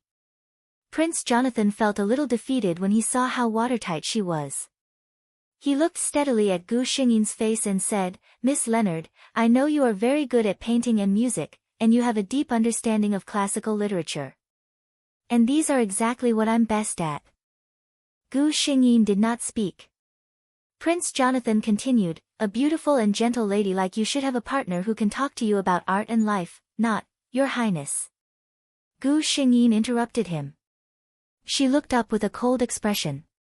Although I like music and painting, I am also very interested in war and military affairs. Chapter 1534. She stared at Prince Jonathan, and the firmness in her eyes made him speechless. But Jonathan only thought that this was an excuse she made up. Or rather, he subconsciously thought that it was just an excuse. He stared at Gu Xingyin's flawless face with some infatuation and said unwillingly, "Diana. You should have belonged to me." Gu Xingyin's expression changed. But before she could say anything, she saw the figure behind Prince Jonathan. In an instant, all her agitated emotions calmed down. She even took back the words she was about to say. This man was here. She believed in him, that he would solve everything. She just needed to feel at ease and enjoy his broad embrace. Prince Jonathan didn't notice Raymond's arrival. He saw that Gu Xingyin didn't speak and thought that her attitude had softened. He was pleasantly surprised. "Diana, listen to me, Jonathan." A cold voice came from above his head. Prince Jonathan turned around in shock, only to see Redmond in his military uniform standing behind him coldly. Redmond's sharp eyes were fixed on him. Prince Jonathan panicked for a moment when he met such eyes. But after all, he was a person who had seen countless big battles and quickly calmed down. "Raymond, you're here," he said in a calm tone. Raymond glanced at him and suddenly said, "After all, Diana is not married yet, and she is not that familiar with your highness. It's better for your highness to call her Miss Leonard." His highness. Prince Jonathan knew that their friendship had come to an end the moment Redmond called him that.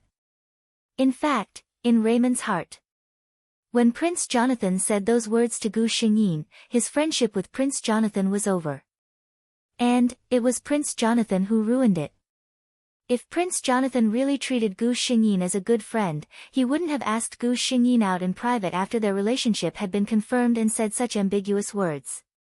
No man could tolerate such a thing.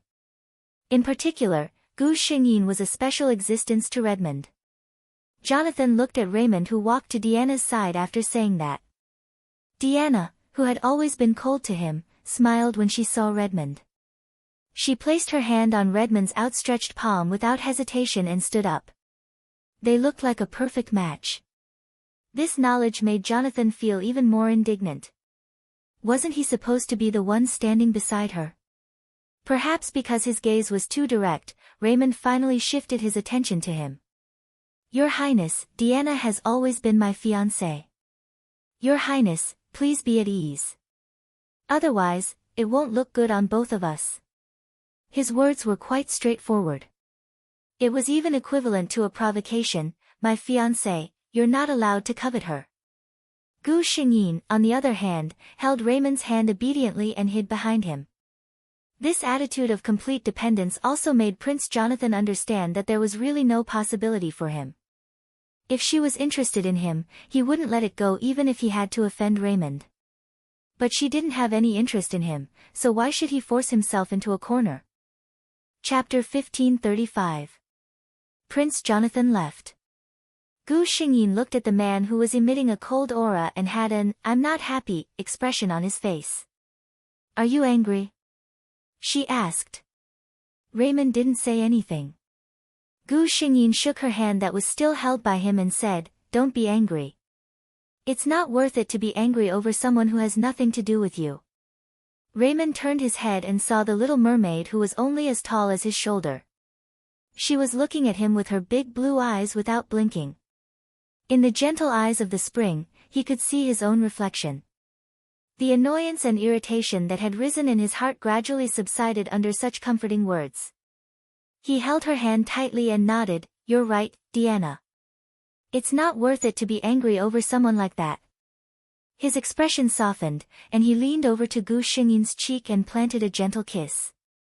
Gu Xingyin looked at Raymond with her eyes wide open. To be able to become the Empire's Prince Charming, in addition to Raymond's status, another important factor was his appearance. This marshal who had conquered countless men and mermaids in the Empire was undoubtedly very handsome. It was just that he always had a cold and unapproachable appearance, which made people feel that there was an unerasable barrier between them. But now, his aura had softened, and even the corners of his mouth were raised, revealing a very faint smile. The barrier disappeared in an instant. The charm of this appearance was finally fully displayed in front of Gu Xingyin. Gu Xingyin had seen too many beauties. But at this moment, she was still impressed by Raymond. For the gentleness that melted for thousands of miles of ice. Her hand uncontrollably touched Raymond's face, and she murmured, "You look so good when you smile, Cager." Raymond let her touch his face. He lowered his head and gazed at the little mermaid in front of him. Her eyes were filled with pure love, as if the moonlight had suddenly shone on a peaceful blue lake. It was so bright that he could not take his eyes off her. He couldn't help but move closer to the blue eyes. The gentle touch lingered on her eyes. Gu Xingyin felt a warm breath brushing past her face. "Do you like it? From then on, I'll smile for you every day." Fortunately, both of them still remembered that they were outside. This place was not hidden, and with their identities, it was not suitable for them to stay for long without any disguises. Gu Xingyin even saw people pointing at her and Redmond and whispering. "Where do you want to go?" Raymond asked. Gu Xingyin turned around and smiled at him. "Don't you have to go to the military headquarters today?" Raymond shook his head. "I have plenty of free time." In fact, Raymond's attitude towards work had been regarded as a role model by countless people. With his position, there was no need for him to sit in the military headquarters office every day. There were not many things that could trouble him. Basically, the marshal was only required to attend the regular meetings of the military headquarters. The rest of the time, he was free. It was just that before Gu Xingyin appeared, there had never been anyone or anything that could make Redmond take advantage of this free time. After hearing Raymond's answer, Gu Xingyin tilted her head and thought for a while. Then she said, "Then accompany me to meet someone." Raymond did not ask who it was and only nodded. Chapter 1536. But soon, he knew who Gu Xingyin was going to see. The address that Gu Xingyin gave was the mermaid prison in the imperial capital. According to Raymond's understanding of Gu Xingyin, the only person who appeared in the mermaid prison and was related to his little mermaid was the mermaid who was detained for attempting to harm Deanna. Her name seemed to be Audrey. But now, Audrey was not just detained. She was sentenced to 13 years in prison and provided the Empire with genetic research samples for free. The former was not a big deal, but the latter punishment was serious. Providing the Empire with research samples for free meant that Audrey would not have freedom for the rest of her life. Even if she was released after serving her sentence, she would only be jumping from a prison without freedom to another prison without freedom. Providing genetic research samples for free and without a time limit, that was to say, Audrey's life would be sold to the Imperial Research Institute. She could not get married, she could not maintain close contact with people, and every part of her body would be used as research material. Mermaids did not have the death penalty. Even those murderers who committed serious crimes would be treated like Audrey after being caught. Obviously, someone was not willing to let Audrey off too easily. Audrey's family had thought of many ways and begged many people, but no one dared to intervene in this matter. Because they all knew who made Audrey like this behind the scenes. That person wanted her to live a life worse than death, and they had no way to change it. The arrival of Marshal Raymond made the warden of the mermaid prison very uneasy. He did not know why this person suddenly came here. Raymond waved his hand and said that his fiancée wanted to see a mermaid, and the warden was relieved. He was really afraid that this person would come for a surprise inspection or something like that. Gu Xingyin saw Audrey in a small room. It was really a small room, except for a white bed and a tall white cabinet about the waist of an adult, there was nothing else. Audrey was wearing a gray top, sitting on the bed and staring at the wall in a daze. Hearing the movement, she turned around a little sluggishly. Seeing Gu Xingyin's face, her pupils shrank, and then she immediately lowered her head. Obviously, she didn't want her former competitor, she thought, to see her in this state. However, even that glance was enough for Gu Xingyin to see her face clearly. Audrey was a lot more haggard. The face that was always rosy and shiny was now only pale, and her eyebrows drooped because of the imprisonment without freedom. Her long, flaxen hair, like seaweed, turned yellow. Audrey's whole person seemed to be old. This old did not refer to her appearance, but spirit. She still looked very young, but when you looked at her, you would not think that this was a mermaid who had just become an adult. It seemed that these few months, these days, Audrey's life. Perhaps the long silence made Audrey a little uneasy. She suddenly looked up and glared at Gu Xingyin. "What are you doing here? Are you here to see me make a fool of myself?" It was only then that she saw the man standing beside Gu Xingyin, shielding her in a protective manner. Audrey's heart shook, she knew him. In the whole empire, there was no one who did not know this man. Chapter 1537. Cager Raymond. A man that was almost mythical. Audrey almost reflexively shrank back, the momentum that she had gathered with great difficulty also disappeared in an instant. In fact, very few people had the courage to face Raymond head-on, including the soldiers of the empire. Audrey's reaction was not strange. Gu Xingyin looked at Raymond helplessly. How did it feel to have a fiancé who was a winner in life? Gu Xingyin felt very good. However, she still had some things to say to Audrey, so she told Raymond to go out for a while. Raymond was obviously not very willing. He did not want to let Gu Xingyin be alone with a dangerous person. Especially this dangerous person, who had once tried to kill Gu Xingyin. Gu Xingyin persuaded him in every possible way, and pointed to the room and said that there could not be any dangerous things in it, so Raymond walked out of the door. He also told Gu Xingyin that he would be outside the room, and if there was anything, remember to call for him. Gu Xingyin quickly said yes. Only Gu Xingyin and Audrey were left in the room. Audrey had just seen the interaction between Gu Xingyin and Raymond. She saw Marshal Raymond, who was high and mighty in front of everyone, take a step back for this person in front of her.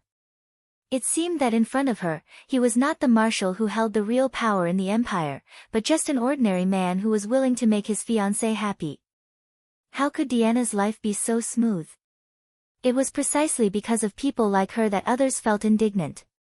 The things that he had painstakingly pursued had been easily obtained by others without any effort. "Are you here to show off?" Audrey asked this question for the second time. Gu Xingyin looked around. She seemed to be looking for a place to sit, but unfortunately, she could not find it. Then she would just stand. Gu Xingyin looked at the haggard woman who still had a trace of hostility in her eyes. She chuckled and said, "If you think I'm here to show off, then so be it." Audrey, who had been emotionless for a long time, suddenly flashed a trace of anger in her heart. Yes, no. Diana, this woman, was completely whetting her appetite. She said coldly, "Are you happy to see me like this?" Gu Xingyin calmly looked at Audrey. She sighed softly and said, "Audrey, I really don't understand why your words are always so sharp. I don't think I've ever offended you." Audrey snorted coldly and did not speak. Gu Xingyin continued, "Just like that time when you asked me to meet you. I originally thought that you really wanted to reconcile with me, and I was very happy. But you pointed your gun at me." Audrey's eyebrows trembled. That was the craziest thing she had ever done in her life. In retrospect, it was really stupid. If she could choose again, she would definitely not do such a thing. So what if she could not marry Prince Jonathan? She could still live a life surrounded by people, and she would meet a man who would take care of her in the future. Instead of sitting in this small room with only one iron window, quietly staring at the sunlight outside for the whole day. She had long regretted it. But it was useless to regret. Unless there was a powerful person who could influence the Supreme Court of the Empire to stand up for her. Chapter 1538. Wait a minute. Someone powerful enough to influence the Empire's highest court. Wasn't there such a person in front of her? Audrey's eyes suddenly lit up. Her eyes shone brightly as she looked at Gu Xingyin as if she was the savior of the world. Deanna, I was wrong. I was really wrong. At that time, my mind was muddled. I thought you were going to marry Prince Jonathan. I was momentarily blinded, Anne. Audrey looked at Gu Xingyin pleadingly. I really know I was wrong. Deanna, can you forgive me? She looked at Gu Xingyin without blinking. She had clearly seen Marshal Raymond's eyes when he looked at Deanna. His eyes were filled with love and tenderness. As long as Deanna spoke, Marshal Raymond would definitely not sit by and do nothing. In the entire Queso Empire, there were less than 5 people who could influence the empire's highest court. Marshal Raymond was obviously one of them. As long as Marshal Raymond wanted to save her, there would be no problem. The key to getting Marshal Raymond to open his mouth was Deanna. Audrey looked at Gu Xingyin with hope. She thought of the Deanna of the past. Kind and naive. Didn't others say that about her? She would definitely help her. However, under her burning gaze, Gu Xingyin shook her head slowly and firmly. Gu Xingyin looked at Audrey and asked, Audrey, have you ever thought about what would have happened if I didn't fall that night? Audrey was silent for a moment. Of course she knew. She knew before she fired the gun. The power of the laser beam was too strong. If Deanna's body had encountered it, there would be no chance of luck. So, Audrey, what position do I have to forgive someone who wanted to take my life? Gu Xingyin asked. Audrey looked at her like she was looking at a stranger. But you fell. I didn't hurt you, Deanna. Now I know I was wrong. Aren't you the kindest and most understanding mermaid? Please forgive me this time. I'm sure I won't dare to do it again. I was really wrong. At this moment, even if Audrey was asked to kneel down and beg for mercy, she wouldn't say a word. She felt that she would go crazy if she were to stay in such a prison for such a long time. There was no social interaction. Her daily activities were in this room that could not fit anything other than the bed. Initially, she had accepted her fate and given up. However, when she suddenly saw Gu Xingyin, she was like a drowning person who saw a piece of driftwood. She had to hold on tightly, trying her best to find that slim chance of survival. But no one was a fool. Especially Gu Xingyin. She looked at the crazy Audrey and shook her head in pity. I can't forgive someone who wants to kill me, Audrey. Besides, have you given up? Even if I forgive you, you won't be able to leave this place. Audrey carefully looked at Gu Xingyin's face. After making sure that there was no possibility of her being shaken, she withdrew the expression on her face. She returned to her previous stupefied expression. She stared at Gu Xingyin mockingly. It's said that you, Deanna, are the purest and kindest person. I think you're just putting on an act. Gu Xingyin had expected her to be like this. Audrey had such a character. If you couldn't bring her any benefits, she would belittle you to be worthless.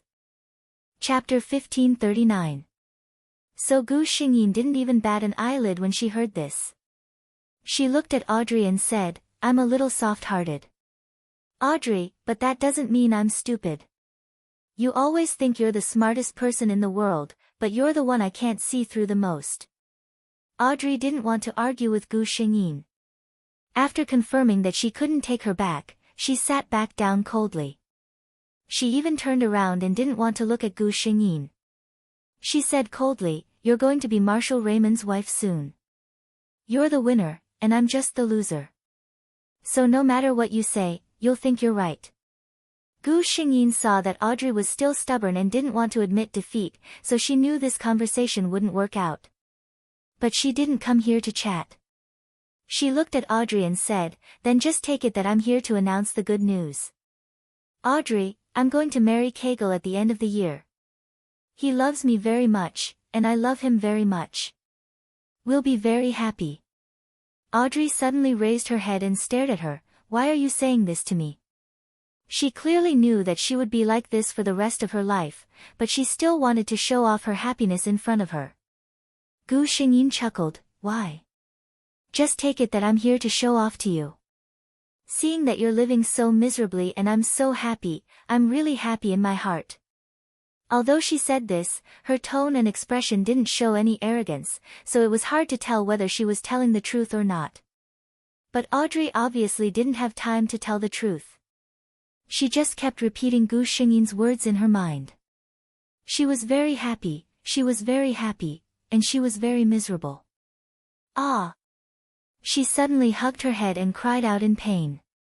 Almost at the same time, Raymond broke the door and walked to Gu Xingyin's side, subconsciously protecting her in his arms. Then he carefully checked to make sure he was fine. After that, he looked at Audrey. He didn't have a good impression of this woman. Seeing Audrey in pain, Raymond just asked casually, "What's wrong with her?" Gu Xingyin shook her head. "I just said a few words to her, and she became like this." The doctor in the prison came quickly. After examining Audrey's symptoms, it was determined that she had been overly stimulated and her spirit had become extremely unstable. But the doctor didn't think it had anything to do with Gu. After all, people like them who worked in prison would often encounter one or two mentally ill patients. Most of the time, they're mentals, they've been living in a semi-closed prison for a long. And this discomfort, once a breakthrough is. Audrey's symptoms were the most likely to appear. "What will happen to her?" Gu Xingyin asked. The doctor replied, "If the situation is good, he may be able to recover after a period of rest. If the situation is not good." He looked coldly at Audrey, who was hugging her head and shivering on the bed. "I'm afraid she'll be like this for the rest of her life." Gu Xingyin looked at Audrey, who was sitting on the bed. She was hugging her head with her hands, looking frightened and muttering something. Obviously, hers condition was very bad. Chapter 1540. Raymond didn't care about Audrey's life or death. In his eyes, it was fine as long as Deanna was fine. As for Audrey, a person who tried to hurt Deanna, even if she died immediately, Raymond wouldn't feel anything. It was ridiculous that Audrey tried to make Gu Xingyin say good things about her in front of Raymond. She didn't know that the person who wanted her dead more than Gu Xingyin was Raymond. Even if Gu Xingyin was persuaded by her, Raymond might not let her go. Why would Audrey be sentenced to such a severe punishment for murder? Audrey couldn't guess, but Gu Xingyin could faintly guess that Raymond must have something to do with it. "Let's go." Gu Xingyin's hand was held by Raymond. She looked up at him. The matter here was already over. She just asked the system. Audrey really wasn't pretending, she really couldn't bear it and broke down. In this case, there was no need for her to continue to stay here. Raymond tightened his grip on Gu Xingyin's hand. He originally thought that Gu Xingyin would be afraid, but it turned out that his little mermaid was very brave. The two went back from here. Gu Xingyin didn't look back. She knew that she wouldn't come here again in this life. She had dinner with Raymond, and then prepared to send Raymond back. When she returned home, she met the eyes of her 4 family members. It was rare that her second brother Jason was also home. However, compared to the other 3, he was more excited and happy. Seeing Gu Xingyin, he quickly asked, "Did you have a good time with Marshal Raymond? What's he like in private? Is he as cold and unapproachable as usual?" "Well, Jason, your sister just came back, let her rest for a while." Mrs. Casey looked at her youngest son with some helplessness. If Jason was a girl, she was afraid that he would fall in love with his future brother-in-law. Jason only reacted after hearing his mother's words. He smiled a little embarrassedly, quickly pulled Gu Xingyin to sit on the sofa, and politely handed her a plate of cut fruit. Speaking of which, besides Gu Xingyin, among the 4 of Leonard's family, Jason was the happiest about Gu Xingyin and Raymond being together. His most beloved sister and the marshal whom he admired the most would become a pair of partners. This was simply a matter that couldn't be any better. Gu Xingyin casually picked 2 things to tell her family. Leonard's family of 4 looked at her face. Even if they didn't feel good in their hearts, they still felt relieved. In any case, Marshal Raymond treated Deanna very well. The 2 of them had a good relationship. There was nothing more delightful than this.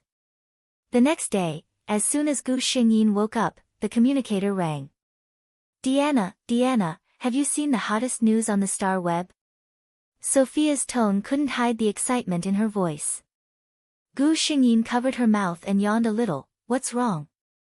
I just woke up, I haven't seen it yet. Sophia didn't say anything, she just smiled mysteriously. Did you go on a date with General Raymond yesterday? Gu Xingyin was a little confused. How did Sophia know? She casually opened the star web. Then she knew why Sophia knew about this.